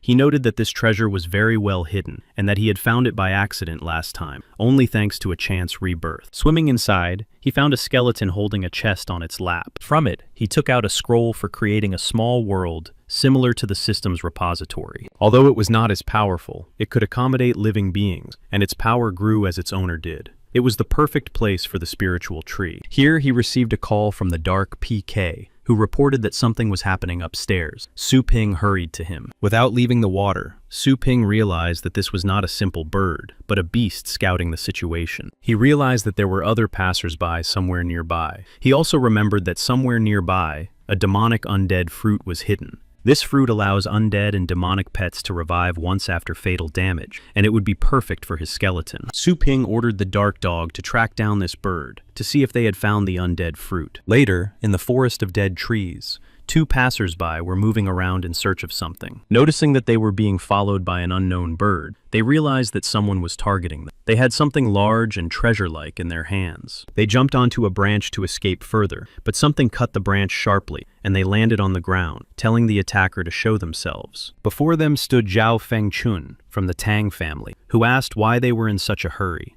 and whether the reason might be something valuable in their hands. Realizing who they had encountered, one of the passers-by asked what the Tang family wanted from them. Approaching them, Tang Ruyun said that since they understood who was in front of them, they should quickly hand over the thing in their hands to them. Feng Mo said that they already knew that they had the fruit of the undead, and that if it weren't for the delay in the Tower of Trials, they would not have been able to get the fruit. But the passers-by not only refused to give up the fruit, but also immediately tried to run away, saying that they had found it first. Their path was blocked by a huge immaterial hand made of concentrated stellar power. Feng Mo said that they underestimated him if they thought they could escape so easily. With this palm, he pinned them to the ground so hard that it cracked and broke. The passers-by were barely alive, and one of them asked if they weren't afraid for their reputation because of such cruel methods and theft. Zhu Fengchun replied that if they got rid of them, no one would ever know. He cut off the hand of the passerby, who was holding the chest with the fruit, and took the chest with his star power, saying that they would take it by force if there was no other way. As he released the chest into his hands with his star power, strange hands made of concentrated star power suddenly appeared under the chest, and he suddenly disappeared. The Tang family clearly did not expect this, and they were surprised, asking where the treasure chest had gone. At that moment, the chest was being carried away by the star power to an unknown destination. Zhu Fengchun summoned his shadow Asura and shouted for him to catch the fool who dared to steal from the Tang family. Su Ping ordered the dark dog and the purgatory snake to use several suits of armor of different elements. After that, He told the purgatory snake to use the dragon patron that doubles damage and attack the Asura. Zhu Fengchun realized that his pet had been defeated after one attack, and this took him by surprise. He wanted to try again, but Feng Mo stopped him and said that since this man was able to defeat his pet so easily, he must be quite strong. Zhu Fengchun asked how they could catch him, to which Feng Mo replied that they could drive him out using star power. He compressed the star power to the size of a huge palm and directed it towards the enemy to reveal himself. But Su Ping did not even think of running away. He ordered the little skeleton to stop Feng Mo's attack. Using his sword skills, he cut the concentrated star power in half, clearing the way in front of him. Standing in front of them, Su Ping said that he did not think that the undead fruit would be found so quickly. The Tang family immediately recognized him, and Feng Mo said that Su Ping, having achieved the title rank, would become a big problem for them in the future. Zhu Fengchun, angry that his pet had been destroyed, called on 2 more to deal with him. Before he could finish giving the order, Zhao Fengchun saw a small skeleton right in front of his face. He didn't even understand how it got there so quickly. He used the highest art of the sword. Feng Mo was able to save Tang Ruyen by falling to the ground. The blow was so powerful that it completely destroyed the nearby trees and everything else around them. Frightened, Tang Ruyen sat motionless on the ground, unable to believe her eyes that the little skeleton had wielded such destructive power. Feng Mo shouted at him for daring to attack the young lady of the Tang family and sent a multitude of star swords in his direction. Su Ping, excited by this opportunity, said that in the Dragon Tower he had not had the chance to try out his fist, but now the situation was just right. A golden crow appeared in the sky, emanating from Su Ping. Feng Mo said that this mysterious art, unknown to him, seemed divine. Su Ping used the fist of the demon god and broke all of Feng Mo's swords, sending another shockwave in his direction. Realizing that the blow was coming straight at him, he put up 9 protective barriers, thinking that this would help him dodge the attack. But he failed, and the fist broke through all his shields, hitting him directly in the left side of his body. Feng Mo stood on his feet with his last ounce of strength, as he was seriously wounded. He said that Su Ping's power was completely unusual. He ordered his Dragon King to carefully take Lady Tang and take her to a safe place. Noticing this, Su Ping ordered the Dark Dog and the Luminous Snake of Purgatory not to let anyone leave. But Feng Mo was determined to detain Su Ping and said that he was still able to fight. He used the secret art of the Tang family, and something huge, similar to a spirit, formed from his body. Being in the jaws of the beast, Tang Ruyen realized that Feng Mo had used the art of enchantment and that he had sacrificed himself to take control of Su Ping's body. She couldn't believe how Feng Mo had decided to take this final step. Meanwhile,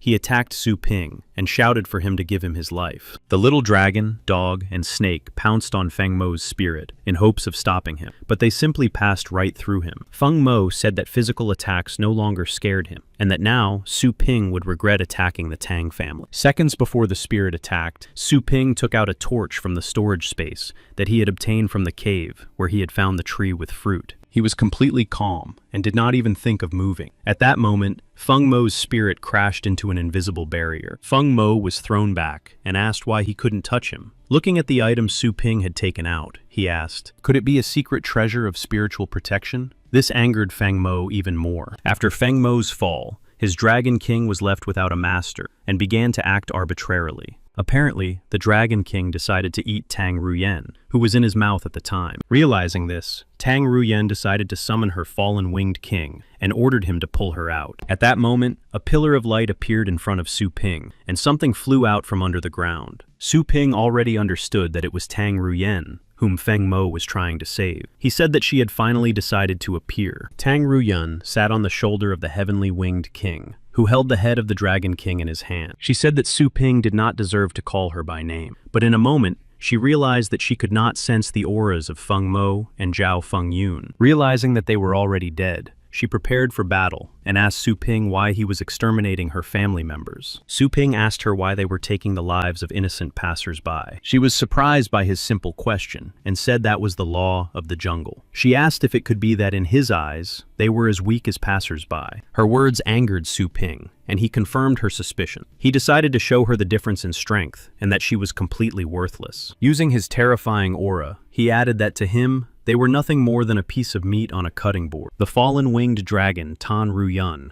reacted to this aura. She felt that her pet was on alert. She realized that this was a difficult opponent, and that it might be better to retreat. She offered to let her go, and then the Tan family would be able to fulfill his demands. He replied that if she wanted to show the sincerity of her words, she should prove it. As he spoke, he ran his thumb across his neck. She decided that she needed to destroy her pet, but Su Ping replied that he simply demanded that she release the winged king. Tan Ruyun thought that he was very clever, because after that, the master of the heavenly beast would be weakened for several days. Realizing that she had no other choice, she jumped off the heavenly king and agreed to his condition. Approaching Su Ping, she said that she would break the contract with her beast, and at the same time, she opened a space behind her and summoned another pet. She summoned the howling wolf and ordered the winged king and the wolf to attack Su Ping. Before they could touch Su Ping, the little skeleton managed to cut off their paws and arms to protect its master. Su Ping said that if she did not agree to do this voluntarily, he would have to physically separate them by force. He took a scroll out of the space. Meanwhile, the little skeleton dealt with the barking dog and the winged king. Unfolding the scroll, Su Ping ordered Tang Ruyen to be placed inside it,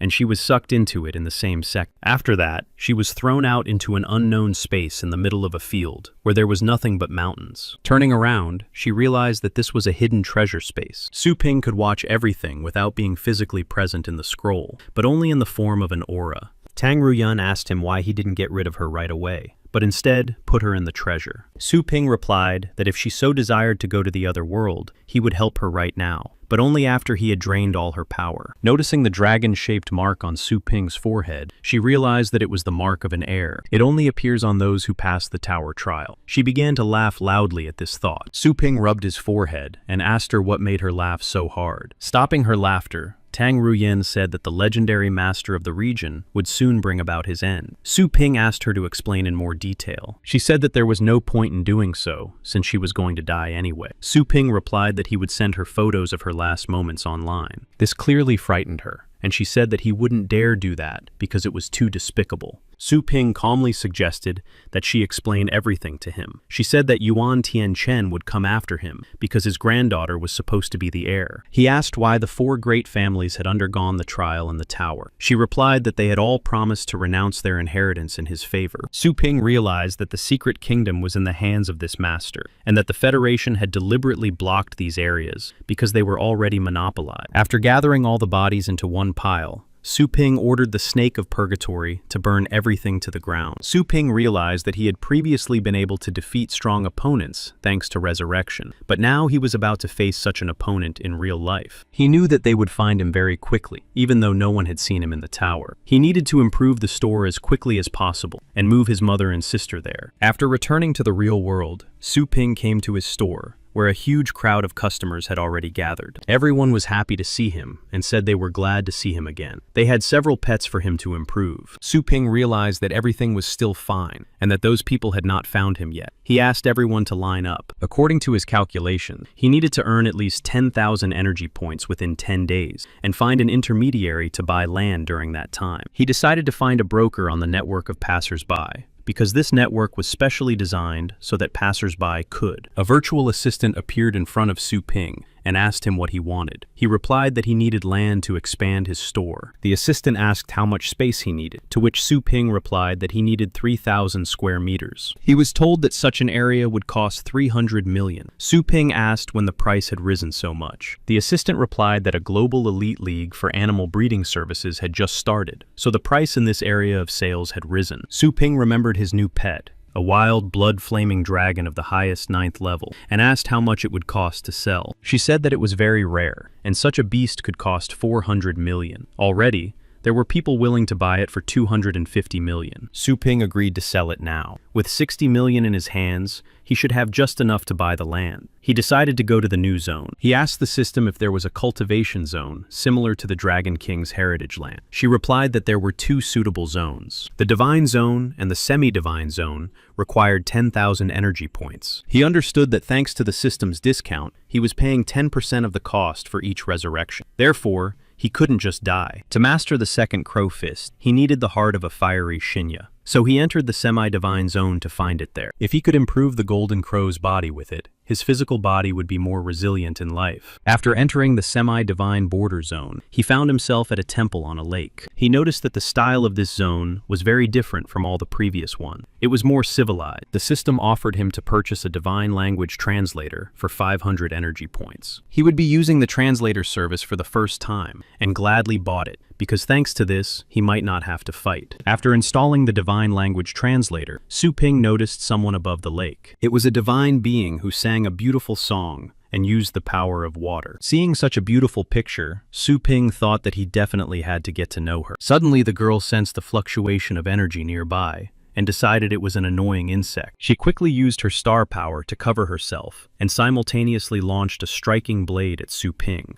Su Ping summoned a small skeleton and a purgatory snake to protect him, but the blow was so strong that neither the snake nor the skeleton reacted. The snake died instantly. Su Ping noticed that she was very strong, since his upgraded pets died so quickly. But he said that his skeleton was not so simple, either. Using the fruit of the undead, the small skeleton was reborn without using the system. After his successful resurrection, he threw his sword to the side with all his might. With his sword, he blocked the striking blade's path to Su Ping, thus protecting him. Su Ping quickly resurrected the purgatory snake. He understood that it would take a lot of energy to resurrect it, so there was no need to take risks. He told the girl that he just wanted to talk to her. The girl with long ears replied that she already understood that he was from another world. Su Ping asked how she knew this. She replied that it was because of his small stature and the fact that he looked like them. Now she asked him how he was able to get here without anyone's help, since this was the domain of the gods and a place of great power. Su Ping asked why she was not surprised that he was human. The girl said that sometimes humans and gods create offspring, and this happens on many planets. Su Ping was surprised that his planet was so far away, and that they did not know about these deities. The girl herself thought that Su Ping possessed the power of a god's disciple, and that his beast could regenerate itself, which was also very surprising. She also noted that there was a frightening aura in his blood. She couldn't understand if he was human, or if he was controlled by some powerful being. Her appearance began to change, and she asked in all seriousness what had brought a human to their land. Dressed in battle armor with a staff and wing, she asked who was behind Su Ping. Su Ping asked if she meant the central land of the gods, or the demigod realm. His words clearly angered the girl, and without answering, she threw a spear at Su Ping, piercing his heart and destroying the small skeleton in the process. In the space of resurrection, Su Ping could not understand what had offended her so much in his words. Perhaps it was the word demigod. He decided to resurrect in a random place, as he had no time to talk to this girl. Upon resurrection, he lost 500 energy points and found himself in a deserted area. Landing on the sand, Su Ping suddenly realized that something was wrong with him because he was moving.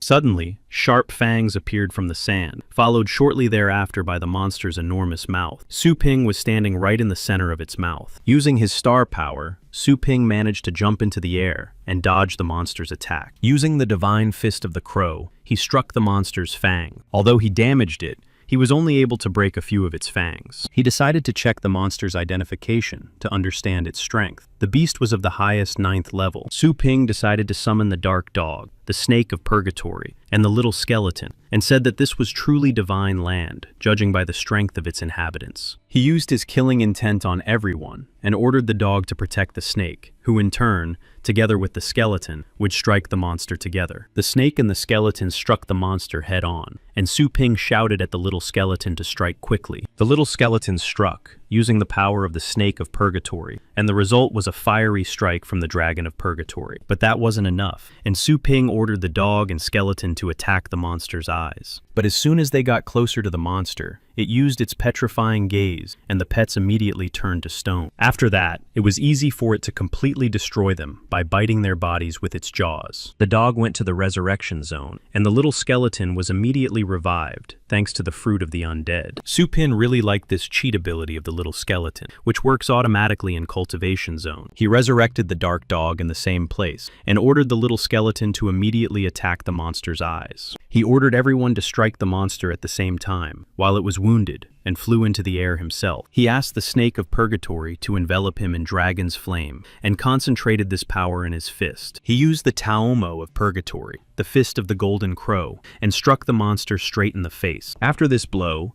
the monster's body began to crack and explode, and its face completely split into several pieces. Amidst all this chaos, the dark dog noticed something shiny in the air, and decided it was a bone. He quickly jumped up and caught it, then brought it to Su Ping as his prey. Su Ping decided to check the system to see what it was. The system explained that thanks to this crystal, the heavenly beast could become divine. Su Ping also learned that the power of divine skills is 5 or 10 times more powerful than normal skills. Give it to the dark dog. Su Ping said that since he found it, it should be his, which clearly pleased the dark dog. But the little skeleton standing nearby was a little upset that he didn't get the crystal too. Su Ping said that he already had the appearance of a skeleton king. He added that it was better for him to get closer to the snake of purgatory than to get this crystal. The snake and the skeleton stubbornly turned away from each other. After the dark dog ate the crystal, it began to glow with a golden light, and a description was added to its characteristics. Only one line was added with divinity, and it was necessary to collect 100 crystals for the dog to transform into a divine being. Suddenly, they heard a human cry for help, coming from the bottom of the quarry. A small demigod was screaming, while his larger companion tried to stop the monster with his bare hands. The small demigod created a barrier around himself when he saw that several monsters had decided to attack him and swallow him whole. Suddenly, the monsters were struck by a large star fist, and it was Su Ping with his star power. Noticing someone on the dragon's head,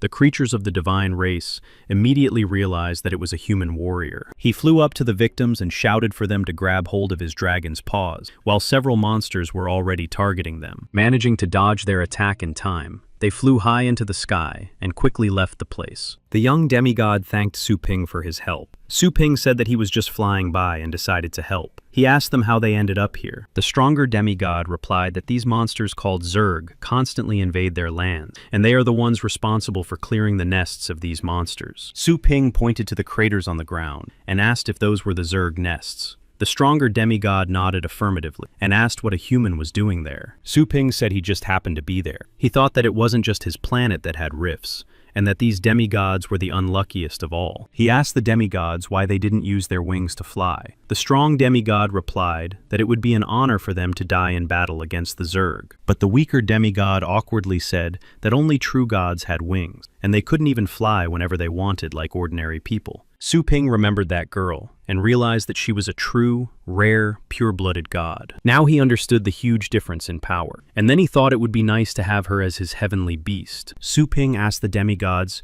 if they knew where the demigod border was. The little demigod said that this was the first time they had heard of such a thing, but he added that they had a legend about the highest divine realm. His comrade said that it was just a legend. He added that according to the legend, one day of cultivation on the earth of the higher gods was equal to a year in the outside world. Su Ping noted that they spoke of the divine realm as something non-existent or unattainable. The little demigod did not understand why no one had found this realm yet, since they could destroy the Zerg race and save their people. This also upset his comrade. He said that they had already lost hope for it, and that it was better to train their skills to the maximum. Suddenly, a multitude of energy spears flew at them, and they were able to destroy the snake of purgatory. The demigods and Su Ping began to fall. Landing on the ground and looking back, they were clearly frightened by what they saw. Now they were being pursued not only by a swarm of Zerg, but also by a Zerg centurion. Falling to his knees in fear, the little demigod said that this was where they would meet their end, because now their enemy was completely invincible. His strong comrade, the demigod, told them to run away quickly, and that now was his time to leave with honor, fighting to the last. Su Ping noted his selflessness, but he himself was focused on the crystals inside these Zerg, so he had no intention of retreating. He asked if everyone was satisfied with such an end, since they had never seen the divine realm. At the same time, he called his pets to battle. Seeing this, the demigod was surprised that such a powerful burst of energy could come from an ordinary person at the apprentice level. Su Ping seriously told them to leave quickly, and he began to concentrate the energy of the stars around him. The strong demigod respectfully thanked Su Ping and said that it was the first time he had met such a hero from the human race. Leaving Su Ping alone against these monsters, the demigods ran away, placing their hopes in him. Su Ping involuntarily recalled his first battle, when he was also attacked by a swarm of insects. He remembered that it was then that he felt a pulsating sensation in his head, with thoughts of the coming end. After that, he and his beasts jumped straight into the swarm of Zerg. Su Ping was determined to fight and told his pets to give it their all. After a while, he found himself in the resurrection space, completely exhausted after the battle. He had just over 500 energy points left. He realized that he had only one attempt left to resurrect, and, gasping for breath, said that even 9 resurrections were not enough to defeat the centurion. Although they were able to defeat the others, they only managed to wound the centurion and deprive him of his paws. At the same time, he was able to obtain a sufficient number of divine crystals, but he understood that if he returned, he still would not be able to defeat him. He decided to devote the remaining time to exploring other areas of this space and to be resurrected in a random place. At that moment, in the room of the goddess, she was cuddling a big cat, which he obviously enjoyed very much. Lying on the bed, she was scratching his belly and saying that he was so cute that she wanted to eat him. Suddenly, Su Ping reincarnated right in front of her, shocking both of them. And only the big beast cat began to growl at Su Ping. She was very angry at his appearance and asked what he wanted from her since he was pursuing her. Su Ping could not understand how he ended up in front of her again, and he had no time to call the skeleton for help. Su Ping said that he was not her enemy. She demanded an explanation as to why he was still alive when she had pierced him with a sacred spear. She said she wanted to send him to a dungeon for martyrs. Su Ping understood that he no longer had the opportunity to resurrect and quickly told her that he knew how to get to the higher divine realm. The girl was clearly interested because she and many others wanted to return there to gain power and destroy all the Zerg. She did not understand how an ordinary person could know anything about it when their entire race could not find the way there. She told him to prove it. Su Ping said that the fact that he could enter and leave the central divine lands already proved his mighty power. The girl looked at Su Ping silently, and he realized that she was hesitating, and that now was the time to give her a little more information. He said that if she wasn't interested, then he had no business here, and turned toward the exit. She spoke up and asked what he wanted in return for the information: power, gold, or land. Su Ping calmly replied that he wanted power, because without power, land, or money, he would not be able to survive. Taking a book out of her space, the girl handed it to Su Ping and said that it was a secret cultivation technique, the art of the divine source. After studying it, he would be able to permanently increase the speed at which he learned all skills and spells. Su Ping was very pleased with this book. He tried to open it to look at the contents, but was suddenly struck by an electric shock. The girl said that as soon as she entered the higher divine realm, she would help him remove the barrier from the book. Su Ping agreed and said that he needed to draw a talisman on her forehead so that she would not get lost in the spatial chaos. She agreed and came closer to him. Su Ping asked if she had a ladder or if she could squat down. She squatted closer to him and said to draw the talisman and hurry on their way. Su Ping asked the system if he could control her by signing a heavenly beast contract with her. The system confirmed that this was possible. A mark appeared on the girl's forehead, but she also realized that this was a contract for a human to absorb a pet. She decided to respond in kind and drew a reverse divine mark on her back. And when Su Ping tried to make a contract with her, she was able to quickly terminate it. Su Ping was surprised that the contract could be broken, and at that moment, she decided to use the contract on it. She said that when he became her pet, he would quickly reveal all the secrets and the location of the kingdom. But she did not have time to do so because time was frozen. This surprised her greatly, because the contract had always worked without any problems before. The chains of her contract began to crumble, and the frightening eyes of an unknown creature appeared in the sky. She couldn't understand what this new trick of the man was. Suddenly, she was pinned to the ground by gravity and couldn't resist. All her strength was suppressed by a single glance. She thought it was a hidden power of humans, but then she thought it was a creature from a higher dimension. After time resumed, Su Ping came to his senses and did not understand what had happened a second earlier. Seeing the goddess on the floor, he couldn't understand why she was in such a pitiful state after the contract was terminated. Surprised, he asked the system, but it explained that it had done nothing, but the goddess had violated the system's protective barrier and received a response. Su Ping thought that the beast contract would no longer work on the goddess, and that there might be another way to subdue her. The system said that it was possible to conclude an employment contract for highly intelligent beings in order to accept them as employees of the pet store. Approaching the goddess, Su Ping said that she had passed a recent check, and that he could now offer her an official contract. After reading it, she realized that this contract truly possessed the aura of heavenly law, and that it would be impossible to violate it. But she was repulsed by the idea that the contract was for a whole year, and that during that year, she would be under this man's command. Su Ping said that if she didn't sign, he would simply leave, and she would have to find a way out of this hole herself. She realized that he was very cunning, but the contract was verified. She said she agreed to the contract, but if he deceived her, he would bitterly regret it. After she signed the contract, Su Ping was able to see her information as an employee. Her name was Joanna. There was a lot he didn't understand in the description, such as what the powers of a boss were, and what the rank of God of Order was. Also, What was an employee rating? The system explained that in addition to the power of an employment contract, it could give power capable of conquering an entire galaxy in the universe, not just a kingdom. This surprised Su Ping so much because he couldn't sign a simple contract with this girl, but the system was able to punish her for breaking the barrier. He wanted to know what kind of system this was and what power it possessed, to which the system replied that it was time to return to his world. Returning to the store, the girl also moved with him. She asked him if this was his property. Su Ping asked her about her height, to which she replied that it was more convenient for working in his world. But she was so short that she looked more like a child than a girl. Joanna replied that she didn't see a problem with that, since she was already so old. Turning around, Su Ping told her to just get ready for customers because the store was about to open. Using her divine vision, she asked if he was talking about the people who were spying on him. Su Ping guessed that they were Tian Cheng's people. He was surprised at how quickly they had found him. He thought he would have time to move his mother and sister to safety and renovate the store, and regretted underestimating the situation. He decided to call his sister, but an unfamiliar man answered the video call. Su Ping asked who he was. The man began to tell him about himself, that he was an ordinary person who had recently become a master of martial arts,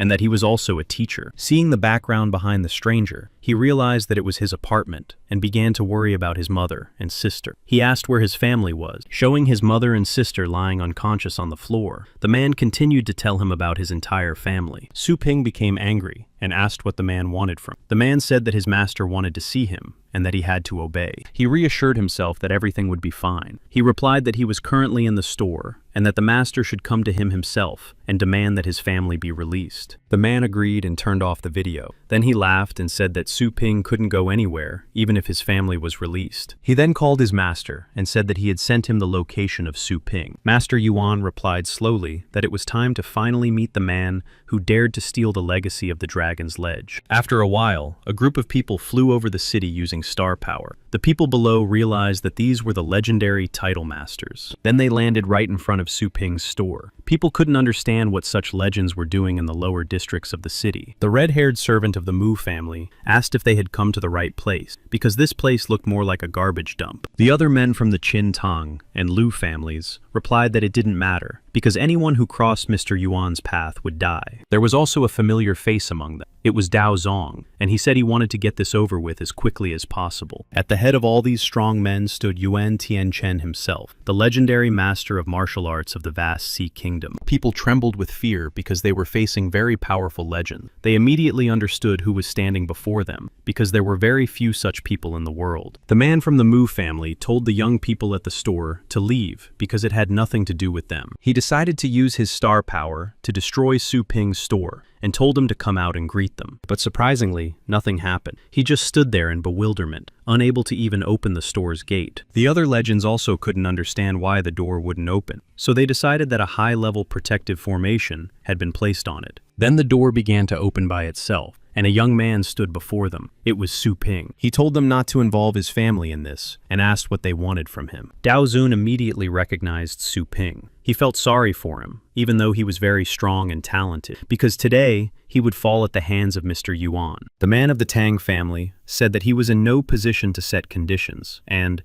using his star power, grabbed Su Ping to pull him out of the store. But Su Ping effortlessly destroyed his star power and replied that he was not going to obey just like that. After that, the man of the Tang family felt ill. Seeing what Su Ping was capable of, the old men became wary and decided to attack together. Suddenly they stopped because they felt a powerful burst of energy behind them. They recognized this aura because it was their master. They bowed their heads submissively and asked him to leave the matter to them because they could still fight. Master Yuan replied that Su Ping was on a completely different level from them. He ordered his relatives to be brought to him. Then two men brought Su Ping's unconscious mother and sister. They added that they admired his strength. Seeing his family in their hands, Su Ping flew into a rage and, using his star power, decided to take them with him and punish those who had hurt them. He gently picked up his mother and sister, while grabbing the men holding them and leaving them motionless. After getting his family back, he asked Mr. Yuan what he had done to them and why they were unconscious. Mr. Yuan replied that it was just anesthesia and they would wake up soon.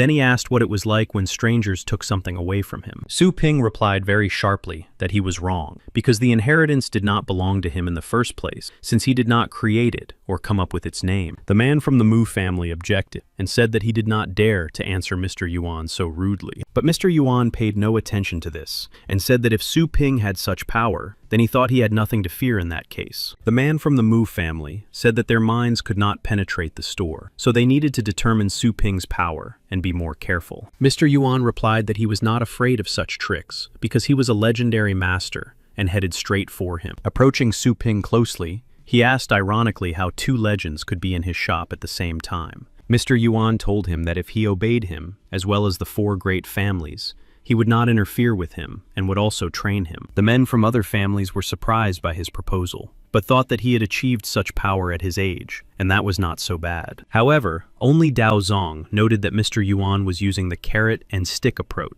but judging by his aura, he clearly showed his superiority. Mr. Yuan said that the resources of the secret kingdom should go to the strongest, so that they could nurture the true talents of the world. Su Ping realized that he himself determined who would get the treasures. He said that he had always hated people who tracked down and took rewards for themselves. Mr. Yuan said that he had the power to track down everyone and punish them for disobedience, because he was on a completely different level of evolution. Using his powerful force, he asked Su Ping once again whether he would join him or die right there. Su Ping asked if he could repeat it again, and Mr. Yuan realized that he was not going to give up. He aimed his aura blade at him, but then Joanna intervened and destroyed the aura blade with a single touch, without any effort. The men from influential families were surprised, saying that this girl also seemed to be of legendary rank. Mr. Yuan himself said that because of her youth and hidden star power, he did not take her seriously. He asked if she was Su Ping's mentor. Su Ping did not answer him, but told Joanna that he had not given her orders to protect him. She replied that it was an employee's duty to protect the store itself. She also said that if she understood correctly, she would be awarded points and then promoted for doing so, and if she did not do so, she would be punished. Continuing to ignore Mr. Yuan, she said that he was probably doing this on purpose so that her points would be lowered, to which he replied that she was very clever. Unable to take it anymore, Mr. Yuan lunged at Su Ping, asking how they dared to ignore him.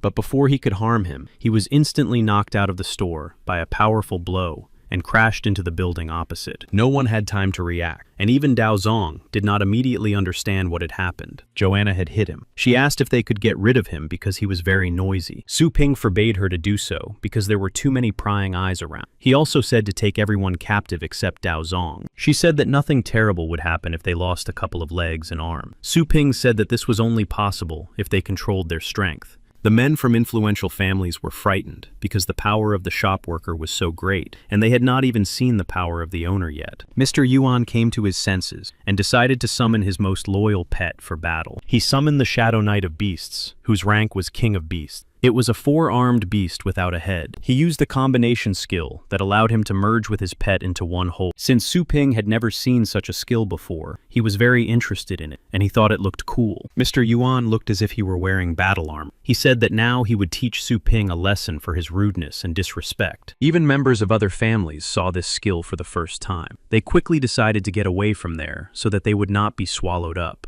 Dao Zong asked Mr. Yuan to calm down, because this battle could destroy the entire city and harm many people. But he just laughed and said that there would be no battle. He would just show who was boss here. He instantly teleported behind Joanna, then pointed his spear at her and said he would end it all with one strike. Then he shouted that it was all over and struck her with all his might with his spear. But Joanna didn't even turn around and stopped the spear with her bare hand. Then she broke it into small pieces and asked if that was all Yuan had. He was simply stunned by such a move. She summoned her spear and struck Mr. Yuan right in the chest, piercing his beast. At the same time, she told the divine spear to enjoy the sacrifice, and Mr. Yuan screamed in pain. Su Ping intervened and said that this was enough to neutralize him, but not destroy him completely. Joanna explained that she had scorched his spirit, and that it would take at least 5 years for him to fully recover. The men from the great families saw all this, and could not believe that the great and powerful lord had been damaged by just one attack. Su Ping playfully beckoned them to her, and said that since they were still here, they should immediately go to him. Sometime later, Su Lingyu began to regain consciousness and finally opened her eyes. They were at home. Su Ping was sitting across from her at the table and said that she had finally woken up. He asked if she was all right. She said that her head was splitting, but everything else was fine, and asked how her mother was. Su Ping said that she was still asleep, but that she was fine. At that moment, a red-haired man from the Mu family interrupted the conversation. He politely greeted Su Lin Yue. This frightened her greatly, and when she saw that there were several other strangers in their house besides him, she hastily asked who they were. They all greeted Su Ling Yu and introduced themselves one by one. Hearing their names made her even more nervous. Turning to her brother, she asked what all these people were doing in their house after everything that had happened. Su Ping replied that he had caught them, but quickly corrected himself and said that he had hired these tutors for her education. She asked why she needed them, since she was already in the top 10 in her studies. He said that they could train her for the elite tournament. Turning to the men, she asked what new things they could teach her. Xiao Liu said that he was the title king of poison and could teach her some types of 9th level poisoning and detoxification. Xiao Qin, the titled Master of Restoration, would teach her 9th level healing skills and physical strengthening techniques. Xiao Tang, the Master of the Snake Heart, would teach her 9th level hidden weapon techniques and mechanisms. And finally, Xiao Mu, the titled Emperor of Beasts, will teach her the skills of controlling certain 9th level beasts. He also gives her a small silver frost dragon, which ranks 8th in the dragon hierarchy. She liked it very much. She asked Su Ping if all this was true, and if they were reliable people to learn from. Su Ping smiled and said that it was all true, and that they could be trusted. A few hours ago, something happened in the store. After they approached Su Ping, they said that they did not notice the great mountain in front of them and began to apologize. They all bowed their heads and asked to be forgiven for their gross mistake. Su Ping quietly asked Joanna if she knew how to curse or cast spells. She replied that a noble goddess like her did not use such tricks. After that, Su Ping added 2 points to her rating for that answer. She asked if he was worried about their loyalty and obedience. He confirmed that he was. Joanna said she was doing it for her points, and then she said she would deign to show a miracle to these foolish people. When she showed them the image of God, they fell to their knees and said they had seen the light because God had appeared before them. They did not touch Dao Zun. He was surprised that masters were so easily controlled now. He thought that she was not from this planet, and that Su Ping was not just a human being. Su Ping asked what she had done to them. She replied that she could guide them with her blessing onto the path she herself had chosen for them. And if the Blessed One disobeyed the faith, he would burn in divine fire for 10 days until he was destroyed. Su Ping seized the moment and told them that now they all believed that his family was holy and untouchable. He turned to Dao Zun and respectfully asked him to teach him sword skills since he was here. The latter was taken aback and said that there was no need to address him so respectfully. He also asked if there was any point in learning from someone like him, since Su Ping was much stronger. But Su Ping bowed to him and said that he saw great value in it and asked him once again to teach him. He agreed, but asked him to answer a couple of questions. The first was where he could find a place to practice his destructive sword technique. The second was that, judging by his physique, he used a fist-fighting style in battle. So why did he need a sword? Regarding the first question, he said not to worry about it and asked to leave his contact information so he could get in touch when he found a suitable place. Returning to the present, Su Ping said that his sister could study with them without any problem and that it was time for him to go back to the store. Then he received a message from his assistant. The consultant said that the property was ready and that his fire dragon was ready for sale. He noted that they worked very quickly at this service. He told them to come to his store to hand over the dragon and the documents. 10 days later, Su Ping finally closed his shop. The system notified him that he had earned 125 energy points. Opening the control panel, he learned that if he upgraded the shop to level 3, he would be able to breed 7th and 9th level beasts. He thought that now he would be able to accept large orders worth several million at a time, like Yahello. In addition, selling the beasts would free up more space in the store, and now it would look more like a pet shop. He pressed the upgrade button. The system deducted 100,000 energy points from him for upgrading the store.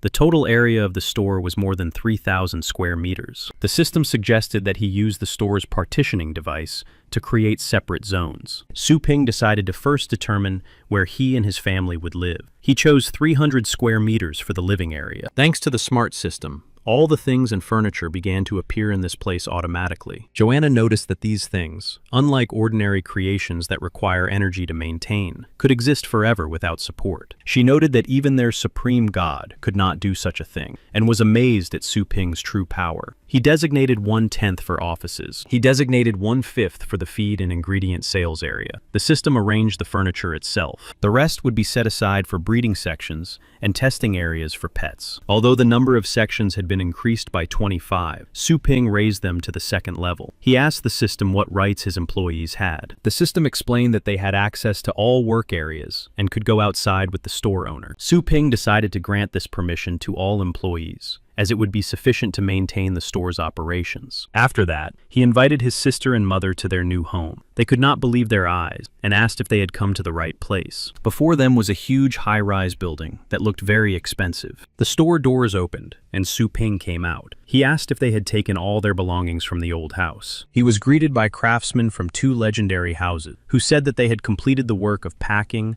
and delivering the belonging, and that they were leaving. He thanked them for their work and told the other workers to unload the things and bring them into the house. Su Lin asked what was going on, because without warning, all their things had been loaded into a truck and taken away somewhere, and she had to go to school. He said he had asked the university to excuse her for the day and asked her to come inside because he had something to tell her. In the store, several guys approached Joanna and said they wanted to pump up their muscles and asked for her phone number. She told them to get in line. Changing her appearance to that of an adult and dressing up as a store employee, she asked him where he was going, since there were many customers there. He replied that he was busy right now, and that she should look after the store herself. There was even a swimming pool in their own house, which surprised them greatly. Su Ping told her not to be shy about enjoying herself. Later, they came to Su Lin Shui's room, and Su Ping asked if they liked everything. They replied that it was much better than their old house. Mom asked how much such a luxurious house cost. Su Ping replied that she shouldn't worry about that, and that the money had already been paid. He said that because of his good breeding,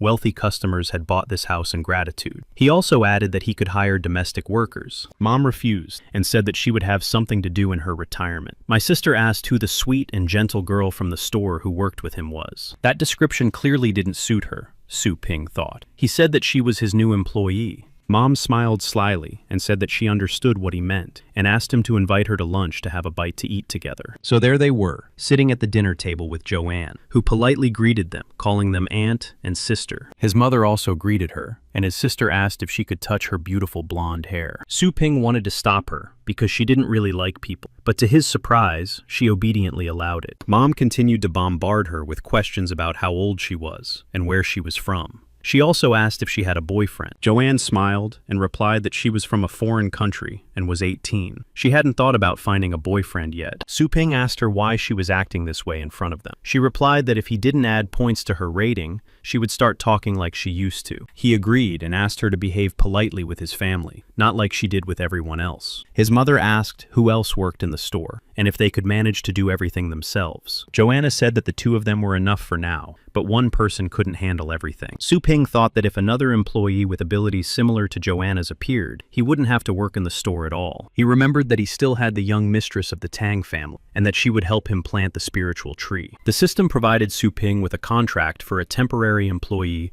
without any rights to use the store's services. If a temporary employee could earn 200 points, they could become a permanent employee. Su Ping was happy with this hiring opportunity. From his space, he decided to summon Tang Ruyun to make her a temporary employee of the store. She asked him what he intended to do with her, to which Su Ping replied that she should first take off her shoes since she was in his house. Looking around, she assumed that she was in a bedroom and that this was most likely his house, but she did not see the heavenly beast near him, and he himself was quite relaxed, which meant that this was an excellent opportunity to escape through the window. She rushed towards the window to escape, and then gather all the strong fighters of her family and take revenge on him. She picked up such a high speed and was sure that her plan would succeed, but unexpectedly crashed into very strong glass. With a wound on her forehead, she asked what kind of window was so strong that it could not be broken even with force. She also felt very weak because she hadn't eaten for several days. Then Su Ping approached her, which made her very nervous. She asked him what he was going to do now. With a sly smile, he said that he was thinking about how to get the most out of her. But Tang Ruyun thought something indecent and asked in fear what he was up to. He reached out his hand to her,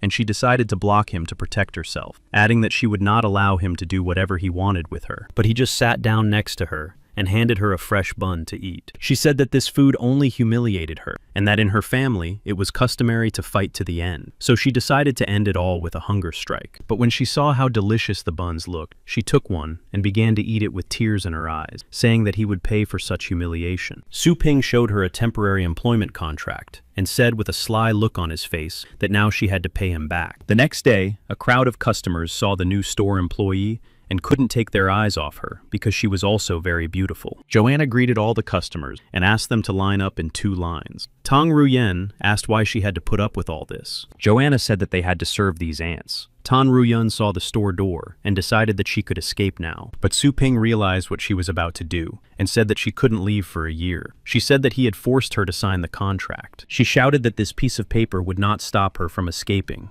and rushed towards the exit. She crashed into the barrier at the entrance that kept temporary workers inside and was instantly thrown back. Su Ping called Joanna simply Anna and said he would give her 2 points if she taught Tang Ruyen everything. She calmly agreed. Some unfamiliar people appeared at the door and asked if they could see the store owner, Mr. Su. He approached them and they asked if he had ordered a small advertisement for his store. He confirmed this. They asked where they should go, what they could film, and what his wishes were for the shoot. He decided that this would be an excellent opportunity to show new customers what they were now cultivating and breeding at the highest levels. He summoned his purgatory snake and said that they would need to film it. The film crew could not withstand the strong smell of metal and the powerful aura. The people around them also decided that they were filming a movie using such a beast. With trembling hands, the cameraman approached Su Ping and asked him what his store's slogan was. Su Ping replied that they only needed to film the dragon and the store's name. He thought that high-ranking masters would come to him once they saw his snake. Su Lin Yue appeared in the crowd. She tried to squeeze through the people and then called her brother. Su Ping asked why she wasn't in class, but she said that title-ranked masters were following her even to the bathroom, and all her classmates had run away from her. Su Ping laughed, and his sister asked what was so funny. He told her not to worry about it, and that they were just protecting her. Tang Ruyen noticed the elder of the snake-hearted family among the crowd. She thought it was a great opportunity to contact her family and tell them that he was holding her hostage. She used the star sound transmission and contacted the elder of the Tang family. She called him, and he recognized her voice and turned around. He asked her why she was there, since the whole family had been looking for her in the secret kingdom for a long time. She said that she was locked up there by this man. He pointed at Su Ping and asked her if he had caught her too. She asked him what he meant and if he had caught her too. Su Ping turned to her at that moment and smiled very maliciously, and at that moment she realized that he had subjugated not only her. She quickly hid around the corner and thought that this way, Su Ping would not be able to understand that she was communicating with her family's master. Later, she saw the family elders greeting Su Ping with great respect. Su Ping said to guard the university from the outside and not to approach his sister, and that they could take turns teaching her on his training ground every night. Tang Ruyen did not understand how it happened that masters of the title rank bowed down before him and began to obey him. The system announced that Joanna's rating as an employee had risen to 101 points. Su Ping noted that he didn't even need to watch over her, since the system was doing it, and that Anna was performing her duties well. At that moment, he decided to move the tree to a scroll, where living organisms could dwell, so that it could grow there. He asked the system if it would sprout in the ground on its own. The system explained that this was an ability of his space, and that the tree would reveal its true power. Su Ping asked if it would be able to become a heavenly beast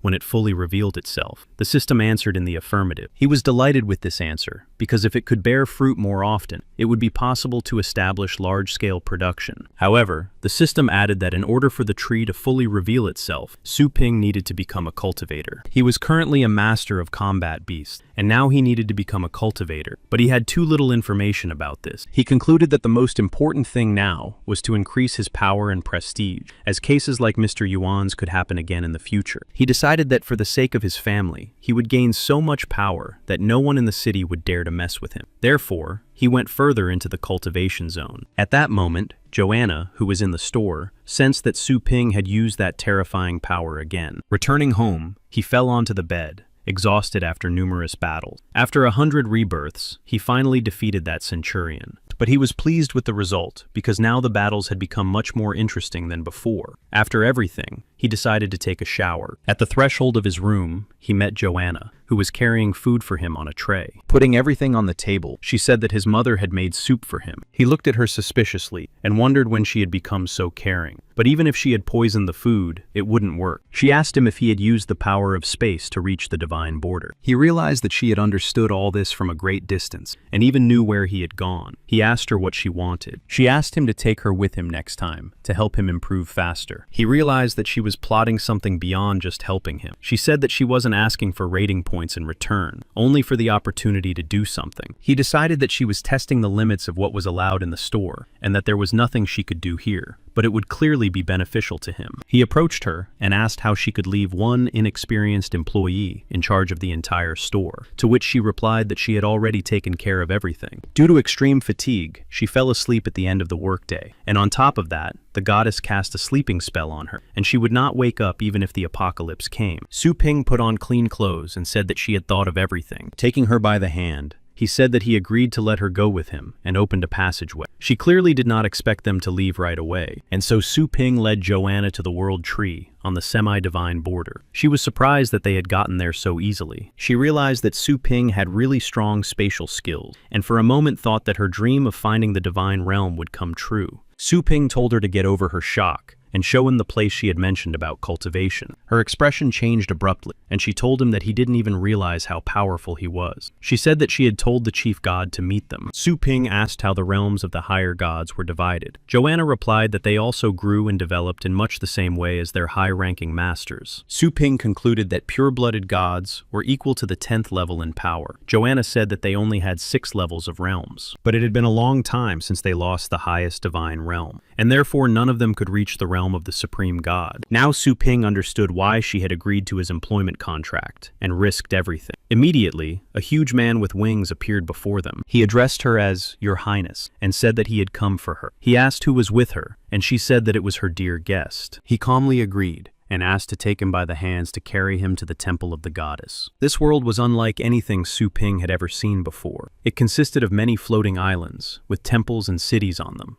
The angel took them to one of these islands, and Joanna said that he could be free. At the entrance, they were greeted by many servants in robes. Joanna ordered them to prepare the divine spring. Following her, Su Ping thought that she had simply decided to bathe and change before the upgrade. When he arrived at the spring, he saw many huge stone statues of an unknown race that were chained to the wall. Suddenly, they cut their hands and began to pour golden liquid from their veins into the bathing bowl. Joanna replied that this spring could be 100 times more effective than his cultivation sections in the store. She also said that only the best of them were given this opportunity, and only once a year. She said that after dipping his pets in the spring, he could test their strength in the arena. Su Ping was pleased and asked if he could use this spring more often. She suggested that every time he returned her to this realm, he could use the source, but in return, he would not destroy the Zerg. Su Ping asked why she wanted this, since they were enemies, and they had the same goal, so he could exterminate them at the same time. She said that a pure-blooded goddess could smell the divine crystals on him. She asked him if he had noticed the giant world tree when they first arrived in her world. Su Ping nodded.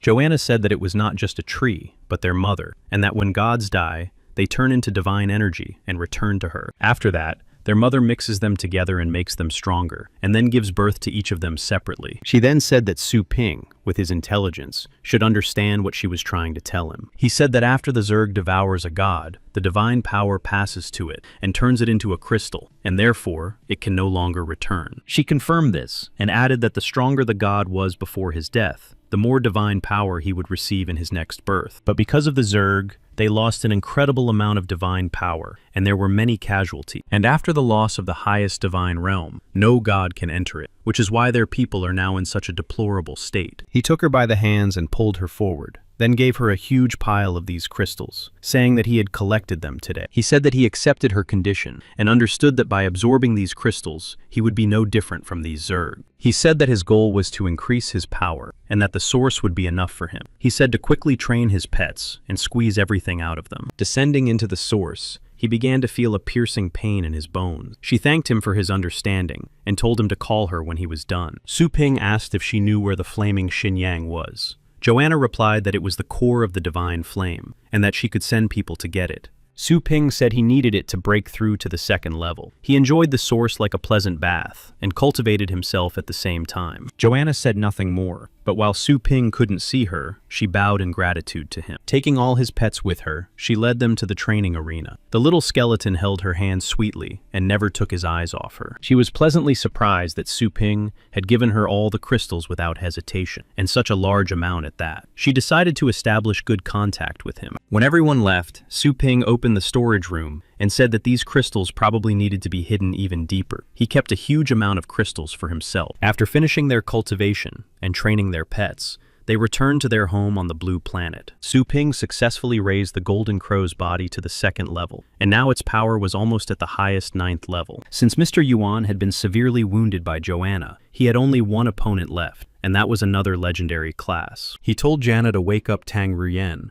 and that they needed to do their best today, as the advertisement had most likely yielded results. But no one came all day, and Su Ping sat alone at the entrance to the store. Su Linye, returning from school, was also surprised at how empty it was at work today. She asked if her brother had the day off, but he said he was working today, and asked why she had returned so early. She said that everyone had been let out of class early today, and that she had evening classes with the poison master. Su Ping was looking at something on his feed. In Su Ping's feed, she saw the news that some pet store, Feifei, had launched its advertisement, and also invited a master from the top 10 elite tournament. Their offer angered Su Linyue, and she said that they already had 10 locations throughout the city, so why did they need to use such advertising? Su Ping's reaction made her laugh, and she asked why he was laughing because the situation was serious. He said that her reaction was very cute, just like a little boss. She was embarrassed and said that she just thought it was unfair. Su Ping said that they had specially invited the top 10 masters from the last tournament to attract more customers, and they had succeeded. Su Linyue suggested preparing her top 10 masters to advertise the store. Su Ping said that they needed to create a big buzz,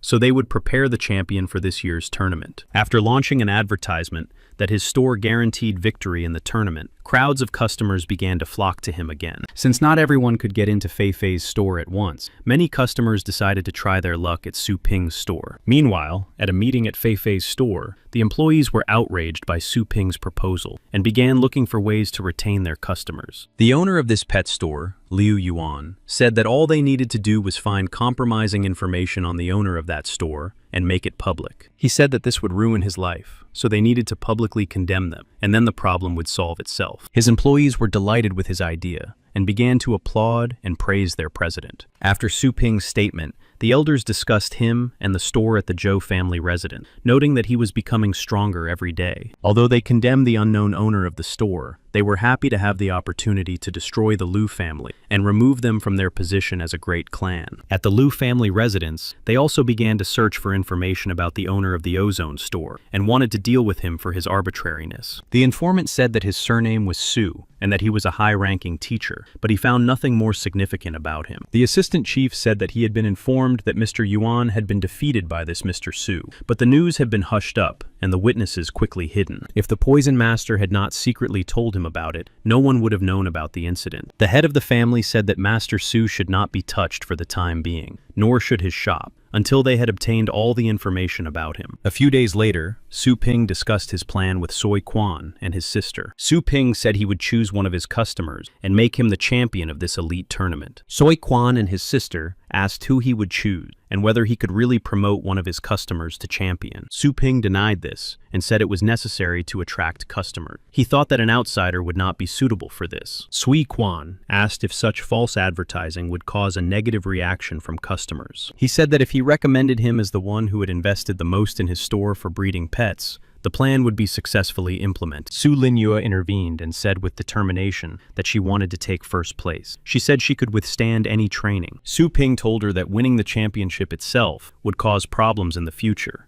and that with her Frost Dragon, she would easily take a place in the top 10. She replied that a place in the top 10 was not enough for her, and that she wanted to become as strong as him. She explained that she had no idea what training he had gone through to achieve his current strength, but she could not be satisfied with just a little. He asked what was bothering her, since she already had a good place in the university rankings, and could even make it into the top 10. He said firmly that after winning the championship, the whole city would be against her, and his competitors would not leave her alone after the tournament. He said that in this tournament, the participants were signing up for life or death. She replied that she had thought about all this, even when she became a master of fighting beasts. And on that day when they were unconscious, something happened to him. She said that she felt the strong aura of a master of fighting beasts, and that he silently protected them without saying anything. She firmly said that she was no longer a child, and that she also wanted to protect the people dear to her. Su Ping smiled gently and said he would think about her proposal. Suddenly, someone outside shouted for his money back. The system announced that the store had been maliciously slandered, and that he had been given a new task to restore its reputation and destroy the criminal within 24 hours. Su Ping was surprised by such a violent reaction from the system, because she had asked to destroy the culprit, and such a task had been issued for the first time. The guy outside shouted that this store had ruined his pet, not only weakening it, but also shortening its lifespan. After lengthy negotiations, the people around came to the conclusion that the store could have used hormones to speed up the flow of customers. The perpetrator was clearly pleased with the result of his work, as people began to accuse the owner of fraud en masse. Joanna then used her powerful aura to tell everyone to be quiet. People were overwhelmed by her force. The perpetrator said that customer opinions were being suppressed in this store, and that he would now call the police. Su Ping came down and told Anna to stop. He asked what had happened to this customer's pet. The guy called his pet and said that it had been done in his store. An exhausted blue fox covered in some kind of miasma lay on the floor. Su Ping checked the data and said that the customer's name was Sun Chu, and that he had given his pet away the day before yesterday and picked it up yesterday. Su Ping said that they had his signature, which he had given when he picked up the pet, stating that it was safe and sound. The guy said that was nonsense, and that his fox started feeling sick as soon as they got home from the pet store. Su Ping said he needed to check the celestial beast, and the guy let him. After looking at its stats, he realized that its combat power had indeed dropped sharply, but the symptoms were more like poisoning. He asked Joanna if she knew how to treat animals, and she said she could treat it a little. The guy blocked the way to his fox and said that the hospital said it was all because of drug use and indiscriminate breeding. But before he could finish, Joanna pushed him aside and said he was too noisy. The guy said that their store also beat up customers who were dissatisfied with the results and that they would not get away with it. Joanna used her divine power and began to treat the blue fox, enveloping it in a warm golden glow. After that, the fox got to its feet and was completely healthy. People couldn't believe that the pet had been cured in just a second. After checking the characteristics, Su Ping noticed that the fox had not only been healed, but its abilities had also been increased to a higher level. The fox ran up to its owner and began to lick him affectionately, which he clearly did not expect. The guy said that since the fox had been healed, he would leave them alone and apologized if he had offended them. They were about to leave when Su Ping stopped them and said that he also offered follow-up services and asked him to come with him. Of course, there was no follow-up service, and Su Ping threw the guy into a dark room, after which Joanna closed the door. Su Ping said that his reaction after his pet was cured gave him away, and asked who sent him. He said he didn't understand what he was talking about, and that if he wasn't released immediately, he would call the police. Su Ping used his power and lifted the guy and his pets into the air. The guy was scared because he realized that he was facing a master of the title rank. He said that, as a title rank, he had the right to destroy the criminal on the spot, and that he could use that right. Frightened, the guy said he would tell everything, and that the Lu family had sent him. Su Ping immediately realized that this family owned the Fei Fei store and asked for details. The guy said that his beast had been badly injured in battle and that he needed money to heal it. The Lu family said they would pay for everything if he pulled it off. Su Ping asked for the name of the person who hired him. The guy said he was wearing a mask and he couldn't see his face. Su Ping asked Joanna if she could read mind. She said that gods don't use such a despicable method, and for that he gave her 2 more points. Su Ping said that his answer was too perfect and that something didn't add up. Joanna decided to use her soul-scanning ability on the guy and approached him. The guy panicked and ordered the fox to protect him. The fox shot a beam of light at her, but Joanna easily blocked it and used her ability. This ability showed moments from a person's life during a certain period that could be chosen by the master who used the skill. Looking into his history, they saw that the guy owed a large amount of money to the Zhou family. They suggested poisoning his beast with 9th level poison and framing the Lu family through such a scam. When he hesitated, because there was no antidote for the poison, and the beast could suffer for a long time before dying, they told him they would give him an 8th level beast. He immediately agreed to this. His fox understood everything, and did not even resist its master. Su Ping got angry after seeing this, and grabbed the guy by his jacket. The guy tried to explain that he had no other choice. The blue fox defended his master to the last, and grabbed Su Ping by the arm. The guy decided to play on his pity, and said that he should let him go for the sake of the fox, and that without him, he would not survive. Su Ping turned to Joanna,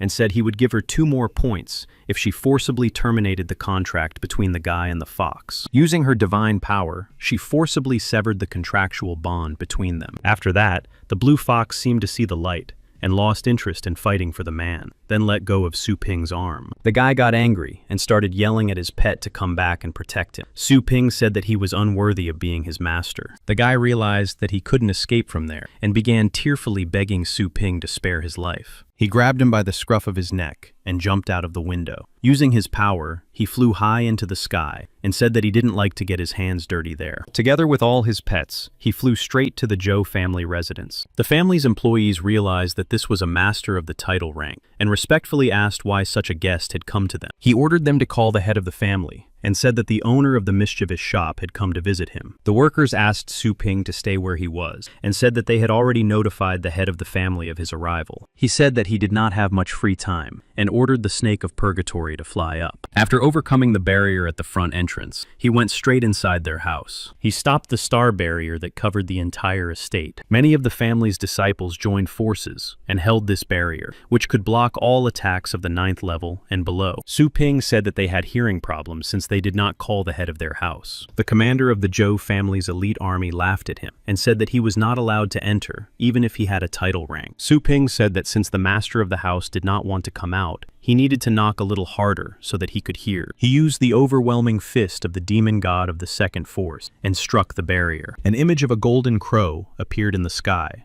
directing all its power into the strike, after which the barrier began to crack and crumble. The Zhou family's subordinates were frightened by what they saw, as they had never seen such a style before, and were confident in the strength of their barrier. The army commander ordered everyone to gather and use all their strength to punish the stranger. Feeling the pressure, the commander said it was impossible to break through their defense with just one title rank strike. Many began to lose consciousness from helplessness, as the pressure did not stop, and the commander asked if he wanted to destroy their family. Suddenly, 2 vice-rectors of their family descended before the commander and helped to put up a more reliable defense. They used the Xuan Wu style and counterattacked Su Ping's strike, after which a powerful explosion occurred. The commander sighed with relief and thanked the vice-rectors for their quick help. A certain man said that as members of the elite army, they had become completely ineffective since they could not stop a single title holder. It was the clan leader himself, whose name was Zhou Tianlin, whose combat power was at the highest 9th level. The commander fell to his knees and said that he was to blame for his weakness. He asked for the opportunity to catch the intruder himself. Sitting down on the ground with his pets, Su Ping asked the old man if he was the boss here. He said that his people were planning to harm his store and demanded that they be handed over to him for punishment. Vice-Chancellor Zhou Tianguang objected and said that he had no right to invade their territory and accused them of such dirty deeds. The other vice-rector, Zhou Ji, said that he could not take anyone from their family and set his pet, Nightmare Chaos, on him. He was also surrounded by reinforcements from the elite army. Now Su Ping was trapped. Su Ping said that this crowd of rotten fish and shrimp was useless to him. Zhou Tianguang summoned his pet and said that he was a frog at the bottom of a well who had no right to speak. He called on the entire army to use their formation skill, and the soldiers simultaneously began to concentrate all their power in one point. After that, a huge face of a green dragon with a sword in its teeth formed in the air, and it was the divine punishment of Qinglong. Su Ping said that this surprised him, and he asked the clan leader if he wanted to continue covering up for criminals. The clan leader said that he was surprisingly calm before his death, but now it was too late to ask for forgiveness. He said that Su Ping's power was at most the highest 9th level, while the divine punishment of Qinglong was at the limit of the 9th level, almost a legendary rank. When the green dragon began its attack, Su Ping ordered the dark dog and the snake of purgatory to defeat it. And so, 2 powerful forces clashed face to face. The dark dog's barrier was clearly not inferior to the dragon's power. The shockwave was so strong that the guy in Su Ping's arms began to scream and beg to be saved. The vice-rectors were surprised that their most powerful attack was blocked by some kind of heavenly beast shield. Su Ping said that he was not here to talk to them, but to have the criminals handed over to him. The small skeleton standing next to him rushed into the attack with lightning speed. The thrust was so strong that a crater formed where he had been standing. Su Ping ordered him to finish it off, and the little skeleton swung his sword at the green dragon. Zhou Tianlin said that he recognized the little skeleton's move, and that it was a very rare attack against a dragon-type creature called the Dragon Execution. He said that he had underestimated his opponent and decided to clothe the dragon in molten armor. And so, the green dragon was clothed in golden armor, stronger than steel. But Su Ping said that it was too late to defend his dragon. Using the highest art of the sword, the little skeleton struck and completely destroyed the green dragon. This blow struck Mr. Zhou himself, as well as everyone who had participated in the creation of this dragon, as they were spiritually connected. Vice-Chancellor Zhou Ji regretted his failed plan, because Su Ping was supposed to attack the Seven Lu. He did not understand how he had come upon them. Su Ping asked Mr. Zhou if he would continue to cover for the guilty parties. He obediently said that he would now bring everyone involved in this case, and ordered his assistant to bring them. The head of the house regretted getting involved with him, thinking that he was just a worthless guy with no name or support, and now the whole family was in danger of destruction. The assistant brought 3 bound men. They begged not to be touched, because they were not guilty of anything. The head of the house said that they were the ones who started it all, and could suffer any punishment that Su Ping decided. Su Ping said that now was the time to check if it was them, and threw the guy who had caused the commotion in the store in front of them. But the guy said with complete confidence that he was seeing them for the first time, and the men responded in the same way. Su Ping realized that it seemed their memories had been erased, but he himself remembered them from the guy's memory. Vice-Chancellor Zhou Ji stood nearby, smiling, thinking that they would not be able to expose him because he himself had wiped the memories of everyone involved in the case. Although Su Ping was able to somehow track down their family, even using some kind of artifact, he would not be able to determine the culprit because the memories had been lost. Su Ping did not continue the conversation and simply took the lives of all 3 men. He turned to the head of the house again and said that the organizer had not yet been found and that he would not leave until he found him, and he paid for the insult with his blood. Zhou Ji was alarmed because he could not understand why Su Ping was so sure that they were not the organizers. The head of the house quickly said that there was another group of people involved and ordered the rest to be brought in. A small group of people were brought before Su Ping. They knelt before him and begged for mercy. Zhou Tianlin said that now all the participants were there, and no one else was involved in the plan. Su Ping understood that those who did not organize this plan did not deserve such an end. But he had no choice, because the main culprit was never handed over to him. But in addition to the task, he also had to uphold the authority of his store, so that such things would not happen again in the future. He got rid of all these people. Zhou Ji thought that this was the end, because after so much destruction, Su Ping would calm down and leave them alone. The system announced that, although the participants had been eliminated, the main organizer had not yet been found, and the task had not been completed. Su Ping called the little skeleton, and it understood him, and, without a word, jumped up and split the main building and the ground around it in half with a sword strike. Zhou Tianguang shouted that all the culprits had been punished, so why was he continuing to destroy their land?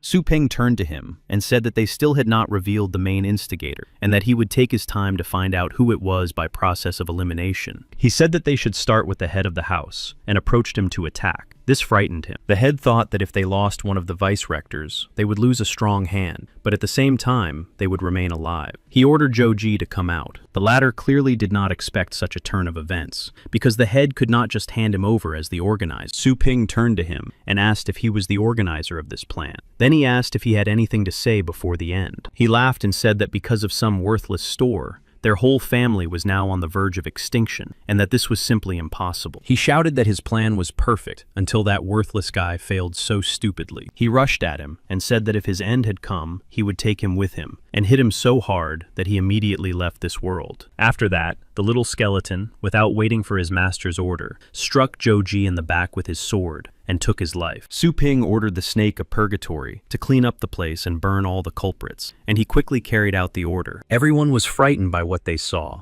and breathed a sigh of relief that they had not taken part in Joji's plan. The head of the clan was also frightened and decided that no one from his family would go within a kilometer of the mischievous shop, and that he should no longer harm Su Ping. The system announced that the task had been successfully completed. Only charred traces remained at the scene of the crime. The head of the clan bowed to Su Ping and called him master as a sign of submission. He said that all the culprits had been punished and asked him not to be angry with their family anymore. Su Ping said that this was not the end, as he had only punished the guilty parties, but had not dealt with the consequences of their damage to the store. He said that the Zhou family must publicly admit to what they had done and clear his reputation and compensate him for the lost earnings during the morning that he was not in the store. The head agreed to do everything personally and thought to himself that the rumors on the internet were true and regretted not believing them right away. He asked what exactly Su Ping wanted as compensation, and he replied that he needed a set of heavenly treasures for training masters. But not just any set, but the one used to train the young master of their family. The head was unpleasantly surprised, because the young master was the first heir of the family, and this would help him quickly increase his power, but without them, nothing would work. He angrily objected that this was impossible, because without them, their family would cease to exist due to a lack of power. Su Ping laughed and said that this was what he wanted, but even so, he would be able to elevate him to the level of clan head. The people around him began to shout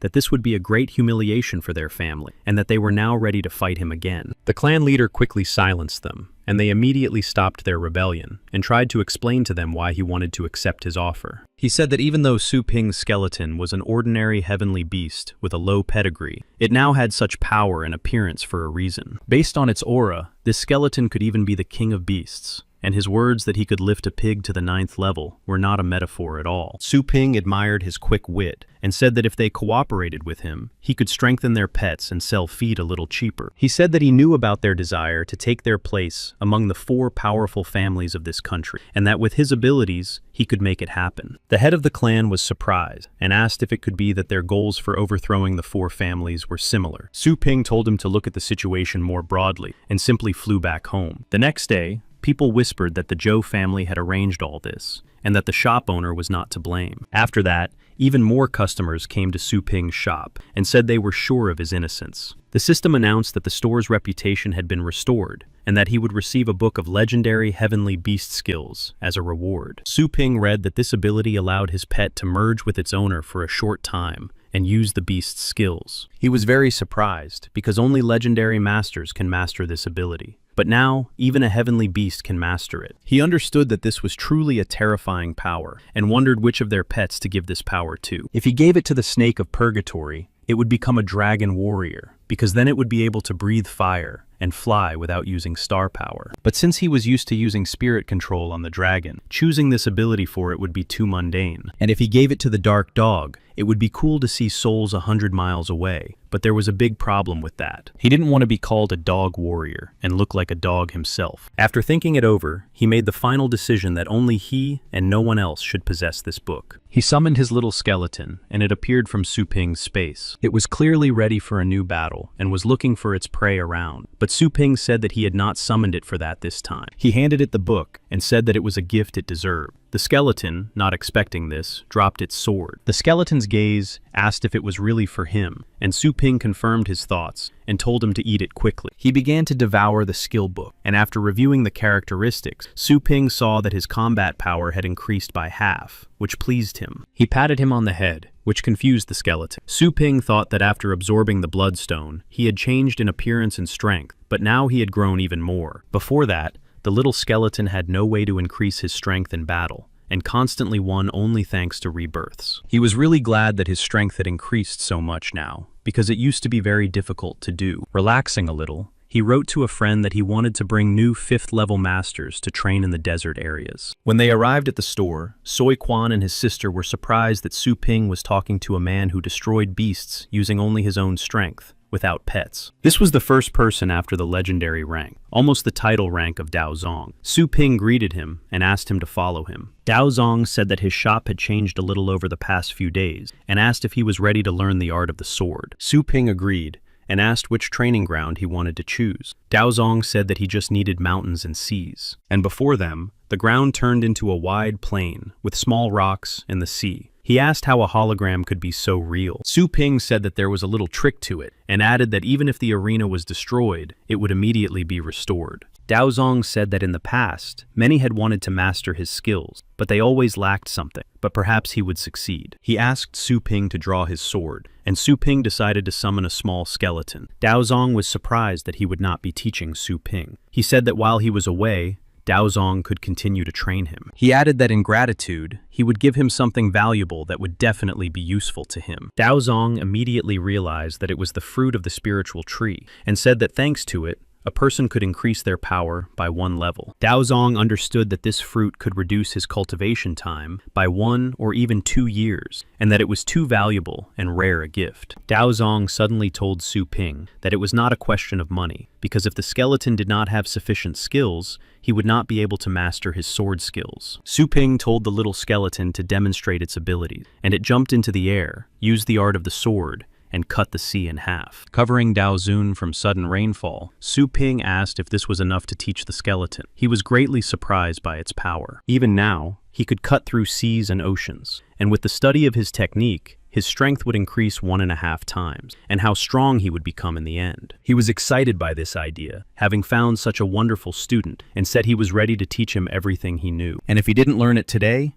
they would continue until he did, even without sleep or food. After that, Su Ping returned to the store and told his sister and Soi Quan that they were going to the desert areas for training. They traveled in the best car that no one could get just like that. And of course, Soi Quan was surprised that Su Ping was able to purchase it. Su Ping said that an acquaintance of his had suggested a suitable area for training, and even provided passes and a car to get there. He said that he would also give them combat armor at the base. His sister asked Su Ping anxiously where he had been yesterday. He told her about the past battle with the Zhou family, and said that the situation had been resolved in the end. He said that he had killed their leaders and those involved in the case. Soi Quan asked how it was possible to deal with them so easily, given their position. His sister hesitantly asked if it was because she had decided to become the tournament champion. He smiled and said that it was not her fault, and that he himself had decided not to involve her in the situation because he was worried about her. Soi Quan asked if he wanted to become the champion, and he replied that he had no reason to do so, which is why he chose them. Su Ping said that this opportunity would not benefit him at all, but it was a good chance for them to increase their strength. After the training began somewhere in the barren land, Su Lingyu watched the battle between the passers-by and the monsters. After waiting a moment, she ordered her pet to attack the target, and it released a dark flame at it. This did not harm the monster, but it angered it. It released stone spikes at Su Linyue's pet,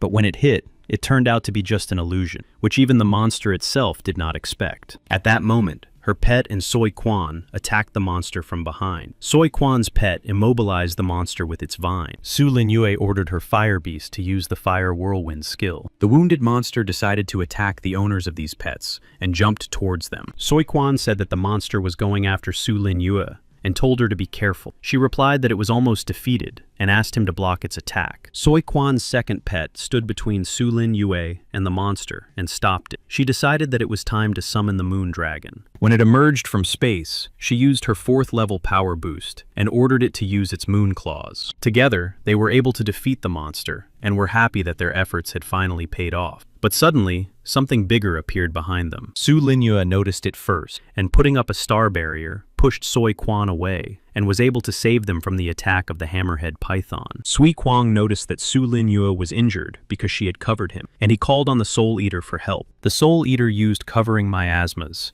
and attacked the python to distract its attention. When the monster was distracted, Soi Quan noticed that the monster also possessed poison and asked Su Linyue how she was. She said that she could handle it because she had been trained by masters of poisons and recovery for just such situations. And if the wound was stimulated a little, it would heal quickly. Soi Quan admired her and said that she was very cool. Hearing the python's roar, Soi Quan said that it seemed to have called its comrades. Su Linyue said that thanks to the miasma, they had not yet been found. Su Ping was watching them from above. The guys continued to discuss their further tactics. He thought it was a good decision to take his sister with him. Looking at her on the battlefield, she might not be inferior in ability and intelligence to some masters, and perhaps she really should be allowed to be a champion. He decided that he would train them to the title rank, and they would be able to look after the house and shop themselves, while he could go on business to other cities. After the battle, Soi Quan gave her an expensive restorative medicine, and said it was in gratitude for saving his pets several times. Su Ping said that they could finish for today, but the kids replied that they still had the strength to fight.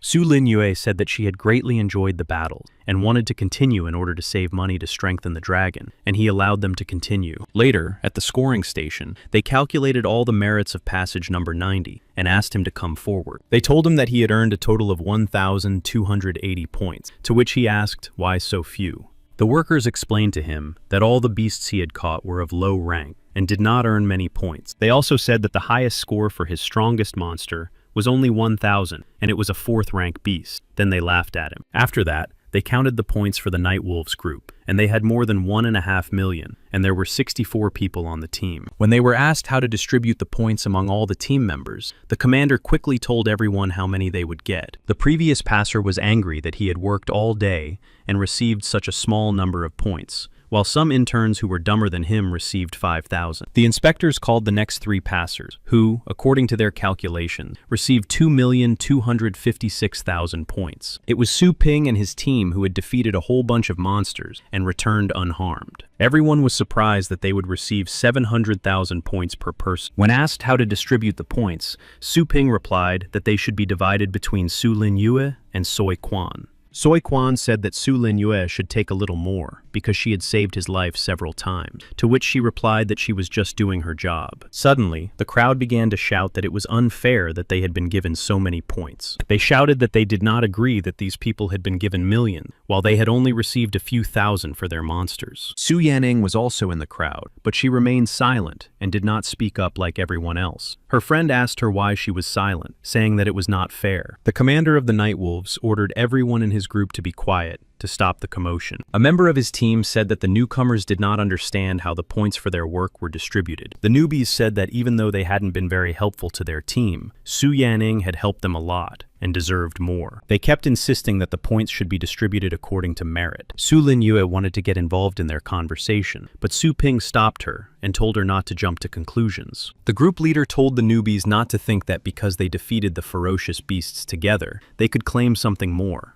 The leader said that the old passers-by did not intervene not because they could not cope themselves, but to give them valuable experience. He said that even for this experience, they had been awarded enough points, and at the same time, they should not forget that they had managed to return alive. He explained that he had distributed the points this way because reconnaissance, command, treatment, logistics, and much more had been carried out by members of his team. He said that he would take all the risks and compensate for the damage, but they had to understand that they had to make up for it with their achievements. And if they weren't happy with the distribution of points, they could go into the wilderness on their own, and then they would understand everything for themselves. Su Ping understood what he was talking about from his sister's face, and thought that being fair was good, but that all current conditions had to be taken into account in order to draw conclusions. Su Ping said that it was time for them to leave, as there was only a month left before the tournament, and they needed to go to the desert areas at least 4 times. He added that the outcome would depend solely on their determination and aspiration. Su Lin Yue perked up and followed her brother. During this time, Su Ping trained them to improve their strength and skills, and he also gave them unlimited access to all ingredients and food. Periodically, they went to desert areas so that they could gain real combat experience and earn some money. At the end of the month, Su Ping announced that the buyer ratings had been suspended and that he was ready to calculate the results. Even the president of the Fei Fei store watched the broadcast. He wanted everyone to know the name of the future champion so that he could set the 4 great families against. And so, in one of these families, upon learning who Su Ping would nominate, they understood who they would have to fight. But they decided that this candidate posed no threat. This candidate was Su Lin Yue, and a fighter from the great family asked if it was possible to kill her immediately at the tournament.